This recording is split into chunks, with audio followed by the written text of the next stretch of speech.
originally scheduled public meeting. Now being called to order, please stand and salute the flag.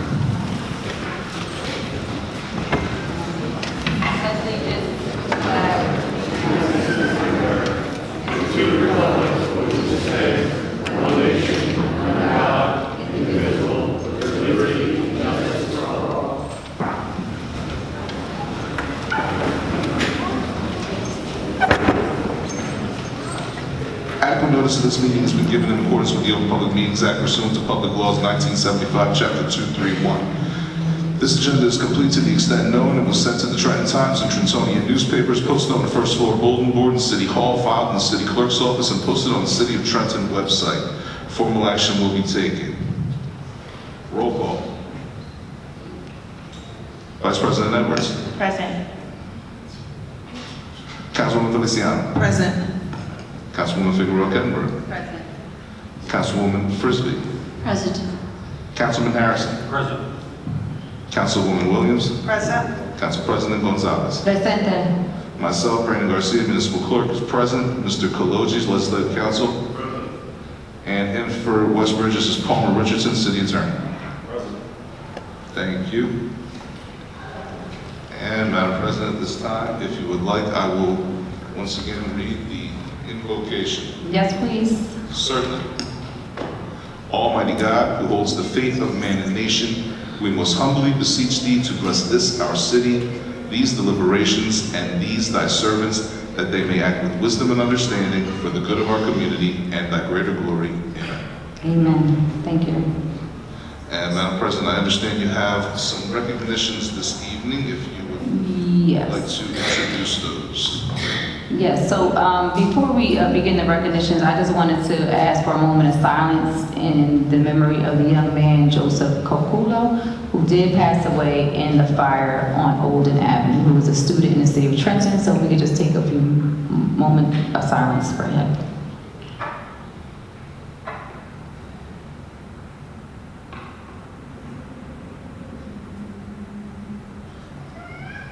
Thank you.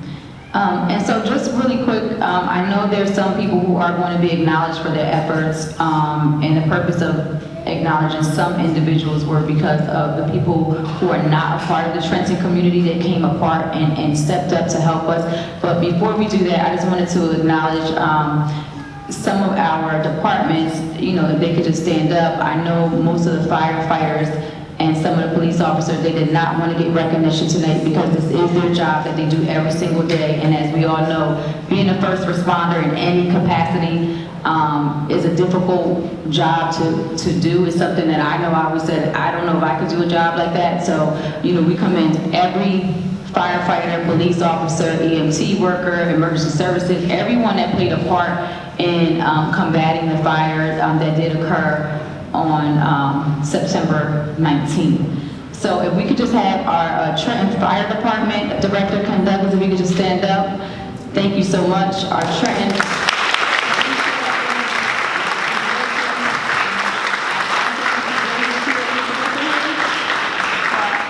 Mr. Griffin also, and then I also want to acknowledge Director Vinny Capali and Ms. Janet Porter and her staff. I hope they didn't leave, but if they could just stand up so we can say thank you for the efforts that you did.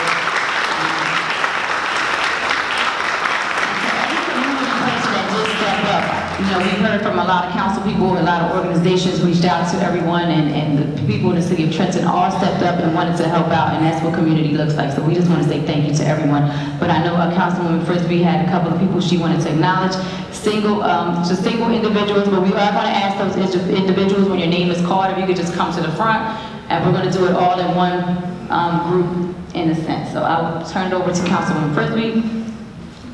So thank you, Council President, and thank you again to all of those that were already acknowledged. We know that's your job, but it doesn't take away our gratitude for what you have done.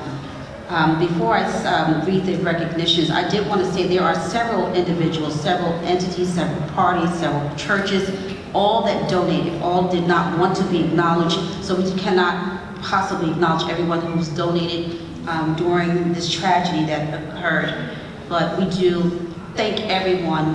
Several of our colleagues have donated several, our community just came to the plate and did all that they needed to do to surround themselves with their arms around these families. With that being said, please forgive me if I do not pronounce your name right. I've been trying. Officer Alim Dijamali. I know I messed it up, but you can correct me when I get to the front. And Officer Denise Strublik. I want to, these two officers are from Ewing, New Jersey, and we wanted to thank you because you went beyond the call of duty. You were riding in the area and you stopped when you saw something going on. That's what good neighbors do. We don't sit and wait and say, it's not my job, that's not my department, it's not what I have to do. You got out and you put yourselves in harm's way to make sure that as many of our residents, our constituents, our family members were safe. From the bottom of our hearts, we want to thank you. Unfortunately, we know that there was one that did not make it, but because you intervened and you did what you did, there were many that did make it. So with that, the City Council of the City of Trenton presents you with this special recognition honoring you. Whereas on Friday, September 19, 2025, Officer Alim of the City of Ewing, New Jersey's Police Department responded, and Officer Denise responded, I'm not going for the last names again, won't do it, to an emergency in Trenton, New Jersey regarding residential fires on Alden Avenue. And whereas on September 19, 2025, these officers demonstrated extraordinary courage and selflessness by taking immediate action during a life-threatening situation, and whereas through extraordinary courage, quick thinking, and decisive action, they successfully assisted numerous individuals to safety. And whereas these officers bravely serve as an inspiration and an example of neighboring civic responsibility, compassion, and the highest ideals of our communities, now therefore be resolved that the City Council of the City of Trenton, County of Mercer, State of New Jersey, hereby formally recognizes and commends you both for this act of heroism, which undoubtedly prevented greater loss of life. And this is signed by our Council President, Yasmin Gonzalez, and all the members of this board. We thank you on behalf of those families. We thank you on behalf of our city. And I know that there are your officers that are here. We thank you for being out to support them. We thank, I don't know if Mayor Steinman is here or not, but we sent him out thanks. And Council President Jennifer Keys Maloney, we appreciate her for making sure you got the word. And I do see other council members in the room this evening. We thank all of you. See also Watson over there. We see you out there as well. Thank you so much. Thank you, thank you. And if any of my colleagues have anything to say, I'm going to give it back to you, Council President, to take the rest of the meeting. So thank you. We're going to take a picture at the end once we finish with everyone else. So if you don't mind, just hang back before we present you with the actual resolution, okay? Thank you so, so much.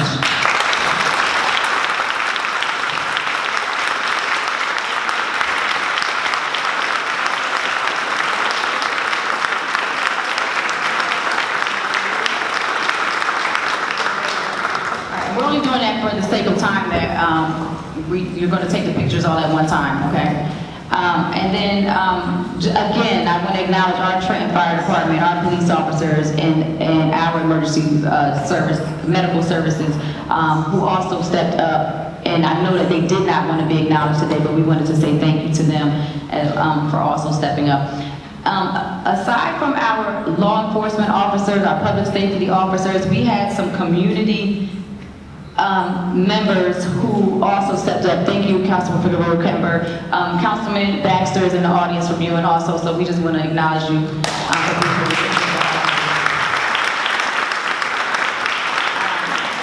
Aside from those officers, we had civilians who have stepped up and also wanted to be a part of helping someone out of those homes and burning homes and stuff like that. And these people are not trained to do that, you know, and so some of these individuals that we want to just to recognize their efforts. I believe one is walking through the door now. So we're going to acknowledge our civilians separately, just because it's something that you're not trained to do and you stepped up to do it. So I want to just pass it over to Councilman Figueroa Kettenberg because these two individuals do belong to a barbershop in the South Ward, and we just want to say thank you to them also. Thank you, Council President. At this time, it is my honor to give special recognition honoring Mr. Regino Garcia and Mr. Kenny Bierman.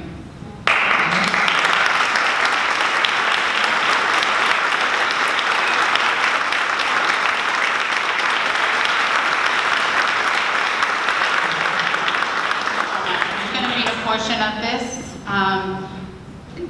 give you gracious thanks.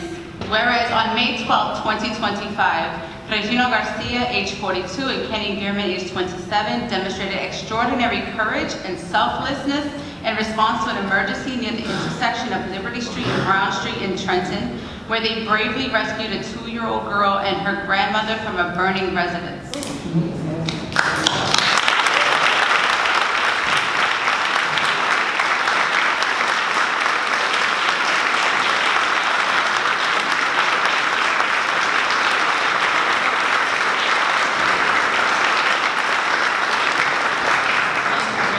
Whereas their swift and decisive actions helped ensure the safety and well-being of both Doña Ruiz and child, exemplifying the high standards of bravery and community spirits.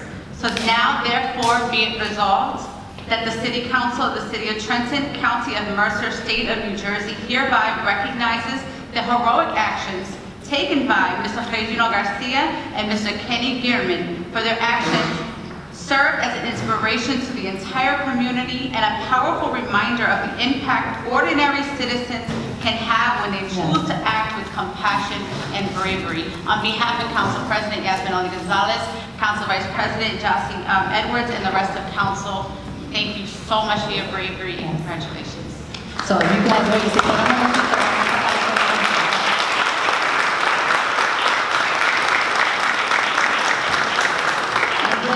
Along the same lines as a civilian, I don't know if he walked in, but Mr. Donnie Wilson, is he present? There he, okay. Mr. Donnie Wilson, if you don't mind stepping up. This young man also was one of our civilians whose a child ran out of one of the Olden Avenue homes and was yelling that his grandmother was in the house, and this man got out of his car, ran into the house, and actually saved the grandmother and some of her.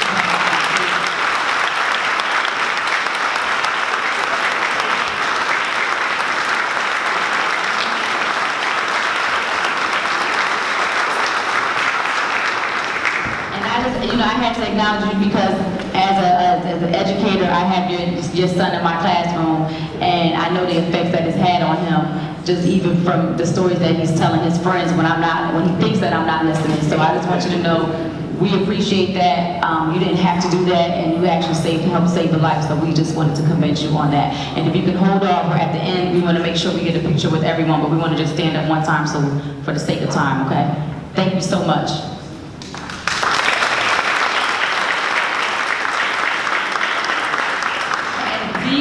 These other two recognitions, I just wanted to, they reached out to us about honoring this young man who is from Trenton, and this was already on the calendar, so I know it looks like it's packed up with recognitions today, but this man traveled from California, but he is a Trenton native. He's done a lot of work throughout the United States, and it's an example of what Trenton makes and the world takes. And he's actually one of my classmates that I graduated with, so I just wanted to make sure that we did acknowledge him when so many people reached out to council about recognizing this young man. So we're going to read this really quickly.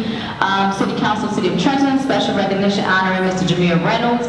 Jameer Reynolds was raised in Miller Homes Project of Trenton, New Jersey, and graduated with the class of 1998 from Trenton Central High School, where he was widely recognized for his athletic skills in track and field. Whereas, founder and executive director of the Marion County Cooperation Team in California, Mr. Reynolds became the first black man to establish a multi-service nonprofit serving an entire county, an extraordinary milestone accomplished in one of the state's most racially divided regions. Jameer's leadership has secured more than $1.3 million in state funding, launched Roots in Marion County's first alternative emergency response model, inspired by his TED Talk on reimagining policing, and partnered with more than 50 organizations to deliver housing, health, food security, and youth development services.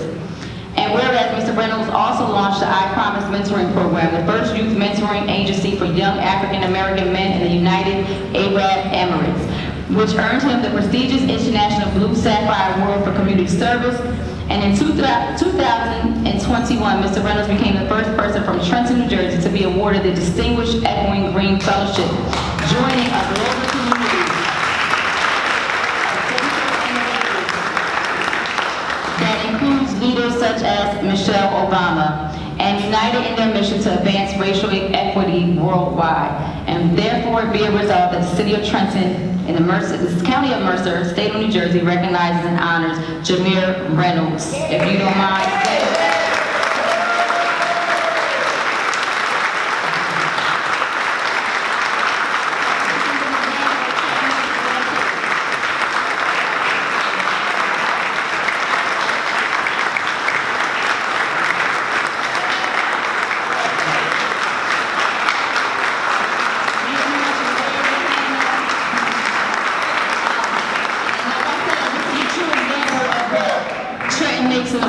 He's taken these skills and he's traveled all over the world to implement these services for people in underserved neighborhoods, and we just want to say thank you. He also continues to come back to the City of Trenton to give back to our youth here, and I just wanted to say thank you for those who wanted to make sure you were recognized for your efforts. My classmate from '98, so shout out to you. But we're going to take a picture in a second. We're going to do one more recognition really quickly so we can get to the business of the city. In honor of Hispanic Heritage Month, as we are closing out Hispanic Heritage Month, I wanted to make sure that we recognize Maxima Radio La Primera in celebration of Hispanic Heritage Month.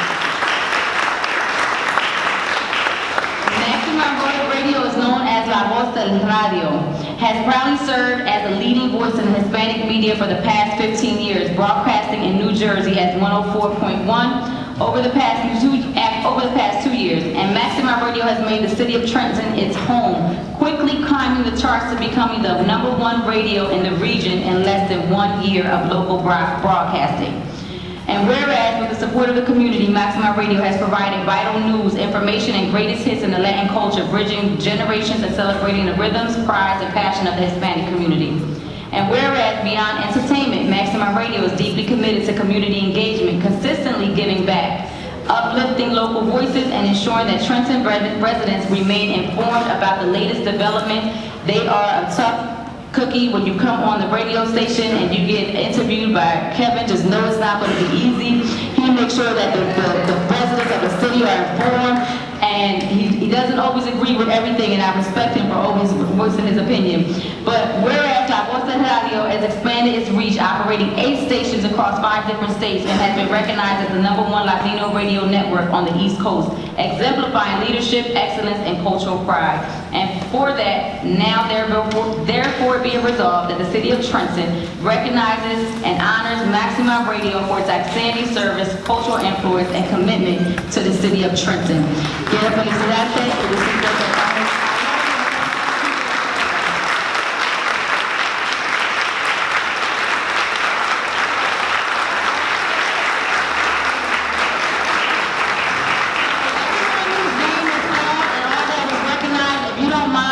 up to the front as we present you with the actual resolutions and certificates, and then we'll take a picture really quickly, and then we can move on. Thank you. So if everyone could bear with us for about 2 minutes, please.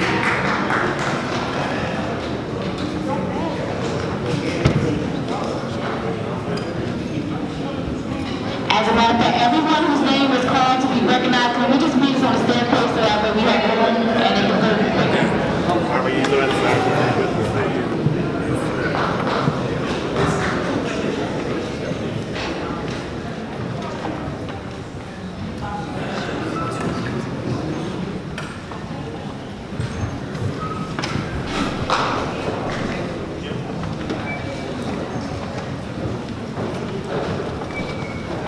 A presentation from CMC Energy and energy saving options for Trenton residents. This is, I'm going to hope I get this name right, Janaba Figueroa. Did I say that correctly?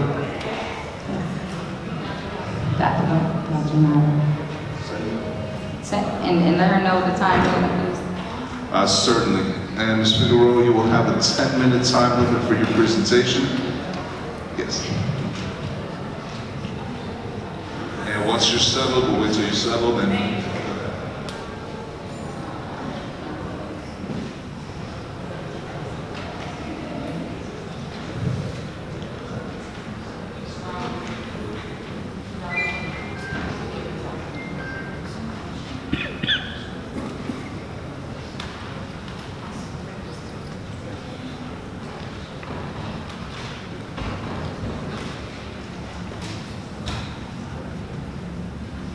have to connect the Wi-Fi. So, my name is Janava Figueroa. I'm the Marketing and Outreach Manager for CMC Energy Services. We administer several of PSE&G's energy efficiency programs across the state of New Jersey. And so I'm truly grateful to be here tonight. I wanted to talk about how we can bring energy efficiency programs to the city of Trenton. I need to put my glasses on because I can't see this presentation. Specifically to help families save money, improve comfort, and create healthier, safer living spaces. And when we talk about energy efficiency, we're not just talking about technology or numbers or data, right? We're talking about how to help families be more comfortable in their homes, have safety in their homes, and have relief from the rising cost of living, right? A lot of our families right now are facing some tough times with the current administration, and so I wanted to talk about some of the programs that we have to offer through PSE&G. First, we have the New Jersey Comfort Partners Program. This is a free program for income-eligible households. It helps to reduce energy and improve home comfort. Families receive everything from insulation to air sealing, weather stripping, health and safety repairs, all at no cost. Since 2001, the program has helped over 125,000 families statewide, including many families who live here in the city of Trenton. Comfort Partners is actually open to anyone at or below 250% of the poverty level. Most of these families qualify for programs like TANF, USF, Medicaid, LIHEAP, Section 8. Some of those things are questionable right now. But renters can also apply too. For the Comfort Partners program specifically, it's really for homeowners, but if you live in a unit that has 14 units or less, you also qualify. And it's the time right now to sign up for the program because small changes can make a really big difference. So like a sealed window makes a big difference, insulated attic saves energy, and it keeps your family home warm and safe. For our moderate income families and residents, those earning between 250 to 400% of the poverty level, PSE&G offers the Home Weatherization Program. And this also includes a free home energy assessment and up to $7,500 in energy and safety upgrades, all at no cost. The other thing about the Comfort Partners Program is a really deep measures program, and so they're gonna spend a lot of time in the home making sure that the home is comfortable, making sure that the home is energy efficient for years to come. During the first visit with your home weatherization, you get your LED bulbs changed, you have efficient shower heads, aerators, power strips, all those things, right? And they also work on things like insulation, thermostats, air sealing to reduce energy and lower bills. This program helps close the gap for families who may not qualify as low income but still struggle to afford energy improvements. And then finally, we have our home energy assessment program. This program is for everyone. It provides homeowners, regardless of income, with a comprehensive look at how their home uses energy. And so they're going to receive an assessment. It'll identify inefficiencies in terms of cooling, lighting, insulation, and then from there, residents can receive personalized recommendations and incentives to make upgrades that improve comfort and lower cost. It's a really great starting point for any household that wants to understand their energy use, reduce waste, and make their home more sustainable. And why this matters for Trenton. Each of these programs meets families at different stages, but together they serve one shared goal to make Trenton homes safer, healthier, and more affordable to live in. When we help residents save on their energy bills, we're strengthening the foundation of our neighborhoods, reducing financial stress, improving indoor air quality, and contributing to a cleaner, greener city. Energy efficiency is also about equity. It ensures that every resident, regardless of their income, wherever they come from, has access to the same comfort, the same safety, the same sustainability that other people take for granted. And that's why this work is so meaningful. As we look into the future, we're asking for your support and partnership as we plan a citywide energy efficiency event in November. Special thanks to Crystal Feliciano for giving me the space to speak today and also for helping me prepare for that event that's happening in mid-November. The event will bring together city leaders, community organizations, nonprofits, and residents all under one roof to share information, connect families to these free programs, and help them to start Save immediately. We want this to be more than an event, right, but a movement across the city of Trenton, one that educates, empowers, and engages residents in creating a safer, more efficient home. With your help, we can ensure that no one is left behind and that every neighborhood feels the impact. Was that 5 minutes? 7, 10? Yeah, I got 4 minutes left. If you're interested in the program, you need to sign up for New Jersey Comfort Partners, home weatherization, or the whole home energy assessment program. You can see me, I can give you a business card, and I can get you signed up right away. Any questions? So I have one question, but before I say that, thank you so much, Councilwoman Feliciano, for inviting her to our meetings, because this is important information. This is a topic that I know most of us have been advocating for. I have gone to the state level and have been advocating for the high energy costs that New Jersey's about to experience. We are experiencing now, but they haven't seen it yet. It's about to go a little bit higher, and there's a lot of things that are being done on the state level. And so I just want to commend you for coming in here and providing that information to our residents so they know what's available for them. But really quick, and I may have missed it, are there specific requirements for certain programs that you have? Like, is it an income-based level? Okay. Besides the whole home energy assessment program, which is for all residents, anybody in New Jersey, the Comfort Partners program is a low-income eligible program, so you have to income qualify, right? You can go to pscng.com/Comfort Partners where you can see some of the income requirements for home weatherization, and also the 14 units or less if you are renting. They used to do multifamily, but they don't anymore. And then the home weatherization program, I believe, if I'm not mistaken, is 8 units or less. And so there's a moderate income requirement. And so, like, I think for one person in the household is 52 to 80, something like that. And so even though you might feel like, oh, I might make too much money, you might not, depending on how many people live in your household. Thank you for that. Councilwoman Feliciano. Thank you, Council President. Janaba, thank you for the great presentation and for enlightening us about what's going on. I'm certain that several of my colleagues up here that have their monthly meetings will probably be reaching out to have you come and touch base with their constituents that they're touching where they are, which will be great. And I look forward to us doing the event that we spoke about here. It's going to be at City Hall in the chambers where we're going to have it in mid-November to bring everybody together that would want to come and hear more about it. So thank you for your advocacy, thank you for your passion, and thank you for your love of the city and educating everyone about what's out there. Thank you so much. I appreciate you all for having me. Yep, God bless you. Thank you. Councilwoman Frisbee and Councilwoman Williams. So, thank you. No, Dr. Can't leave just yet. We're not doing it. We're going down the line here. I'm sorry. No problem. So I want to thank you for coming out again, and thank you for all that you do in the community. I did not realize the position you held at there, but now I'm aware your telephone number out.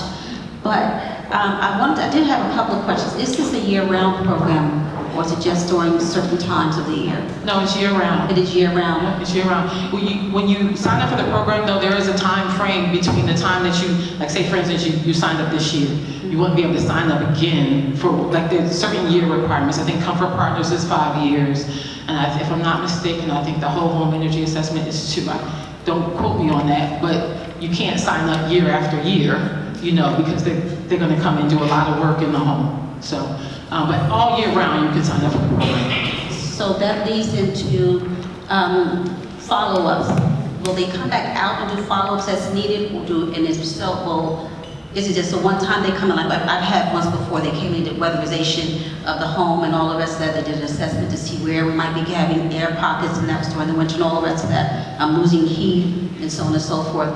So is this something that the residents can go back to and say, oh, I'm having this, because you said you sign up once, but it doesn't mean you're only going to get services once. This is something that is a long-term relationship that we're building, is that correct? It depends on the program. So for the whole home energy assessment program, it's an hour, 45 minutes an hour. They come into the home, they do all the things, right? Real quick, you get the comprehensive report.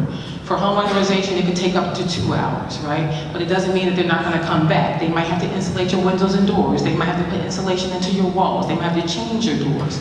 For Comfort Partners, same thing, but they might also have to, like, people don't realize, you might get a new water heater. You know, you might get a new refrigerator, washer and dryer. If it's not energy efficient and you qualify for the program, you will receive that free of charge, and that will take time. You have to order all the materials and get all the things. And so I was just talking to somebody here in the back who got the Comfort Partners program. It took several months, but now her home is how she wants it to be. But for the whole home energy assessment, it's 1 hour. Home weatherization is 2 hours and maybe a couple of follow-up visits. And the New Jersey Comfort Partners program could take a long time in order to get the work done, but it's a lot of work. The other thing I wanted to acknowledge is that renters do need landlord consent. And so if there are landlords here, talk to me afterwards. They do need landlord consent because of the amount of work that's going to go into the home. So just keep that in mind as well. Excellent. And then you said there is, I know that there are, you said it's free to the public, and if you're 250% below poverty level, and we can go to pseg.com to see what the income requirements are. Is that correct? With Comfort Partners, correct? Mm-hmm. And then you said there is also a portion that is free to all. What is a portion that is free to everyone regardless of your income? If you go to the home energy assessment page, I wish I had a presentation up so I could do the QR code, but that's the whole home energy assessment program. It's the program, I think it's the lady she has a red shirt inside of your packet. But it's the free program. Not free, all the programs are free. This program is open to anyone regardless of income, that particular program. Excellent. And are there, this is my last question, are there programs that are primarily geared towards our seniors, our senior residents, or is everything really just income and or all together? Is there anything that's specifically for our seniors? It's based on income. However, when the technician and the auditor, they come into the home, they're going to consider all the things. Like there's a packet about this thick, and so they're going to be thinking about all the things that the seniors do need in order to, live more comfortably in the home. They might have medical equipment, beds, all those kind of things, and so all that is going to be considered. And so it's not very specific to seniors, but there is a requirement or requirements that we have in terms of safety and just assessing the home that would require that we would have some care with regards to what seniors need. So, and we do work with some of the seniors now. We have a presentation actually at Ewing Senior Center on October 30th and November 7th, and we also work with the Hamilton Senior Center currently to provide information about these programs as well. Excellent. So thank you. And I just want to say, I do want to say thank you for the fact that they're not just coming in and doing the windows and doors installation, but they're actually doing hot water heaters. Be looking at that. Which a lot of these houses in Trenton, because they're so old, they don't have wall insulation. That was something we actually had to put in my home. So I'm very appreciative of that because that can be very costly, and it makes all the difference in the temperature that stays in your house and the money that's going out because you're heating the outside or you're cooling the outside. Right, as my boss would say, are you heating and cooling your neighborhood? You'd be so happy to hear me say that right now. But okay. Yeah. Thank you. You're welcome. Councilwoman Williams. Thank you very much, ma'am. So I just want to thank you for being here because I know you're very busy. I do see you at other events, so no moss grows under your feet. But also like to thank my colleague, Councilwoman Feliciano, for arranging for you to be here because this is an important discussion, particularly now. Yep. Which brings me to my question, and I know this might be something for upper management, and Councilwoman Frisbee kind of alluded to things with income restrictions. The income restriction, particularly for like a family of four, which looks like it's about $80,000, and I realize that a lot of folks don't hit that mark, but a decent portion of Trenton does. Particularly if they have two spouses working with overtime and so forth. Would it be possible to have that raised at some point, or how do they make that judgment? Because what the cost of living in Trenton isn't the same as the cost of living in Atlantic County or Cumberland County in South Jersey. It's a very expensive city to live in, and energy costs are just one of the factors. Car insurance is going up crazy this year too. So I'm just wondering, is there an effort to really, maybe look back and evaluate for next year what these income levels could be going forward for regular middle class families? I think that is decided by the New Jersey Clean Energy Program. Okay. And so it's not something that I could change or decide. Sure, But I I'm understand. fully aware of that. And part of the reason why is because at some point, PSE&G used to also offer this program to folks who live in multifamily dwellings, and they don't now. And so I'm trying to ruffle the feathers to bring it back, because a lot of our, not just our city residents, our state residents, rent their home or rent their dwelling place, and they live in these 50, 60, 70 unit places, and they can't benefit from the program. And so I would love to be able to work with some policy person to be able to change that, but I'm one person, and so it's on my mind. I've been having conversations with the folks at PSE&G, including the Comfort Partners program, about ways that we can change it. And my only other question is, if someone calls or emails or fills out an online form that they'd like to have an assessment done, how long does it usually take to get it booked and have the person come? If you call me, I'll make it happen right away. But it could take some time. If you go to the New Jersey Comfort Partners page, that information goes into their system, and then that information comes to the various partners who administer the program across the state. So that could take time, which is part of the reason why I like to do the workshops and the presentations, because I have a team of people who can sit and either make the calls to customer care or directly log into the systems to sign people up for the program. We're scheduling out for some of these programs 3 weeks out, but for Comfort Partners, we could get somebody in scheduled for next week to have their assessment. Thank you very much, ma'am. You're welcome. Yeah. Thank you. And then we have Councilman Pharaoh Pepper. How are you? Good, how are you? Good, thank you so much. As Councilman Feliciano hit on, I do have monthly CPACs in the South Florida. I would love for you to come to one of them, and suggested that.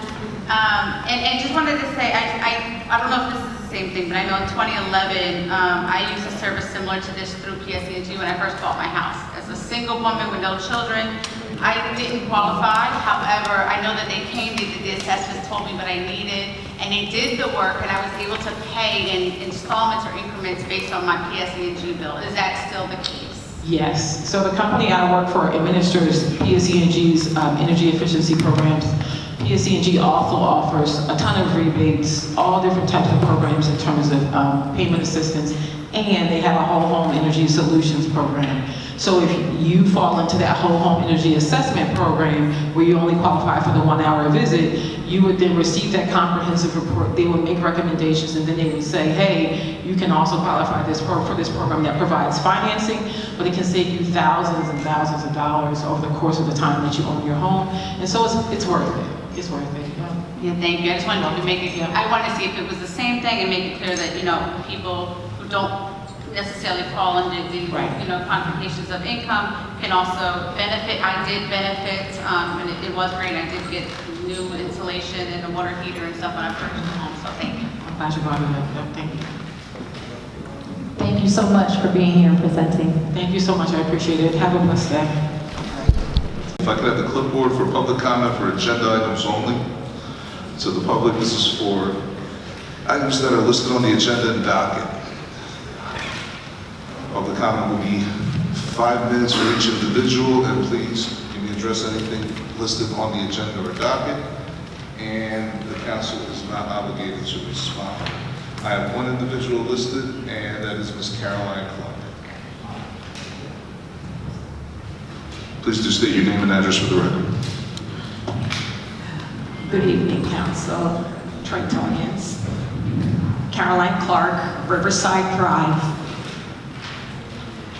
So I'm here to talk about resolutions 25-384, 25-378, and 25-361. All three are relative to Trenton Waterworks. So I'd like to say, I would like to urge council to vote no to the ad hoc committee.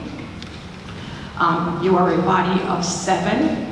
You're not a huge body that you cannot communicate with each other. I think creating an ad hoc committee creates a group that will be the quote-unquote experts in a department. You are all responsible for all the departments. And I think it will create a kind of, I want to say, dependence amongst the ad hoc committee itself. So I'd like to urge you to vote no on that. Next, I'd like to know, why are we talking about an assessment of Trenton Waterworks? And before that even happens, we're talking about changing the governance structure to Trenton Waterworks. It seems like there is a predetermined outcome. The next thing I'd like to say is, any move to untie Trenton Waterworks from the direct governance of the people we elected and tying it to an unelected group of people is a move to sell Trenton Waterworks. Putting it under an authority gives people we did not elect complete authority over the revenues from Trenton Waterworks. We are already under the state's fiscal oversight. Why are we adding another layer? Why are we making moves that do not go to solving the identified problems, the management problems, the communication problems? Why are we transferring the problem to another entity? We need management help. It's been established. Let's focus and let's get that help. That authority is not going to be a bunch of managers. They're going to be a bunch of politicians and political hacks. This is where you put your cronies and your henchmen. That authority will be stacked with people getting high salaries and willing to do the state's bidding. These commissioners can and will outright vote to sell the water, or will vote to bond the water into next never. There's more than one way to get rid of Trenton Waterworks. They will put us into bankruptcy and force a sale. My real problem is this. Every one of you has said that you do not agree with selling Waterworks. But some of your actions speak louder than your words. If you are behind the scenes arranging meetings with the state, who has already told you they want you to sell, then I do not trust that you do not want to sell. So, again, please do not untie the water from city governance. It is one of our 9 departments, and it ought to remain that way. Do not put it under an authority. You are putting strangers, people we did not elect, who have no allegiance, no accountability, no transparency. That's where you're putting our 60 million plus asset. I think that will be a real problem for this council. I'd also like to thank the employees at Trenton Waterworks, the qualified, dedicated, and just outstanding employees. Do I have problems with Trenton Water? At times, sure. But I work, we have problems with my agency too. We don't have to be perfect to retain ownership. Thank you, ma'am. That's your time. Progress. Thank you, Ms. Clark. Thank you.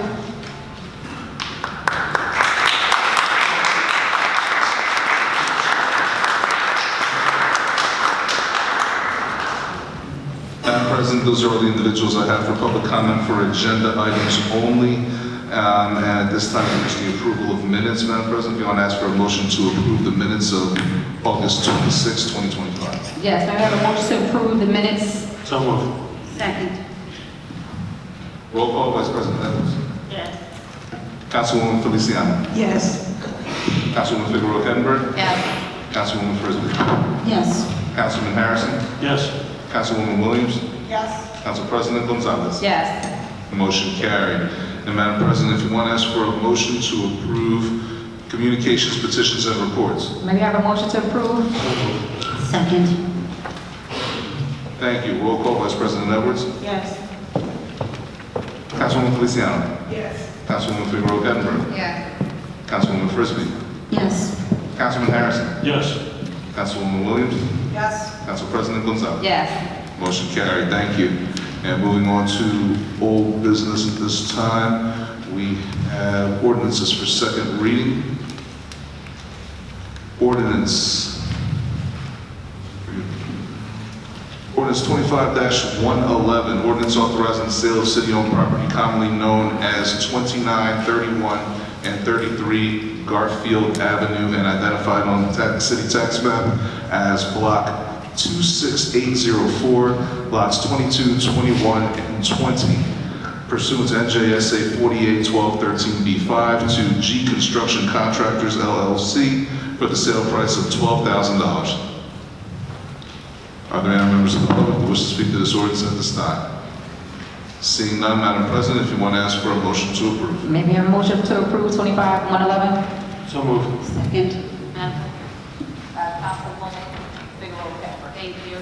I just wanted to preface, I know I abstained from all these property sales in the previous meeting.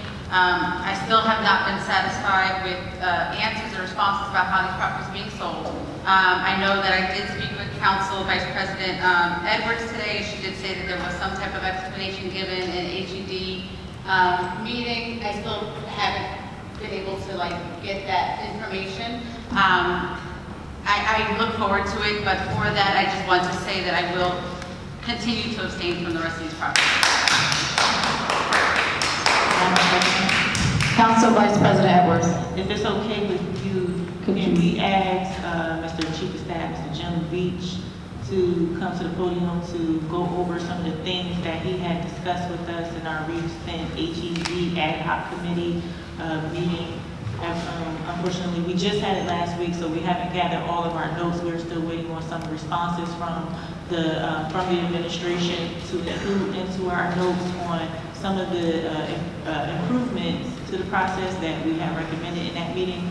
So if he may come to the podium to just let everyone know what that process is to the extent that he is able to for public dissemination. Yes, Mr. Beach, thank you. Thank you. Jim Beach, Chief of Staff. As the Council Vice President alluded to, there was a meeting between myself, the HED Director, Yolanda Vasquez, and the HED Subcommittee, I think it was last Friday or Friday before that, I'm kind of losing track of the days. And we did review what the process was. It was a good discussion. I thought it was productive. I think the subcommittee appreciated some of the challenges that we're facing with not only the pricing of these properties, but also the timing of how we arrive at the ordinances and get them in front of this body. One of the things we discussed was condensing the amount of time that the city will consider an offer after it's received. So what we had agreed, and you'll see it slow down in the next couple sessions because we need to kind of pump the brakes to allow it to slow down to create that time gap so that we can have these meetings. So what we agreed to do was the HED subcommittee will meet with the HED group for any upcoming ordinances so they can review them and we can talk through any concerns or issues at that meeting.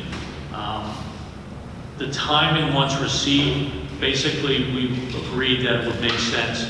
Once we received a first application that we will then close off any applications, any other applications to that property after a 2-week period. So it doesn't go on and on and on, and then, you know, we get buried in applications and can't then make sense of, you know, who is bidding what and what should take priority over what.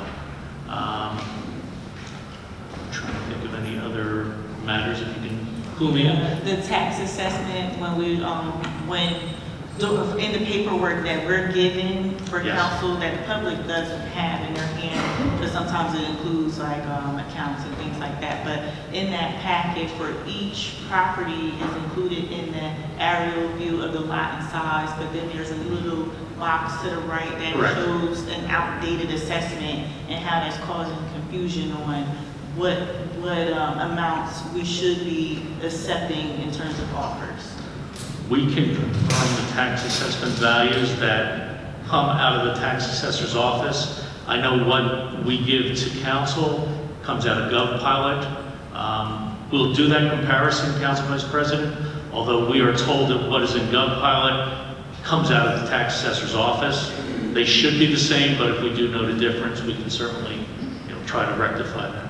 Right. So can you elaborate just a little bit for the sake of time? I know we don't want to be here all night, but in there it talks about the land and building assessments and things. So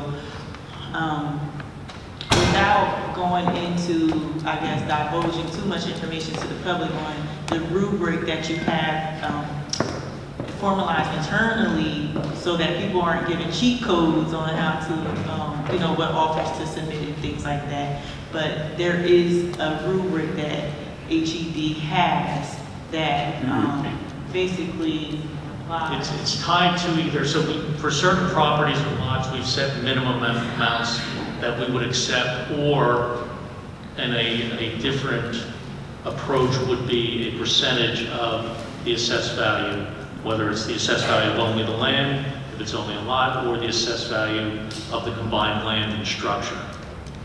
Right, and that was where the issues, the confusion was coming in at. What is the current assessed value versus the offers that we are receiving versus the offers that we are accepting? And the concern is accepting offers that are significantly below the current value of that property. But I know other factors play into why those low offers are being accepted, and that could be the property was sitting there for 10+ years or are in a severe state of dilapidation. Correct. And that would be the reason why you would accept an offer as low as we have been seeing. Correct. You know, it's not going to be a perfect system. I think that's one thing we all agreed on. And, you know, some of the factors that you just mentioned will play into that. And, you know, one of our main objectives here is to move these properties, get them back on the tax rolls. And so, you know, if we sit and try to get top dollar for them, they're probably not worth top dollar, and they're just going to sit for a longer time, and people won't be developing them. So that, you know, to your point, Council Vice President, that is a factor. Thank you. Councilwoman Williams, I think, was first. Thank you, ma'am. I also just wanted to add, I thought it was a very fruitful discussion, but also administration went into more detail about trying to get an officer name and contact information for any LLC. So that will be handled in those applications going forward also. Yeah, so the application, I'm sorry to interrupt. So just to be clear, the application currently requires a person be identified, but to Councilwoman Williams' point, to avoid any misinterpretation or misstatements, we're going to require that they also give us their certificate of incorporation. Thank you, Councilwoman Feliciano. Thank you, Council President. So, excuse me. So for these ordinances here, for when we were talking about the tax printout and all that other kind of stuff like that, I thought that we were going to see the tax print, the assessments or the tax printout from the tax office for these with the updated amount to see if the assessed value was tied to this, because again, excuse me, if the confusion came in where if we were taking a certain percentage, if it was this number and not that number, if we don't know what the number is, how do we know where we are? Also with the LLCs, again, I still stay concerned about them. We were looking for the formation documents, which is fine, because we want to see like when are these things happening. Tired of people just popping up yesterday and now they want to do this. But also the look on the tax records to see if any of the LLCs currently have any properties with liens and things on them. We were supposed to have that before us as well with this. And we actually, not this past Friday, it was the Friday before that we had the meeting. But we were waiting for documentation or clarification on this stuff that I thought that we would have had with these properties for tonight. If that was your understanding, then I misunderstood. I understood that we were talking about prospective ordinances. These ordinances had already gone through first reading when we had met 2 Fridays ago. Right, and when I voted to put these on, I said that I would vote to have them done for first reading, but that didn't mean that my vote would remain the same on tonight if I didn't see what I needed to see in between. So respectfully, since we don't have what I would have liked to have seen with that when it comes to certain ones of these, especially the ones with the LLCs, I will have to, my vote will not be in the affirmative for them tonight. Thank you, though. Thank you, Council President. Thank you. I see no more questions, so thank you, Mr. Beach. Yeah, Mr. To the vote, Madam President? Yes, please. Certainly. Roll call. Vice President Edwards. Yes. Councilwoman Feliciano. Abstain. Noted. Councilwoman Figueroa Kettenberg. No. Councilwoman Frisbee. Yes. Councilman Harrison. Yes. Councilwoman Williams. Yes. Council President Gonzalez. Yes. Motion carried. Ordinance 25-112. Ordinance authorizing the sale of city-owned property commonly known as 106 North Stockton Street and identified on the city tax map in block 7203, lot 7, pursuant to NJSA 48-1213C to KAA Real Estate LLC for the sale price of $50,000. Are there any members of the public that wish to speak to this ordinance at this time? Please state your name and address for the record, and you'll be limited to 5 minutes. Yes.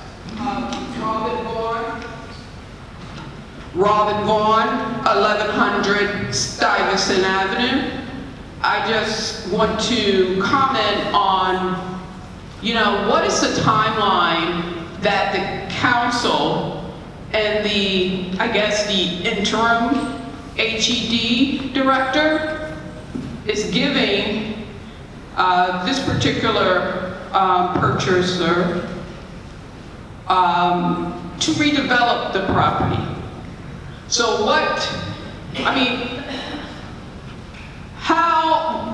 you're selling off public property at a rate that's very concerning without the proper controls in place from my perspective. You don't have a director in place. But my main question is, we have an ordinance in place that says, I think it's state law as well, that from the time the buyer purchases the public property, they're supposed to turn it around. So what programs, what funds are being offered to help these individuals who are buying the property to be able to prove or can redevelop it and enhance it and improve it? What guarantees do you have in place that's going to ensure that these properties do not revert back to being abandoned. Because it seems to me that that is what's going to happen. I mean, it's easy to buy something for $1,000 and $5,000, but if you own property, land, you know the money comes with maintenance, development, enhancements, improvements. So what are you guys doing about that? Because this is seems to be very irresponsible. And you want to say, oh, we're selling these lands and property. I see some articles, people are giving themselves kudos. But let's see how long these people are going to hold these properties. There's a lot of property on the books out there that's just sitting there idle, haven't been done, but people actually own them, right? We know who these individuals are. So you want to sell property to your friends and family and your boyfriends and it's nonsense, but they have no money to redevelop it and it will never get on the tax rolls? So we'll see how this works out. And I do want to answer from Mr. Beach, you know, are these people in compliance with the law? Is it 90 days? Is it a year? How long are they being informed that they got to have these properties, you know, CO'd and habitable? That's all I have to say for now. Thank you, Ms.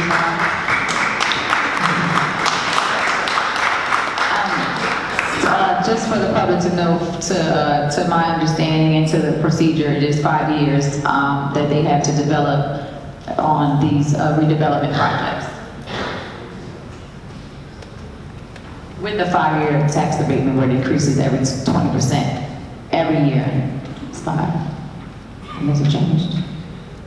Madam President? It changed? I think we should ask Mr. Beach to come back up, because I believe the process is, there are deed reverters in every single sale that we have made. Yes. If they don't fix up the property by a certain time, it will come back to the city regardless of where they are in the process of fixing it up. They have a certain amount of time from the date of closing to pull a permit, and then from then, there's a certain amount of time to fix it up. So Mr. Beach, can you elaborate on it? Yes, I confirm what you're saying, Council Vice President. So once the sale of the property actually closes, they will have, I think it's 12 months from the time that they receive their permits, and with an extension of 6 months. And after that, then we have the right for a reverter. That must have changed, because I thought it was 5 years. That was what it said. 5 years might have been a major development project, but for these particular Okay. Oh, projects. less than 2 years. Correct. Okay. Thank you. Council President, one more Yes. question. Mr. Beach, how long after they close on the property with us do they have to pull the first permit? Because I believe there was a timeline established for like maybe. I want to say it's 90 days, Councilwoman, but let me confirm that. Okay, thank you. Thank you, CVP, for that. You're welcome, thank you. Mr. Garcia, we go to the vote. Certainly. If there's nothing else, I may have a motion to approve. Motion to approve 25-112. So moved. Second? Roll call, Vice President Edwards. Yes. Councilwoman Feliciano. Noted. Councilwoman Figueroa Kettenberg. Noted. Councilwoman Frisbee. Yes. Councilman Harrison. Yes. Councilwoman Williams. Yes? Council President Gonzalez. Yes. Motion carried. 25-113, ordinance authorizing the sale of city-owned property commonly known as 47, 49, and 53 Wall Street, and identified on the city tax maps, block 1301, lot D29, 30, and 31, pursuant to NJSA 481213C, to Elda J. Sandoval for the price of $15,000. Are there any members of the public that wish to speak to this ordinance at this time?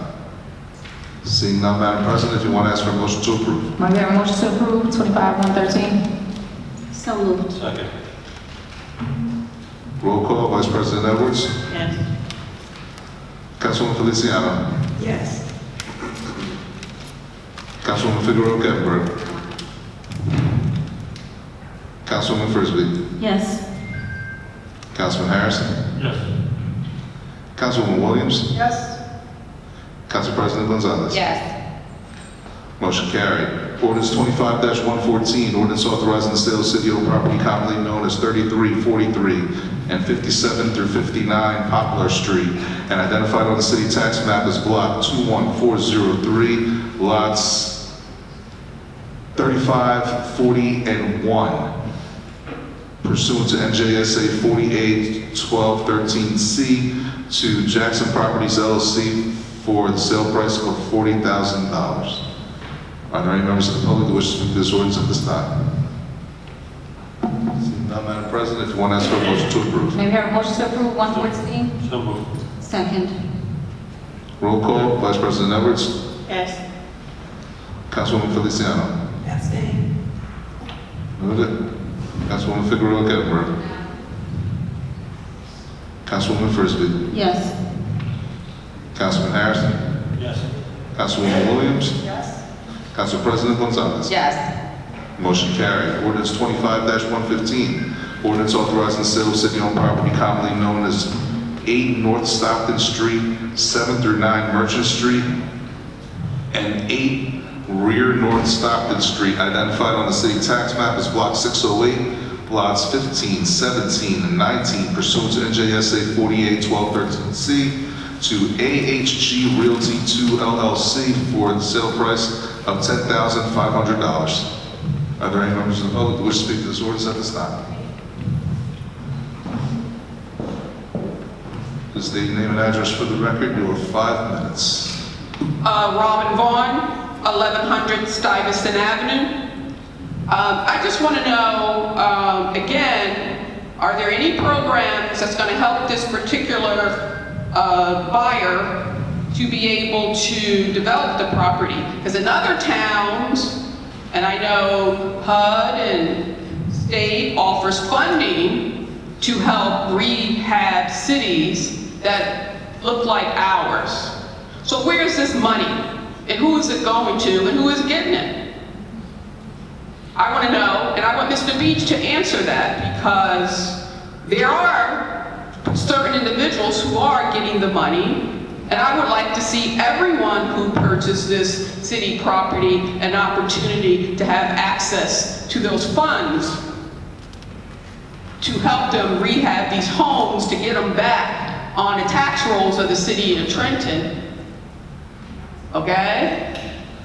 So we say we don't have any money, and we got to increase our ratables. And I want to see a tax reduction every now and then. Every year, my taxes go up.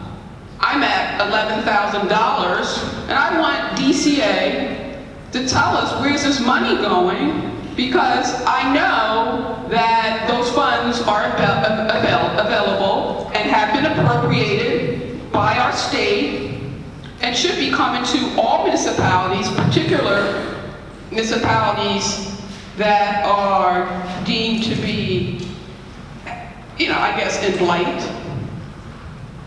So I want Mr. Beach to answer that question.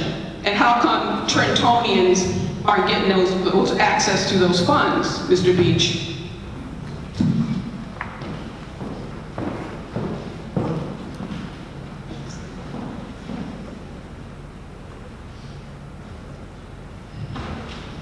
Thank Are there any you. other, I'm sorry, are there any other members of the public who wish to speak to this ordinance at this time? Seeing none, Madam President, if you want to ask for a motion to approve. May we have a motion to approve? So, I'm sorry, who was the first? Frisbee, Harris. Thank you. Roll call, Vice President Edwards. Yes. Councilwoman Feliciano. Abstain. Noted. Councilwoman Figueroa Gettleberg. Councilwoman Frisbee. yes. Councilman Harrison. Yes.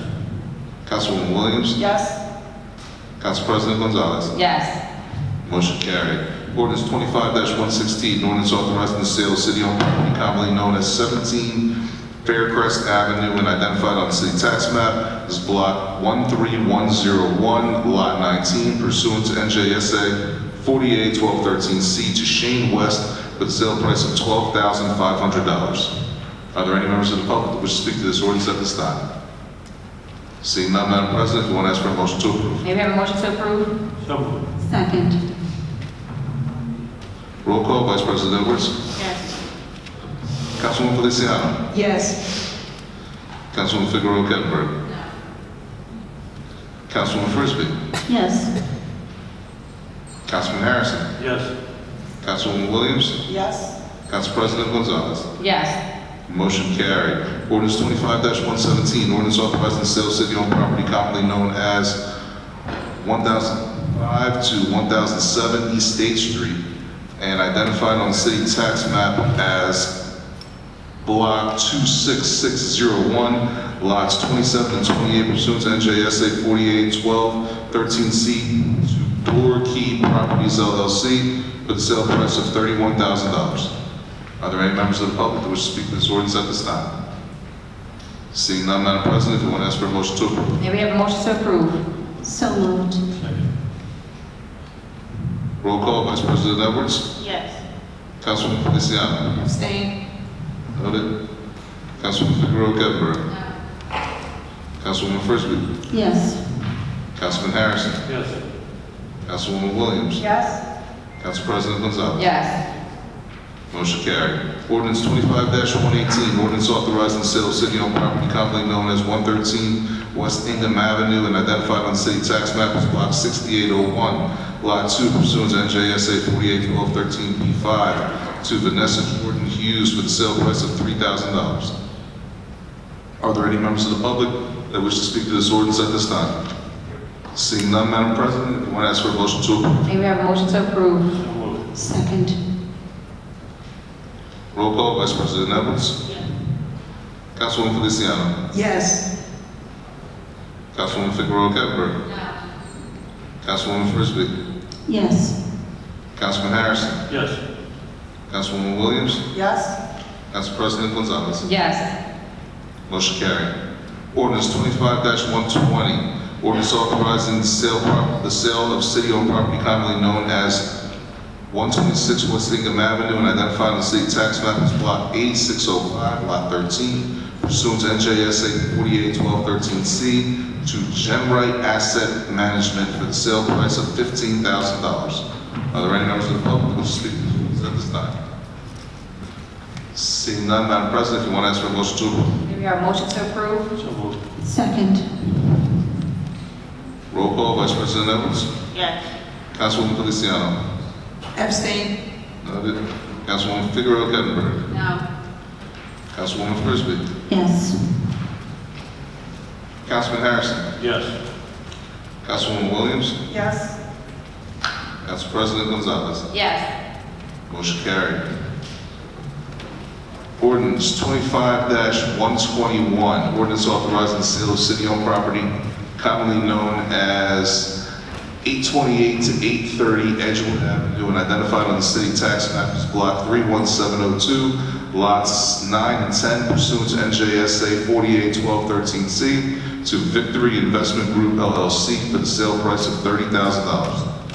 Are there any members of the public that wish to speak to this ordinance at this time? Seeing none, Madam President, if you want to ask for a motion to approve. May we have a motion to approve? So moved. Second. Roll call, Vice President Edwards. Yes. Councilwoman Feliciano. Abstain. Councilwoman Figueroa Kettenberg. No. Councilwoman Frisbee. Yes. Councilman Harrison. Yes. Councilwoman Williams. Yes. Council President Gonzalez. Yes. Motion carried. Ordinance 25-122, ordinance authorizing the sale of city-owned property commonly known as 1101 Division Street, 259 Elmer Street, and 830 East State Street, and identified on the city tax map as block 19002, block 15701, Lot 44 and Block 26301, Lot 22, pursuant to NJSA 481213C to Chestnut Development LLC for the sale price of $42,000. Are there any members of the public who wish to speak to this ordinance at this time? Seeing none, Madam President, if you want to ask for a motion to approve. May we have a motion to approve? So moved. Madam President? Councilman Figueroa Gettler. Thank you. I have a question for Mr. Jim Beach on this one. Do we know what the plan is for 1101 Division Street? Not sure that I see, I'm just looking through.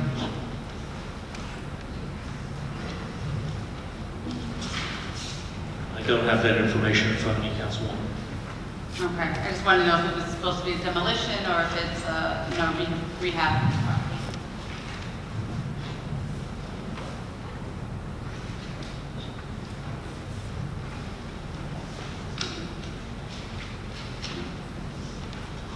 The plan is to demolish because the notes that I see here from one of the AGD staff indicate that property has extensive fire damage. Mhm. But that's a supposition on my part. Confirm that. Okay, thank you. Thank you, Any other Mr. members? President. Keep Sorry. going. No, sir, we keep going. Okay. Are there any other members of the public who wish to speak to this ordinance at this time? Seeing none, Madam President, if you want to ask for a motion to approve, sorry, I apologize. Roll call. We are at roll call. Vice President Edwards. Yes. Councilwoman Feliciano. Abstain. Councilwoman Figueroa Gettler. Really quickly, Mr. Beach, I'm sorry. Just as Councilman Feliciano just brought to my attention, it does state that this is a flip to rent on this property. Voting no, thank you. Councilwoman Frisbee. Yes. Councilman Harrison. Yes. Councilwoman Williams. Yes? Council President Gonzalez. Yes. Motion carried. Ordinance 25-123, ordinance authorizing the sale of city-owned property commonly known as 499 Center Street, 323, 57, and 69 Jersey Street, and identified on the city tax map as Block 10504, Lot 1, Block 17401, Lots 40, 50, 67, 72.01, pursuant to NJSA 481213C to Mass Properties LLC for the sale price of $104,000. Are there any members of the public who wish to speak to this ordinance at this time? Seeing none, Madam President, do I ask for a motion to approve? May we have a motion to approve? So moved. Second. Madam President? Councilman Figueroa Gettler. Thank you. I just wanted to speak to this one particularly. I mean, these properties are all in my ward. I'd love to see these properties rehab. I'd love to see them get sold. As I would any other property, I want to be clear. Again, I'm not in agreement with the process. This one in particular, though, I tried looking up this LLC, Mass Properties Group LLC, and really can't find anything other than an address for them. No properties that they've done. I think I saw something with office space or something like that, not directly relating to residential homes.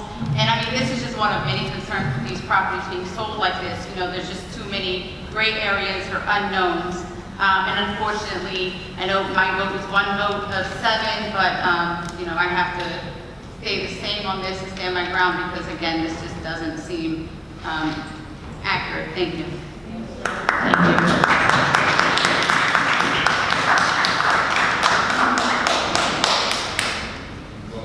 On your call, Madam President. We can move to the vote, please. Certainly. Vice President Edwards.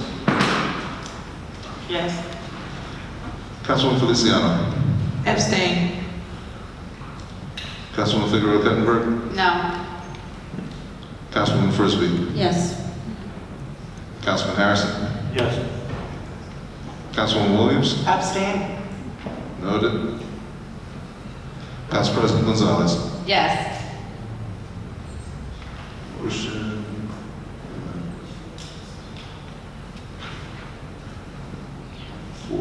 Yes, motion carried. On to ordinance 25-124, ordinance authorizing the sale of city-owned property commonly known as 41, 43, 47, and 64 North Alden Avenue and identified on the city tax map as block 26003, lot 6543, block 26805, lot 5, pursuant to NJSA 48-1213C to Golden Key Management LLC for the sale price of $25,000. Are there any members of the public that wish to speak to this ordinance at this time? Seeing none, Madam President, if you want to ask for a motion to approve. May we have a motion to approve? So moved. Second. Roll call, Vice President Edwards. Yes. Councilwoman Feliciano. Abstain. Councilwoman Figueroa Kettleburg. No. Councilwoman Frisbee. Yes. Councilman Harrison. Yes. Councilwoman Williams. Yes. Council President Gonzalez. Yes. Motion carried. Ordinance 25-125, ordinance authorizing the sale of city-owned property commonly known as 617 Edgewood Avenue, identified in the state tax map as block 2601, lot 9, pursuant to NJSA 48-1213C to J&R American Homes for the sale price of $22,000. Are there any members of the public that wish to speak to this ordinance at this time?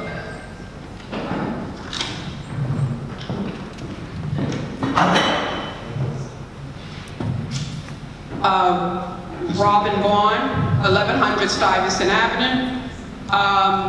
Edgewood Avenue is in the West Ward, I believe.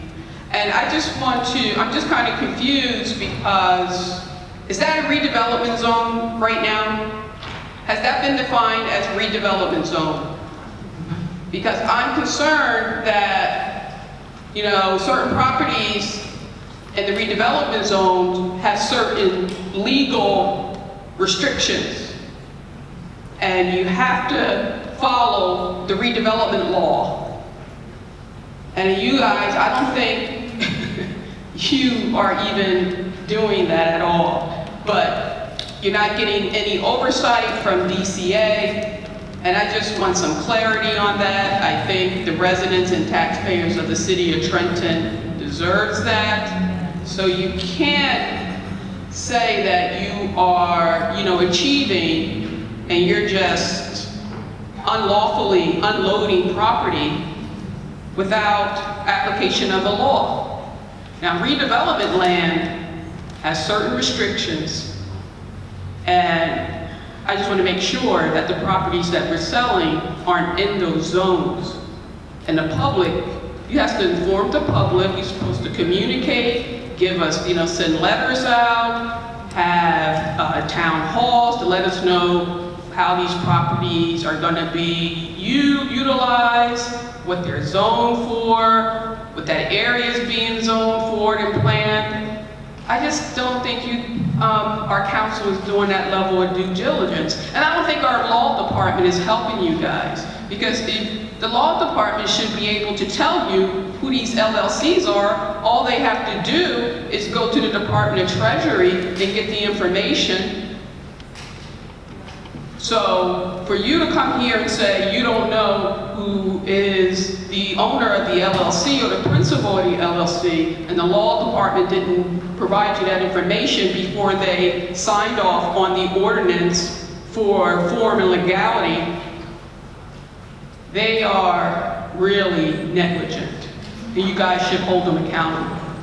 But don't be selling my redevelopment land for nothing and in violation of the law. And I expect the state to be held accountable for that. And that's all I have to say for now.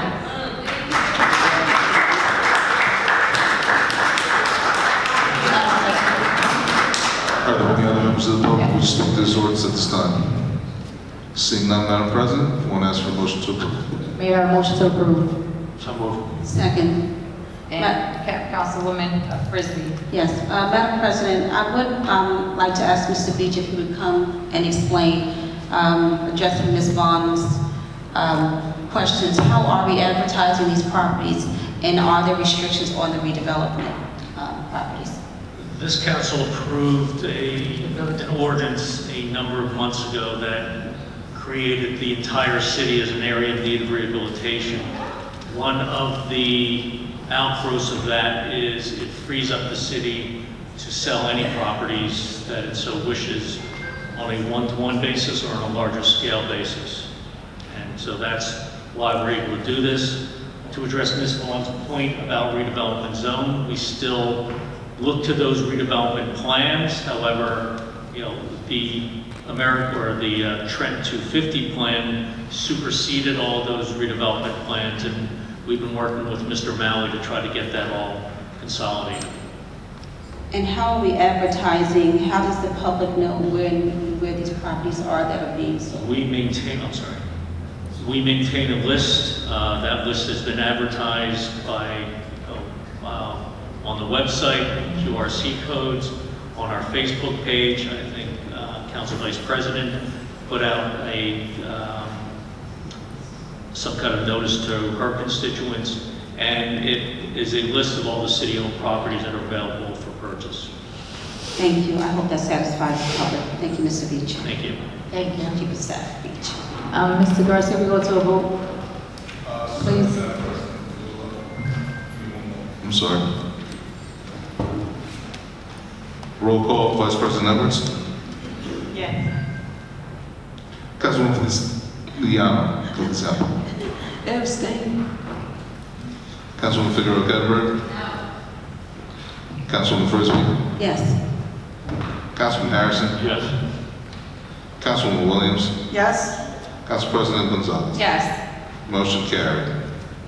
Ordinance 25-126, ordinance authorizing the sale of city-owned property commonly known as 20 East Ingham Avenue, 123 North Hermitage Avenue, 323 2nd Street, 689 Southern Street, 484 West State Street, and identified on the city tax map as block 8504, lot 18, block 2803, lot 30, block 10503, lot 33, block 8506, lot 7, block 2206, lot 4, pursuant to NJSA 481213C to NGHE Developers LLC for the sale price of $125,000. Are there any members of the public who wish to speak to this ordinance at this time? Seeing none, Madam President, do you want to ask for a motion to approve? May we have a motion to approve? So moved. Second. Roll call, Vice President Edwards. Yes. Councilwoman Feliciano. Abstain. Councilwoman Figueroa Gettleberg. No. Councilwoman Frisbee. Yes. Councilman Harrison. Yes. Councilwoman Williams. Yes. Council President Gonzalez. Yes. Motion carried. Ordinance 25-127, ordinance authorizing the sale of city-owned property commonly known as 1222 East State Street and identifying the city tax map as block 25902, lot 37, pursuant to NJSA 481213C to G Construction Contractors LLC for the sale price of $20,000. Are there any members of the public who wish to speak to this ordinance at this time? Noted. Please state your name and address for the record. You have 5 minutes to speak. It is. Ada Moran, I'm on 135 Mercer Street. I guess my question is, this ordinance was passed where we're rehabilitating Trenton. That seems like a huge opportunity for outside investors to come and invest. That could be a good thing, but that can also be very bad. So my question is, what do we have in place to make sure these are good faith buyers, that they're not just gonna come and say they're renovating it for a first time home and then sell the first time home they're picking these properties up for $25,000. I mean, you could sell it for $300, $400. I mean, how do we know that this is actually gonna be for the community members and not just like some fucking asshole from Hamilton coming in? So,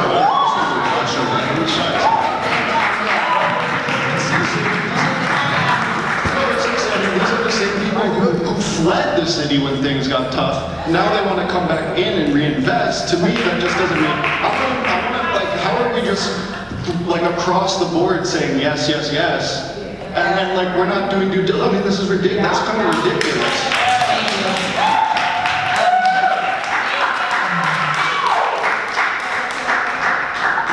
you. For anyone else, please, we would appreciate the respectful language in our council chambers. If anyone else comes up and speaks in that manner, we will ask for you to leave. And just to that point, this is almost similar to the dollar program, and there has been a lot of work done in the research behind some of these things. We're not just saying yes, yes, yes, just because. There's a lot of work that has been done. There's a lot of discussions, a lot of meetings that have been had, and we have come up with a process where I would trust that the process is legal. We've gone through our legal teams before they come before council, and some of the things have been addressed as far as the LLCs having to provide names and actual accurate information, so that has been addressed where we make sure we have those contacts. And a lot of these LLCs, some of them are local people who just don't want to have it in their actual personal names. Simple as that. But so thank you for your comment. Mr. Garcia? Yes, are there any other members of the public that wish to speak to this ordinance at this time? Please state your name and address for the record. You have 5 minutes to address council. Press the button right here. Press the brown button. Yeah. Deborah Chambers, 40 Prospect, Trenton, New Jersey. To feed off of him, you're right. This audience right here, all these blocks, these people who you just sold these properties to, do y'all know these people? So if you don't really know these people and you saying yes, yes, yes, how do you know these people if you don't know them? How do you know what they are about? How do you know where they come from? And a lot of these people is coming from, a lot of them from New York, I mean, all over. They all coming down here to Trenton, and they are buying these houses up like crazy. The people who have been living here, born here, raised here, own houses, we don't even have a chance to even purchase any of these houses because you guys are giving these houses to people that come from different countries and everything. And I don't think it's fair. I think the properties that the city owns, I believe that the people who live in the city of Trenton should have first priority over any of these properties. You should not be giving these properties to other people that's just coming down here and want to buy all these properties because they are cheap. And I do know there's a lot of people from New York coming here and they buying all these properties because in New York, the properties over in New York is $1 million. So they don't have $1 million to buy the properties in New York. So they come here in Trenton and get them dirt cheap, and they are selling them. We, the people of the city of Trenton, should have first priority over these properties. If you have an application from a person and you see that they are living in Trenton, and then you see an application of a person that's living over here in another state, the person who's living in the city of Trenton should have first priority over these properties. And also, these properties are being sold to some people in the city of Trenton, and you guys are giving them a lot of properties at one time. And I know that for a fact because I know some people that they got like 10 houses. Once a person purchase a couple of houses, just say 3. I think they should wait and give another person an opportunity to purchase. Stop giving these houses to the same people. Give other people a chance. We cannot change state law. We are a municipality. We don't get to do that. We have to adhere to that. So that's to everyone. We are abiding by the law. And state law says that we cannot prioritize our residents as much as we have, and I have asked that question personally more than 1, 2, 3, 4 times. Can we put preference to the residents of the city of Trenton? And the answer is no. So that is something that we have been trying to make sure that we get the word out to the residents of the city of Trenton so that they know to get on it first so that we can actually get them in it. And if that has changed, if there's something different, then I would love to be told that. But I was told, because I have asked that more than 2, 3, 4 times, as some of my other colleagues have as well. We want the city of Trenton residents to be homeowners. We want to have less renters, and we want to have more home ownership. That is the goal. Thank you, Madam President. Thank you. Yes, I was going to let Palmer, I think he was ready to reply. Go ahead. I'm not sure if he was ready or not. You look like he was, but okay, never mind. Go ahead, CBD. I'm no attorney, but we have been working on this for a couple of years. We cannot say we are only selling our properties to Trentonians. We can't do that. There is a law that prohibits us from doing that. Excuse me, Yes. there is property. Well, I was going to say, Council Vice President has the floor. Thank you. Thank you, Madam President. To that extent, this council has approved a rehabilitation ordinance prior to make this entire city a rehabilitation zone. And how that differs from the various pockets of redevelopment zones are, the rehabilitation zone allows people to bypass auctions. Therefore, we do not have to host auctions. So if anyone remembers the previous auction that we had somewhere around 2021 was an absolute disaster. We sold a lot of properties way above market value and it came right back to the city. Because those auctions get severely competitive, they end up being frivolous offers and we end up recuperating them right back and never selling them. A lot of the times they sit on the market for whatever reason, these landlords or owners, whatever their intent for buying a property is, allows them to sit there. Since that was happening, this council has been meeting with the administration since day one to make sure those things do not happen. So, for example, the rehabilitation zone.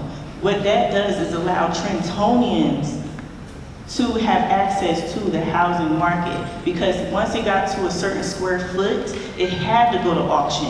Now you can make a direct offer to the city and the city can work directly with you without you getting into competitive auctions that will outprice Trentonians. And also, in addition to that, this council passed a resolution earlier this year on February 4th, a resolution authorizing the order of prioritization of residential property sales by and within the city of Trenton. Because we are prohibited from only selling to Trenton residents, we created a prioritization list. Number 1 on this list says homeowners with adjacent property. Priority will be given to current homeowners who seek to acquire adjacent vacant lots in order to expand their property for purposes such as green space or property development. This includes properties vacated by the city. This means if you have a lot next to your own and you want to buy that and add it onto your property, whether or not you want to build or just have it as extra yard space as a side lot, you would be prioritized in that process. If someone was to make an offer on that lot that is not an owner of either side of that lot, you would be notified. That is a part of the process and would be given the chance to submit an offer to purchase it as well. And because this list exists, you would be prioritized, even if there's an application received before yours. These are conversations we've had with the administration. Number 2, resident buyers for rehabilitation and occupancy. Second priority will be given to city residents who wish to purchase properties for rehabilitation with the intent to occupy and own the property. So for example, if 2 investors had submitted offers on a property and you were the third and their offers are higher, but they want to rent it out, but you want to live in it, you will receive priority because you want to live in it. Number 3, non-residential buyers for rehabilitation. Third priority will be given to non-residents who seek to purchase properties for rehabilitation with the goal of bringing the property up to standards for residential occupancy and eventual home ownership. So non-resident buyers for rehabilitation who That means if they don't live in the city and they want to buy it, they want to rehab it, they would have to sell it to somebody who wants to live in there, not rent it. We want to prioritize people who want to fix up properties and sell them to homeowners, homeowner occupied people who are going to live in there and not rent or not sell it, or to people who were going to rent. So whether or not they live in the city, if they want to help fix up a property and sell it, that's what we're looking to prioritize as well, instead of always just rentals. So, because a lot of people may not be able to be eligible for a renovation loan or any kind of capital funding, because a lot of these properties need about 80 to 90 to $100,000 worth of work. So, in all honesty, the medium income of our city isn't supporting a sustainable program to get low to middle income people into these properties at a market rate from a private sale. So this city is offering that, you know, for a substantially low amount, and with you to have the proof of funding to fix it up and rent it out or sell it. Number 4, I know this is long-winded, I'm sorry. Investors for rehabilitation and resale. Fourth priority will be given to investors who intend to rehabilitate properties and sell them to market rate for homeownership and occupancy. So whether they're a non-resident or an investor meaning LLC. So number 5, this is the last one. Timely rehabilitation and tax roll integration. All purchasers, regardless of category, must adhere to an agreed upon rehabilitation timeline to ensure the property is returned to the city's tax roll as promptly as possible. The city will monitor compliance with these timelines to ensure successful rehabilitation and occupancy. So no one is being sold these properties and then the city is just closing the door on them and never going to contact them again. There is some sort of asset management plan in place for them to monitor the progress of the people who are purchasing these properties and rehabilitating them, whether they have the intent to live in them or sell them or rent them out. So this council, as the redevelopment, the authority of the city, has been giving this process severe due diligence to make sure Trentonians are prioritized above everyone. And we are doing that in the most legal way we can possibly do without superseding state laws. Thank you. Thank you for clarifying that, CVP, so nice and detailed. Mr. K, do you, Palmer? Council President, can I say one thing before you speak? Thank you, ma'am. And that was excellent, thank you, Council Vice President. Ma'am, I just wanted to add a couple small things. As you already heard, we've been working on this from day one. We all came in to this after hearing so many stories of people who felt that the system wasn't transparent, the system wasn't fair, and Trentonians weren't able to get access to properties. It's not an easy thing to correct, but we've done a great job, I believe, in 2+ years of correcting it as much as we can legally possible. Unfortunately, the state of New Jersey would consider, and I know we've cleared this up about priorities, but would consider if we had something such as only Trentonians can have access to the list of properties, they would consider that a form of buyer discrimination, which is something we can't involve ourselves in, we can't do legally, we just can't. But every single member of this council, even Mayor Gusior spoke about, we want home ownership. We live in a city as of the census of 2020 that has a 39% home ownership rate. You go to Robbinsville, it's 88%. The one other town, bizarrely enough, that's anywhere near us is Princeton, New Jersey, with 56% home ownership rate, and that's because they have so many darn students there. So we have a lot of catching up to do. In 2000, we had roughly a 55% home ownership rate. So we have a lot of work to do. We're trying to do that. And some of these houses are going to be very difficult. Some of the ones we are approving tonight, they have holes in the back of them, partial collapses, but they are things that can still be rehabbed. And we're trying our best. And at the same time, we're trying to end the shell game with the LLCs. That's one of the reasons we've pushed very hard to make sure we have the name of an officer, the president, vice president, the treasurer of an LLC legally, who had to register with the state of New Jersey to have an LLC be formed in order to buy a property. And on top of that, making sure while we're trying to have these properties get sold at a price that is affordable, particularly the regular Trentonians, that we're also trying to maximize as best we can the price we sell it at for the city of Trenton, because we are a city that's in a need. We have what's called a structural deficit where our tax base doesn't pay for our budget, and that's why we're so darn dependent on the state of New Jersey. So we want Trentonians buying houses, we want Trentonians rehabbing them, moving into them, having thriving lives. Please never think that we don't want that to happen. But this process, we've done a great job making it more fair. I think there's some things we can make it even more so, hopefully in the future, little improvements here and there, things like what you said tonight. We need to hear that because we need to know that we can still do better. One of the things I'm hopeful for, and this came up in our meeting, is perhaps even once a year or whatever, we can have a robocall go out to tell people how they can go to the website and simply just see if they're interested in a property and be able to find that out. Because a lot of times real estate, it seems to be, it's something that's for, you have to have a great degree of sophistication. Yes, you can go to Zillow and try to find a property, but that doesn't make it easy for you. We need to make this process easier for every Trentonian, and I'm just really glad that you came tonight and you spoke out. But again, we're doing the best we can. We've done a lot of great work, but it doesn't mean we can't do a little bit better. Thank you, Councilwoman Williams. Mr. Richardson or Mr. Kay?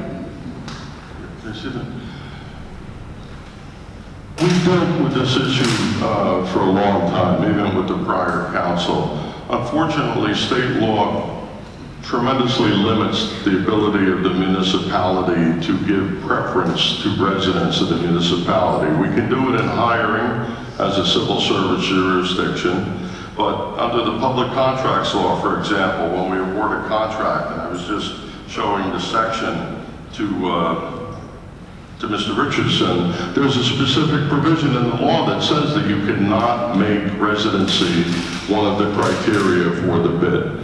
Now, that's under the local public contracts law when we award contracts generally. Now, under the redevelopment law, I don't know of any specific provision in there that says, something along these lines, but it seems to me that the public policy of the state of New Jersey would be sustained. You just can't limit it to the residents. And if we did try to limit it to the residents, we would probably be, it would be struck down in court. It has to be based on the quality of the presentation, upon the qualifications of the proposer, and unfortunately, that's what we're left with. It's not that council doesn't want to do it, it's just that legally, it probably wouldn't be sustainable, and we would lose the case, and in addition, we'd probably lose a lot of legal fees and costs.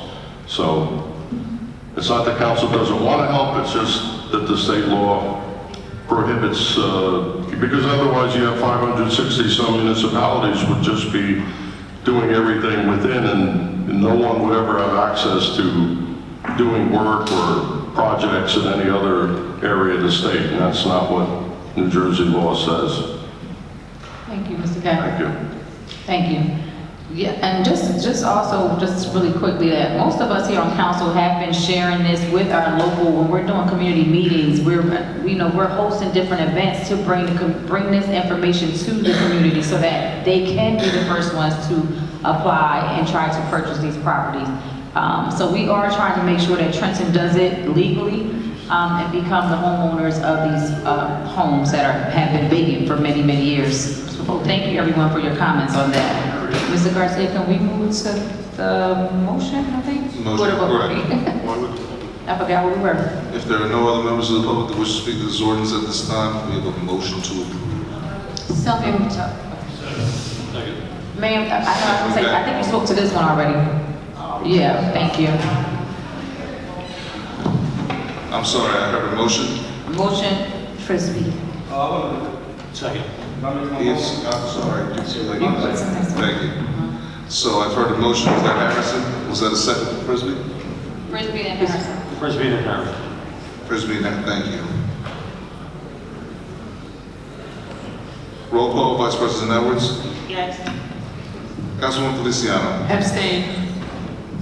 Councilwoman Figueroa Kettenberg. No. Councilwoman Frisbee. Yes. Councilman Harrison. Yes. Councilwoman Williams. Yes. Council President Gonzalez. Yes. Motion carried. Ordinance 25-128, an ordinance establishing limitations and procedures for the acceptance of donations by city departments. Are there any members of the public who wish to speak to this ordinance at this time?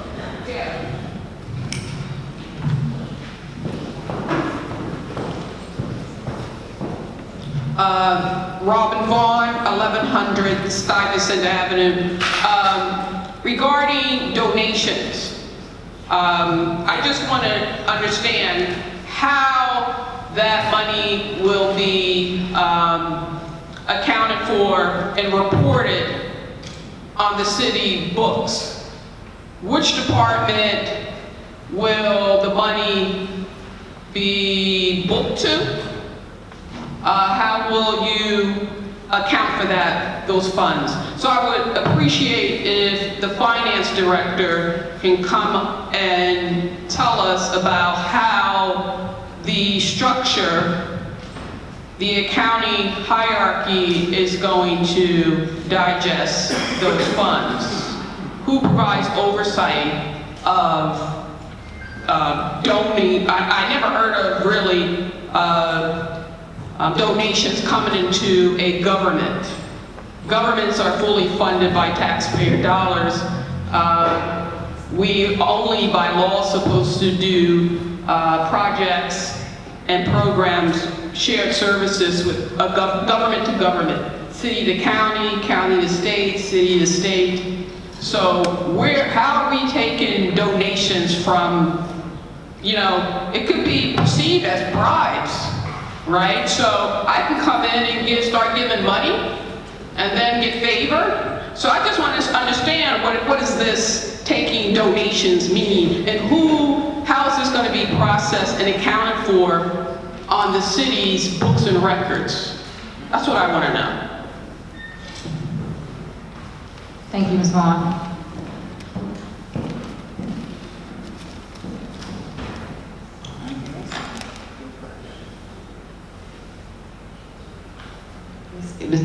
Anyone else? Oh, you're still writing. Deborah Chambers, 40 Prospect. I have another concern with the city. This is my first time ever coming to one of these. Ms. Chambers, really quickly, I don't mean to cut you off, but is it in reference to 128? No. Okay, so can you just hold that on to the regular public comment? Okay. Thank you, hon. If there are no other members of the public who wish to speak to this ordinance at this time, if I can have a motion to approve. Madam President, can I have a motion to approve? We have a motion to approve. So moved. Second. Council President. Councilwoman Feliciano. Thank you. So when last we met, we looked this over. I thought that there was going to be some changes that were supposed to be made with regard to the donation dollar amounts for letters B and C. Also, I want to speak to Ms. Vaughn's concern about when we're referring to donations. There have been donations that were made not in money, but in items. So in order to appropriately account for that, so that there is no question or speculation of anybody doing a thing for a thing or what have you, the administration has now put this into play so that we can understand when things are coming, right? So similar to the school board, when we're there, we can have donations that will come in that people would make to the school. People want to paint rooms, or people want to give certain items, refrigerators or whatever, but everything has to be passed through the school board first before they can go ahead and accept it, and they have their criteria by which they would say yes or no. We're just simply asking now, and the administration is giving, because there was an instance where donations were made that because of the dollar amount, it was under question, and how is it that we are accepting this with no approval, no nothing, as it would seem from anyone in the administration or the council. So this is the administration's answer to say if someone wants to donate things, then goods or services, thank you, that this is the process that they would have to follow. We don't have a finance director. So to that being said, if, Madam President, if I could call for Mr. Cherry to come up and answer the question. And then to explain why, one, we didn't make the changes that we discussed from the last meeting about the dollar amounts and everything. And then the question about the accounting for the oversight and where the funds would be, et cetera. Of course. I'll answer in the reverse order if that's okay, Councilwoman. The administration remains accepting of whatever changes you wish to make. I think I was just mistaken and misunderstood since council, I don't believe, took a motion at the time to propose the amendment. I believe we were still waiting definitively on what numbers council wished. But to be clear, the administration has no objections to those numbers changing to 5,000 for the first, for combining A and B and making it up to 5,000 or whatever dollar amount changes council wishes to make. We do not object. Regarding the accounting for funding, the City of Trenton has accepted cash donations for an exceptionally long period of time, certainly longer than I've worked here. We have small dollar amount donors that have given us money for various things, from both philanthropic organizations or individuals, and those go into trust accounts in our accounting, and we would continue to account for them as we do now. They have trusts. They exist for the purpose of whatever that individual or agency provides us with the money for. This simply, Councilwoman, as you astutely pointed out, this provides an intake oversight for approving the acceptance of those donations, so that while they are accounted for financially, there is also an accounting for an affirmative that the city has reviewed the purpose and the dollar amount, and when it goes into the trust account, if it's a dollar amount or when it is applied, if it's a good or a service, there is an accounting of that on the front end. Thank you. Of course. So, Council President, then if that's the case, Make the changes. Like to make the changes to letter B, if it would please the council, to say donations of $1,500 to $4,999. And then also add to that, it would require council approval. On B. Yes. And then on C, it would be donations exceeding 5,000 shall require city council approval. Thank you. All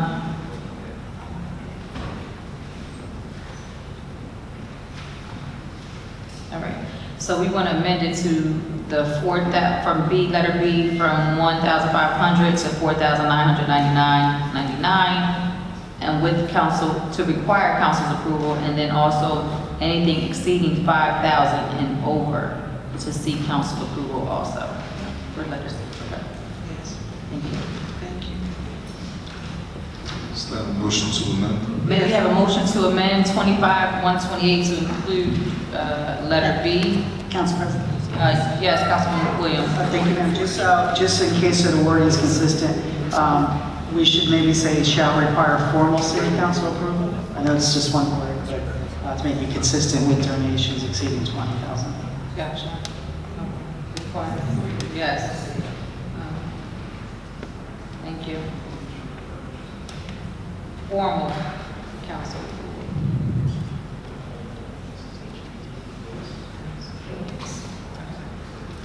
So maybe have a motion to approve.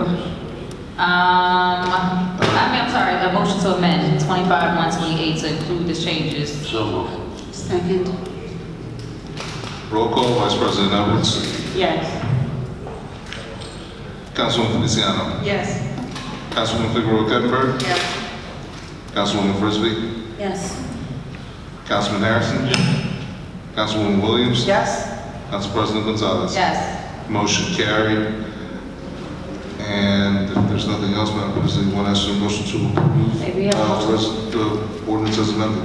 May we have a motion to approve the amended ordinance 128? So moved. Second. Thank you. Roll call, Vice President Edwards. Yes. Councilwoman Feliciano. Yes. Councilwoman Figueroa Kettner. Yes. Councilwoman Frisbee. Yes. Councilman Harrison. Yes. Councilwoman Williams. Yes? Council President Gonzalez. Yes. Motion carried. Ordinance 25-129. Ordinance amending Article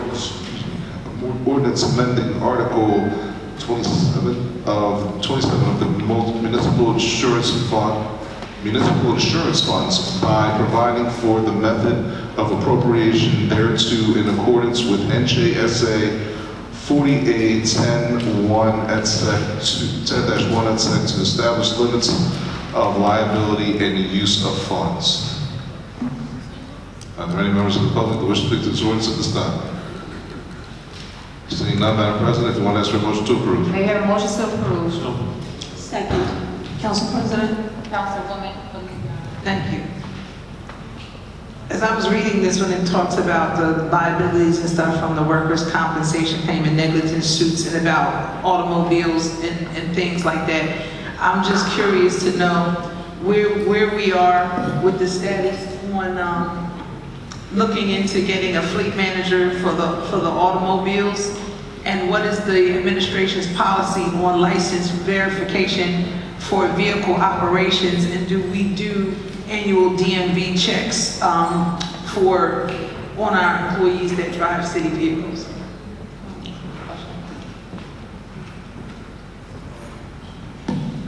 Good evening. We have an intention of still working to find a fleet managing person or system. We don't have an immediate hiring plan for that position. We do keep licenses on file for our employees who are assigned for city vehicle driving, and there is an additional, more strenuous check for individuals who have CDLs. They are, in addition to being subject to updates and reapprovals, they are also subject to random drug screenings and medical tests as required by the federal government.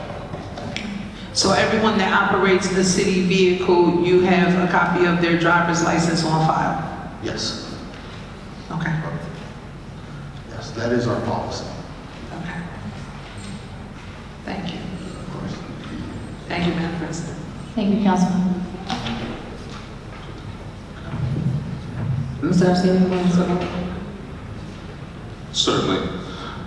Roll call, Vice President Edwards. Yes. Councilwoman Feliciano. Yes. Councilwoman Figueroa Kettner. Yes. Councilwoman Frisbee. Councilman Harrison. Yes. Councilwoman Williams. Yes? Council President Gonzalez. Yes. Motion carried. And Madam President, ordinance 25-130 has been pulled by administration. Correct. We are on to resolutions, and just to inform you, Madam President, we do have a walk-on resolution listed. We are listing that as number 395. I'm sorry, what number is? I'm sorry? 395? Yes. Okay. 395. That resolution is appointing conditional redeveloper and... No, that's been pulled. That's been pulled. Right, correct, Mr. Beach. 395 has been pulled. In addition to those 391, 390, 391. correct. Council President? Yes, ma'am. 25-388, 25-393, and 25-394. Thank you. hands. So we'll start with 384, 25-384 with Councilman Williams. Thank you, Council President. So regarding this one's about the ad hoc committee. I did have a chance to speak with Councilwoman Edwards, who is the sponsor of this, with President Edwards. And what I'd like to suggest in lieu of this, if she's willing to, I'll speak louder, if she's willing to pull it for this evening, is that we would use City Council to serve as the full City Council, to serve as the committee regarding Trenton Waterworks. And that what we would need to do to provide oversight to the Trenton Waterworks, as well as the burgeoning situation with DEP and any improvements that need to be made, financing issues and so on and so forth, that we would add a special meeting once a month or once every other month to maintain some sense of oversight on a regular basis. This way, we were able to provide that as a full 7-member committee and team. I think the city is looking for that leadership from us. It would also give us a firmer hand directly in making sure that things are fixed as promised, but making sure that there's a timeline and having an expectation, and that TWW is meeting the expectations and obligations they have, but also that DEP is doing the same. And I think that's going to be really important going forward. So I would again ask my colleague, Councilwoman Edwards, that she would pull this ordinance, the resolution for this evening, and I'd be happy to work together with her on language based on what she has already produced, that we could do this as a full council. Thank you, Councilwoman Williams. If we had meetings, they would be virtual, if possible, to make it easy for them. Right. Councilwoman Frisbee has something to say? Yes. So, thank you, Madam President. So regarding this resolution, if this resolution were to pass, I would ask that a representative from TWW be on this ad hoc committee, and they would be required to give bi-monthly or quarterly at the very least, preferably monthly, updates on this. Being a member of an ad hoc committee that I am on now, one of my concerns is there is no voting, but those members that are on the ad hoc committee, they have influence. They give suggestions and make recommendations, and those are strongly taken into consideration when it comes to whatever entity that they are sitting on. So having a TWW representative on there would be strongly advised if this were to pass, and also having monthly, preferably, reports that would come to council so that we are all kept abreast of what's going on. Thank you. Thank you, Councilwoman Frisbee. CVP? Thank you, Council President.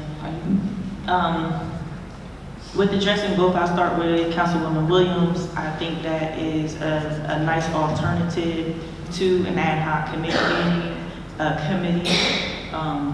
To Councilwoman Frisbee's point, if we were to go through with a roll call vote on this, and this were to pass, and I'm just speaking hypothetically, if I weren't to pull this, then it would act in just the way that you said, that it would represent the full body, and Trenton Waterworks, the director specifically, should be at every single meeting, just the way that we have with the HED ad hoc committee meetings that the business administrator and the chief of staff hops in and out.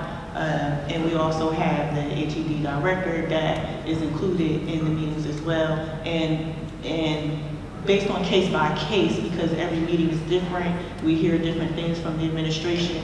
Whoever is supposed to be there is there. So the staff is included. It's not just council having the meeting by themselves.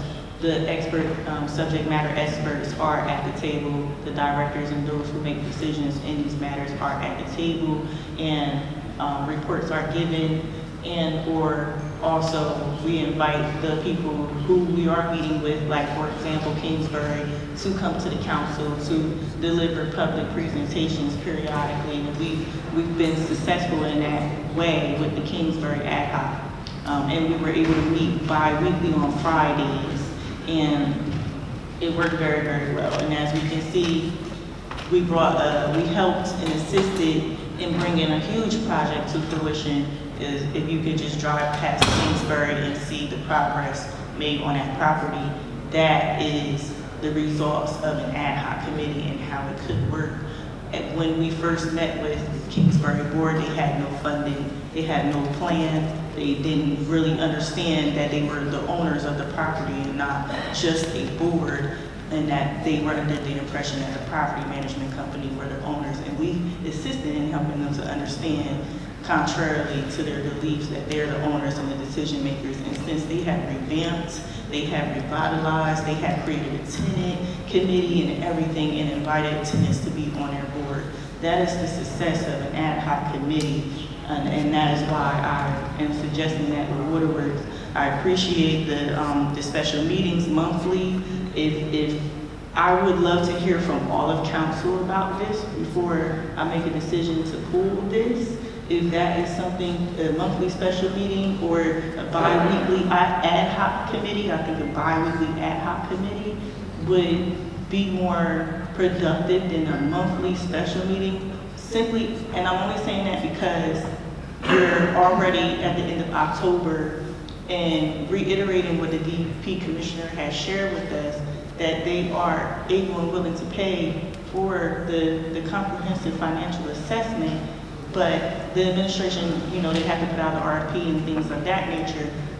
If we were to have bi-weekly discussions beginning next week, hypothetically, we can possibly help and assist with the administration on moving that process along much quicker, because we still don't have an RFP out for this financial assessment, and we desperately need this in order to determine the direction of this utility under its current structure, not even just considering any other alternative structure, but under its current structure, we absolutely need a comprehensive fiscal financial assessment of the utility in order for us to really, really turn this ship around and revitalize this utility. So to that point, I digress at this point, and I would love to hear from the rest of the council on what your thoughts are on what special meeting monthly versus a bi-weekly ad hoc committee meeting with presentations publicly. Council President. Councilwoman Feliciano. Thank you. Thank you, Council Vice President. So, since our last council meeting that we've had, to my knowledge, we've not even discussed Trenton Waterworks. We've not discussed this issue. We've not discussed what anyone was thinking about. We've not done anything. The ad hoc committee, and I'm not sure if we have it because all 7 of us can't get together in the same room at the same time. You know what I mean? I'm not sure why that has not happened, but that has not happened. This is where an ad hoc committee comes in, where the committee meets, they discuss, and here's the thing, I don't have to be on the committee. We just need to have a committee. We need to have people having conversations to talk about the direction that we need to move. Because right now we're just sitting on our hands about this and we're not doing anything. And that's not fair to the residents, that's not fair to people who are trying to piece some things together to make some kind of sense about what direction we need to go in with this. And I get it, we all want to make the right decision, we all want to come out of this and be like, yay, you know, I feel good about this, and I get that, but we've had ad hoc committees for other things. I don't understand why this is any different. I do understand where Councilwoman Frisbee said that someone from Trenton Waterworks be on it. If that is possible, I don't see anything wrong with that if it's possible. We just need to have something moving where we can talk through whatever needs to be done so we can find a viable solution with whomever sits in the room.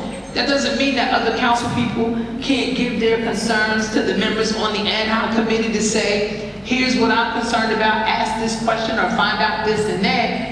It doesn't mean that. It doesn't mean that those people have total control over what's happening with the situation. It means that those people are the ones that have agreed that they're going to make their schedules align, that they're going to meet, that they're going to discuss, that they're going to hash out and work out, that they're going to tell the other council members, okay, we're having a meeting with such and such. Do you have any questions? Do you want this, that, and the third? I don't even know if that's the case, then we could have Mr. Garcia in the room, you know what I mean, taking minutes, however, whatever this looks like.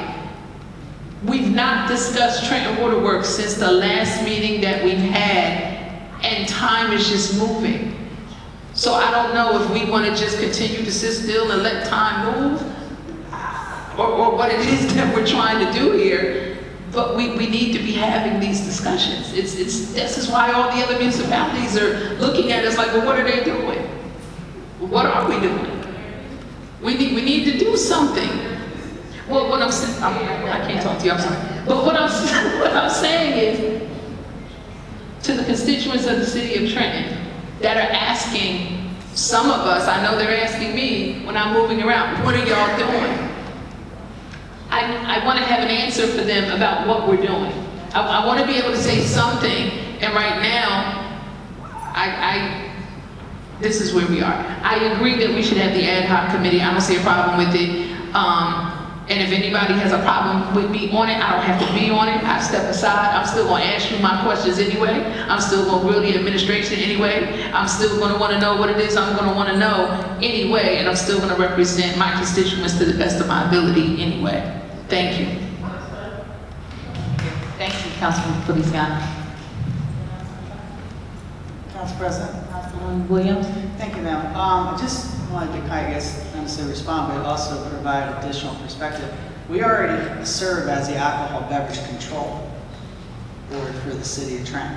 So why would we not be able to do something like this? And yeah, time has gone by because we legally can't meet as a 7-member body to discuss this idea of us actually having a meeting. We could set a regular, it doesn't have to be a special. We could legally schedule as a regular meeting.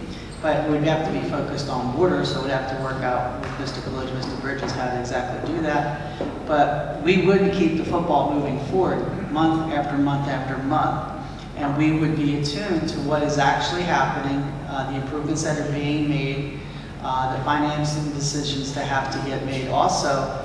But additionally, this would provide us more direct oversight on a regular basis. Because, yeah, people are, I've had people come up to me in the community at different meetings and just even shopping. What is going on? What are you guys going to do? You just kind of said, like somebody said recently, we just sit up here and bicker about it, which we don't. We discuss it. We have intellectual discussions about it, whether we agree or not. We agree, we disagree or agree respectfully. But I think by having a council to have a regular meeting, that would keep this discussion moving forward, and we would be producing something, and this gives us a chance to save the waterworks, not just have to figure out which way of regionalization or its ward as the two choices that we have offered to us. This gives us a third way, which would give us the way to make the waterworks better, with council being intimately involved in that by oversight. Thank you. That's just my opinion. Madam President. Councilwoman Figaro Gatbert. Thank you. I just wanted to state for the record, this is an issue that has to come to head soon. We're going to be working through this issue for some time. It's not going to go away overnight. I would be comfortable with either. I would be comfortable with having an ad hoc with members appointed from council. I don't know that anybody from Waterworks or anybody else within the administration can be part of that or not.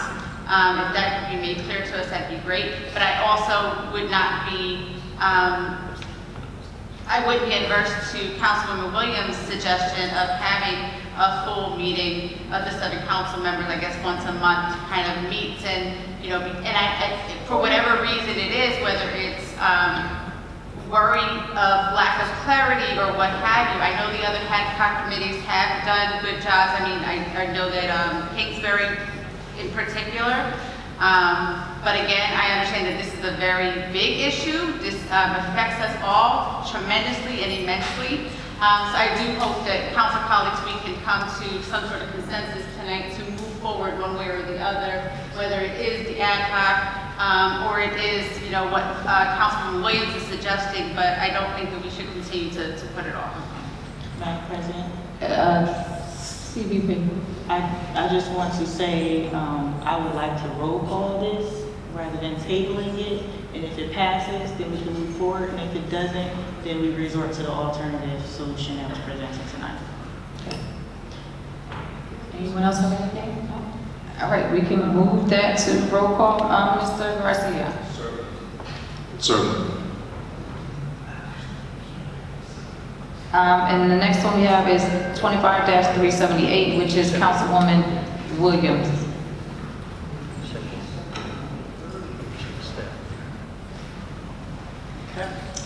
So my question with this is, I wanted to make sure there are a lot of concerns in the city that if we approve this, the state of New Jersey is going to pay for it. So the state of New Jersey would, if they actually put money into this, that they would determine who does the assessing.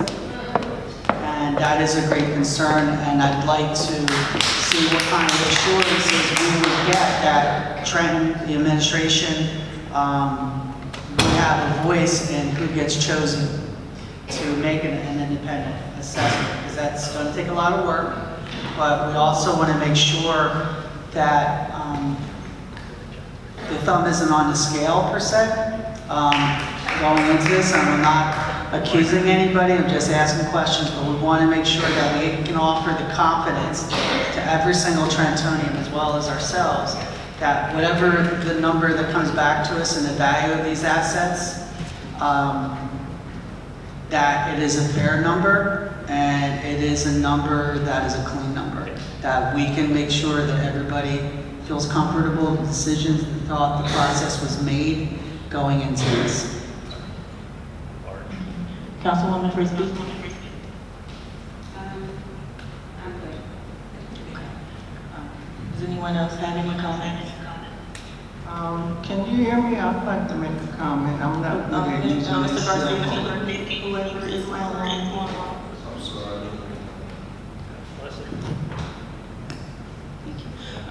So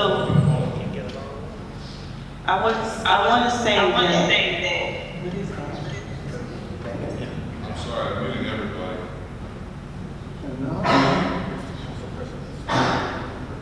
Ma'am, this is not your time to speak. You may wait till public comment. At this time, you are unable to speak on this item. This is council's discussion. Thank you. Thank you, Mr. Garcia. I want to say that this resolution is an informal act of council, that this does not authorize or is like no type of, this isn't the actual RFP or decision to do the assessment. This is council saying that we understand that we need to do a comprehensive assessment that will include asset valuation, bonding and debt capacity, financial position and status, capital planning, operational capacity, retention of the current Trenton Waterworks structure with enhanced oversight, establishment of a Trenton-owned water utility authority, fiscal and legal impacts of any proposed regionalizations and any other issues related to the Trenton Waterworks. I want to say that this assessment is going to go through every single thing that I said and weigh it out and plan it out. This assessment does not make any decisions on any structural changes to the utility at all. No structural changes can happen by the administration, forced by DEP or any court system to our knowledge, and that was confirmed by multiple attorneys, that cannot be forced. That decision comes down to this council. or whatever council sits on this dais thereafter us when that time comes, because this will be a 18 to 24 month process. It is going to weigh it out. This council is not in favor of regionalization, and we have not decided on whether we are in favor of an authority either. We would love to see the current structure work as a well-oiled machine, and this assessment will help us figure out just how to do that in the most feasible way. This does not mean that just because we're doing this assessment that we are entertaining the idea of changing a structure of the utility. However, if the structure was to be changed, if it pans out that this assessment says that it's not feasible or sustainable to keep the current structure, that report will lay out why. And that report will lay out alternative solutions, i.e. an authority, and I don't even want to mention the R word at this point. We're not going there. So, but it's just so that the public understands that we have done our due diligence. This assessment is just to do the due diligence so that the public understands all three, current structure and the other things that the DEP's reports had laid out with MUA, which is a municipal authority, which is a Trenton authority, or regionalization, which is what they are in favor of. But we are not doing this assessment with any predetermined outcome, whether that would be an authority or a regionalization. We would love to see this under its current structure work 100% efficiently. But we can't do that if we don't know what's going on. So to that point, this is just a resolution of support. And I want to be clear that this council does not need to do a resolution of support in order for the administration to put out what is called an RFP, a request for proposals for companies to submit proposals to us to do this assessment. They can put out the RFP without us doing any type of formal or informal action. So, but this is just to say to the administration that this council is on a unified front with supporting this assessment because we know we need it. So I just wanted to explain that so that it's clear to the public what the intent is of this resolution. Thank you, CVP. I would like to ask for it to be roll call. Council President? Yes, Councilwoman Feliciano, and Councilman Harrison. Thank you. So, thank you for that again, CVP, on that. So I want to tie in 361 and 378. So, 361 and 378. In looking at it, right, as I'm looking at 361, the part that now it is hereby resolved that we support and endorse the creation. No, it should be more so we would like to explore the creation of. In putting this together and looking at where we were, because the DEP was coming at us one way and everyone's saying we need to regionalize. I do not agree that we should regionalize and give control of Trenton Waterworks over to anyone. I've said that and I still stand on that. In listening previously, as I've said, to CVP Edwards and her thoughts about the authority tied in with what I said to the mayor, 2 years ago, about the advisory board concept. It's on the same lines. I think that we should explore the possibility of the Trenton-owned authority, which when we read the body of it where it says about doing the necessary studies and professional review of the Trenton Waterworks to enable council, right, to, I don't know if we should necessarily say enact an ordinance creating it, but we want to explore it. That then justifies or backs up the assessment in and of itself, if that makes sense to you. We need to have an assessment done. Either way this thing goes, something needs to be done, regardless of if we say, yeah, we're going to regionalize, they're going to assess it.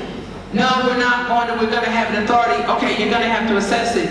We want to leave it the same way. We should still assess it because we got to know what's happening anyway. So this was not, I agree with the assessment, I think we need to have it. When it comes to 361, that could be tweaked, and as a matter of fact, I'll pull it from tonight, 361, but I mean, for me, I just want to offer the people something. We're putting something on the table to say this is, the council is working in a direction of coming up with a solution. The authority, but I don't want the authority to be the solution. I mean, we've had this for a while, to look at it, to chop it up, to think about it. If that's not what you want, then that's not what you want. But I think that we should at least explore, and by us saying that we are exploring it as an option, then that is us stepping forward saying, hey, Trenton, everybody, we're thinking, we're looking into something, we're having the assessment that's done because we want to explore the possibility of the Trenton Authority. Not saying that we're doing it. We're not saying that we're guaranteeing it. We're not saying that we're doing it.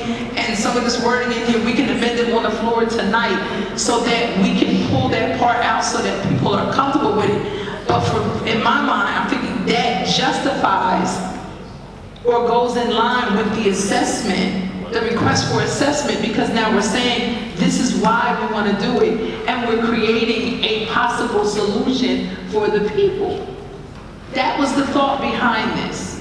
That was the thought behind this, that we offer, we're thinking. We can, you know, I get it, you know, the ad hoc, we'll see what happens with all of that, the people at the table.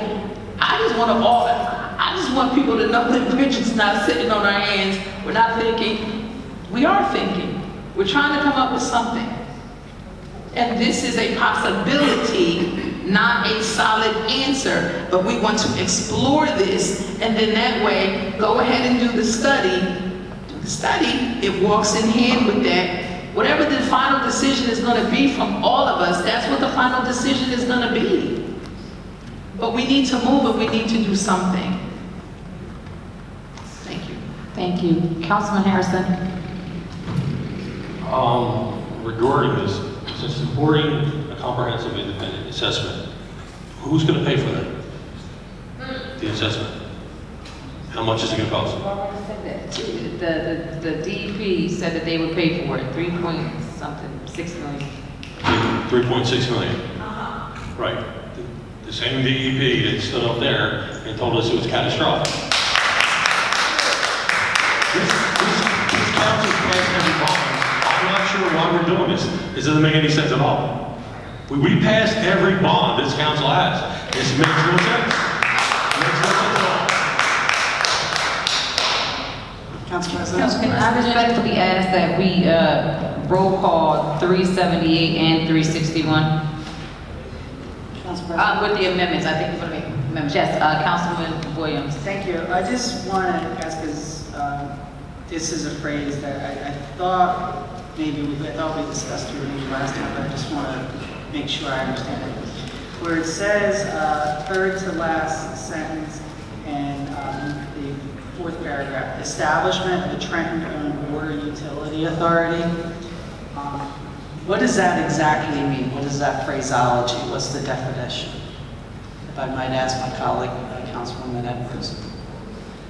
Which one are you speaking on? On 325, 378. 378. Yes, ma'am. I believe we had a discussion about that before. 378. Yeah, it's in the large paragraph, now is therefore resolved. Madam President? Yes. So the city council to immediately engage the necessary experts and consultants to prepare a comprehensive independent assessment of the Trenton Water Works, which assessment shall include but not be limited to. So it's an assessment of a Trenton water utility, an assessment of any proposed regionalization that the DEP is recommending to us, just so that we're hashing it out. Everyone knows on council, the public, the residents, the administration, how it could work if we were to go that route, if it pans out, that the current structure has been deemed unfeasible or Agent finds this property to have no value to the city, but like, what is the dollar amount of the items that we're looking to donate? It's hard to assess because these items that's being donated were actually in storage and not even being used by the department during the time doing inventory. As we were receiving new items, we have an overstock of old items that never was purged from the storage room to the fire department. Okay. All right, I was just curious, just to know, only because we have this whole thing on here about what we, you know what I mean, when we're giving stuff out and in and all this kind of stuff. Okay, but it does say here that it has passed its useful life expectancy, so on and so forth, but we don't have a dollar amount. Yes. Okay. And on the back of the agreement of the donation, I see the mayor of Monrovia signed it, but the mayor did not. Do we have a executed? I believe that it has to be signed after the resolution is passed. Okay. That's my understanding through the administrator. So once, if it's passed during this meeting, then you're signed. Okay, thank you. You're welcome. Council President. Councilman Harrison. Director. Yes, sir. Regarding this, have we done this before? Yes, we have to Guatemala. I think it was last year. Guatemala. Okay. Yes. Thank you. You're welcome. Thank you. Consent agenda, Mr. Garcia. And then now, 390, Councilwoman Frisbee for 390, 391. So for 390, I don't have a question. I just wanted to say, in looking at one of the items on there, we are, let me just get to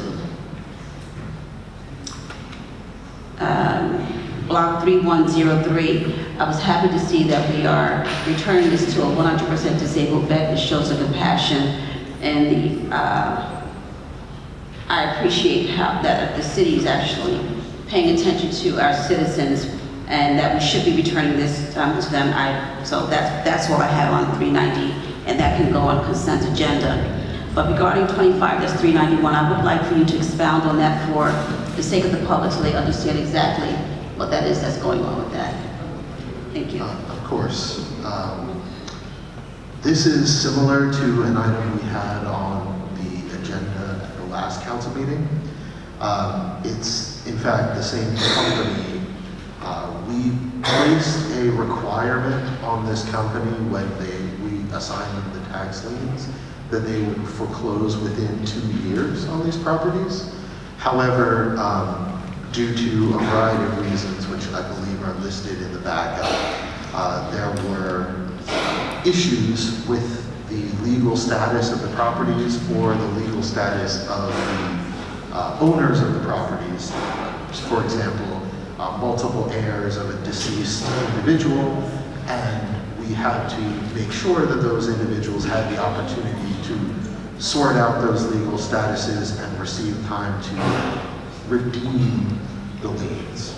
As a result, this company who was assigned the liens has not had the opportunity to foreclose within the 2 years, and this is simply seeking to give them another 2 years on these properties because of those legal challenges. Thank you, sir. Thank you. Consent. Consent, thank you. 393 is Councilwoman Feliciano with 393, 394.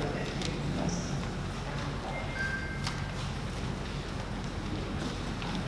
Good evening. Good evening. Just for both of them, it says here that the state will fund 95% of the certified fair market value, and then the city agrees to provide the remaining 5%. Can you speak to what the certified fair market values are of both of these properties? How does this work? Because I don't see numbers on here. So can you explain to us? The way this works with DEP is all municipalities must first pass the resolution agreeing to the acquisition and the 5% stake, and then after we've done that, then they will go and obtain the fair market value of these properties. I can tell you that both these, one property is valued at $31,000, another one is $41,000. The property at Pat Home Park, you might remember we had a community meeting, because there's some real issues out there, and that's the Old Bird Dairy. It's being used for all manner of illicit activities. So the plan is DEP is going to purchase that. It's owned by the federal government, so you shouldn't be concerned about the federal government looking to make any money off the city. Once we own that, then the plan is for the city then to use funds that they have to demolish the building. And then that will be an entryway to Pat Home Park, in addition to other things that are planned for that park. As you know, foundations building their school out there. Now, in West Trenton, in the back of our rec center, Cole Street, there's a lot of property that the city owns that's sort of fenced off, but it looks like a city property, but it's really private property. So this property is actually owned by a business, but if you go into our backyard, it's fenced in as if we own it. This is just us taking possession of this property, basically, because it's already fenced in. There will be no demolition at all. There's some minor grading and vegetation removal. And then long term, what we're looking at in Parks and Recreation is having DEP spend their money to acquire property for us so that we can, down the line, do things with it once we have funding. Because we have a big project, a mega project over there with the skate park and the soccer field and all that stuff. Once I can close those out, then I can start to request additional funding for bigger projects. So what we're doing is we're sort of buying up this land and holding on to it. Yeah, that's what we're doing. Thank you. I was just curious about, like I said, the 5% in the total thing, because if we're talking like $1 million, then, you know what I mean, 5% of that is a lot. But based on what you said about the 31,000 and the 41, that's not bad. All right, thank you. You finished? Councilwoman Figueroa Gettler. Thank you. Director Harris, I just wanted to speak to 25394. Thank you so much for your collaboration and partnership with this. You know, so many issues with that Bird Dairy. I'm so glad that it's finally going to come down and it's going to be part of Pat Home Park. Again, thank you for the collaboration with the community meeting with regards to that park. And I think this is a great step forward for the city and our parks and our kids and our communities. So thank you so much. Thank you, Councilman. Say consent. Mr. Garcia, that was all the resolutions. Thank you, Madam President. Those are all the resolutions we have this evening. And if you would like to ask for a motion to approve a consent agenda, if you want to ask for a motion to approve a consent agenda consisting of resolutions 25-385, and please give me honest call, 25-385, 25-387, excuse me, yes, 25-388, 389, 390, 391, 392, 393, 394. May we have a motion to approve consent agenda? So moved. Second. Thank you. I'm sorry, who does that come from? Frisbee. Thank you. Roll call, Vice President Edwards. Yes. Councilwoman Feliciano. Yes. Councilwoman Figueroa Gettler. Yes. Councilwoman Frisbee. Yes. Councilman Harrison. Yes. Councilwoman Williams. Yes. Council President Gonzalez. Yes. Motion carried. And to the first roll call resolution, 25-384. Resolution creating an ad hoc committee to address issues related to the Trenton Water Works. President, you want to ask for a motion to approve? May we have a motion to approve? So moved. Second. Roll call, Vice President Edwards. Yes. Councilwoman Feliciano. Yes. Councilwoman Figueroa Gettler. Yes. Councilwoman Frisbee. Councilwoman Frisbee. She's thinking. Oh, I'm so sorry.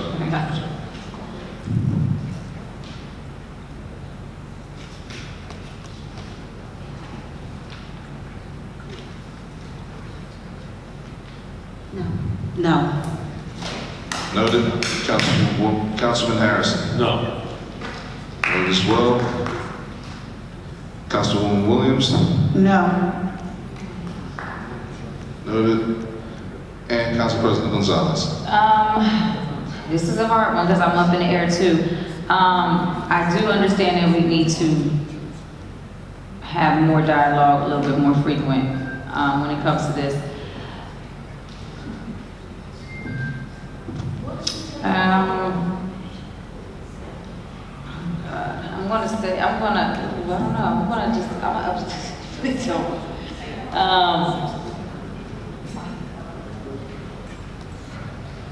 I'm gonna vote yes. Motion carried.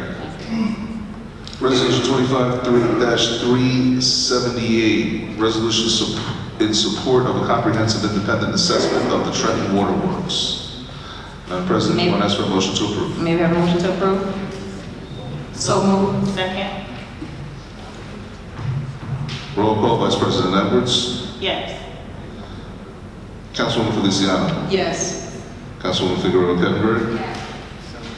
Councilwoman Frisbee. Yes. Councilman Harrison. No. Councilwoman Williams. Stand. Noted.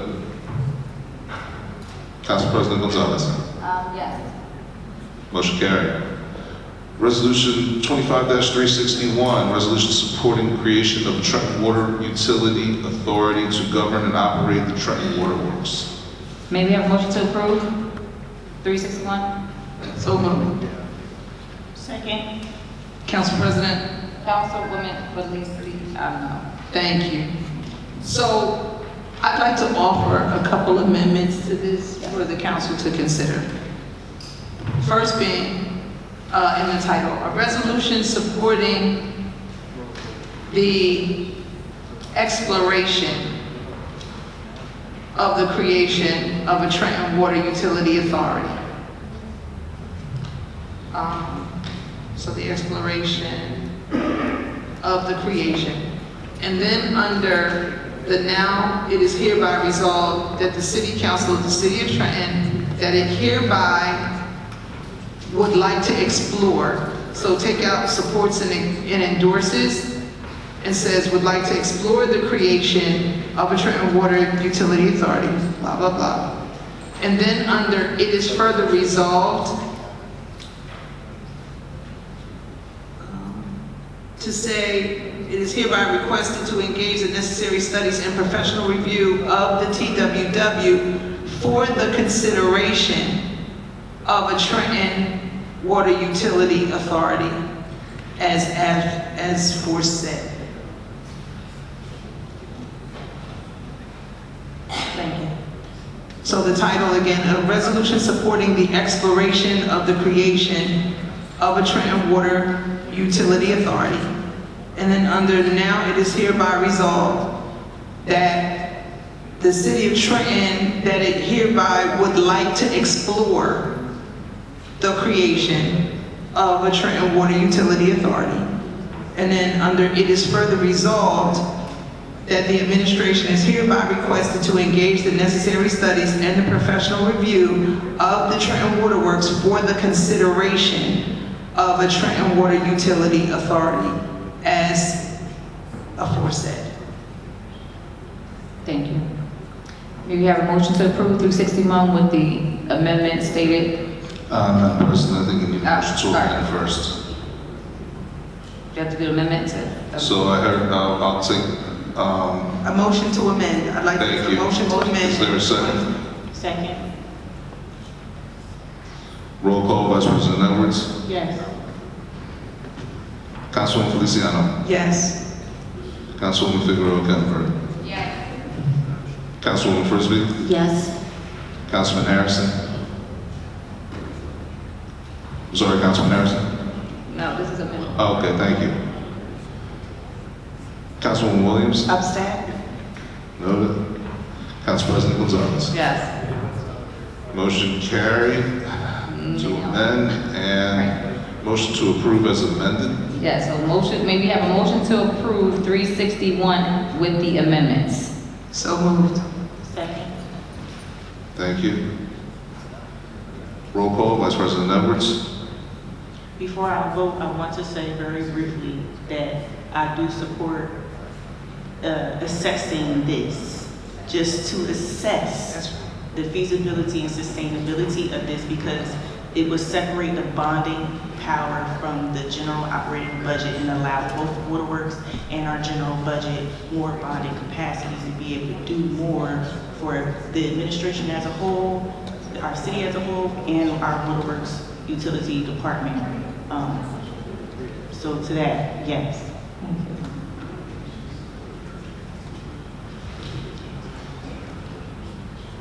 Councilwoman Feliciano? Yes.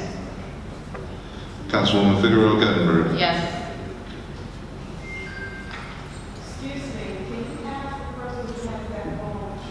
Councilwoman Frisbee? Frisbee. Councilwoman Frisbee? Abstain. Thank you. Councilman Harrison? No. Councilwoman Williams? Abstain. Council President Gonzalez? No. Noted. That one, two.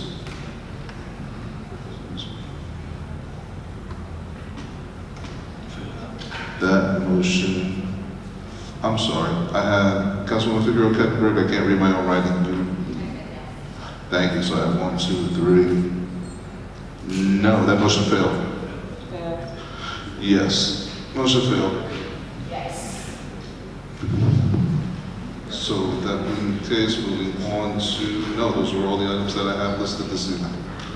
You have first readings. And now we are on to ordinances for first reading. Yes. And Madam President, I believe, and again, I'll check with the administration, we have a walk-on ordinance, is that correct? Yes, sir. Thank you. Madam President, we're labeling that walk-on ordinance 138. Yes. And if, oh, we'll wait till we get there. Sorry. And that ordinance is an ordinance amending Chapter 2, Article 3, Section 2-7 entitled Boards, Bodies, and Commissions, and repealing and replacing Chapter 2, Article, what is that, 24? Section 71, entitled Landmarks Commission for Historic Preservation, and Chapter 315, Article 15, entitled Historic District Regulations of the Code of the City of Trenton. And I'll get to that momentarily. Ordinance 25-131, ordinance amending Chapter 132 and Chapter 56 of the Code of the City of Trenton to increase the rental registration fees for residential and commercial structures. Madam President, do I ask a motion to approve? Maybe I have a motion to approve. So moved. Second. Thank you. Roll call, Vice President Edwards. Yes. Councilwoman Feliciano. Yes. Councilwoman Figueroa Kettenberg. Councilwoman Frisbee. Yes. Councilman Harrison. Yes.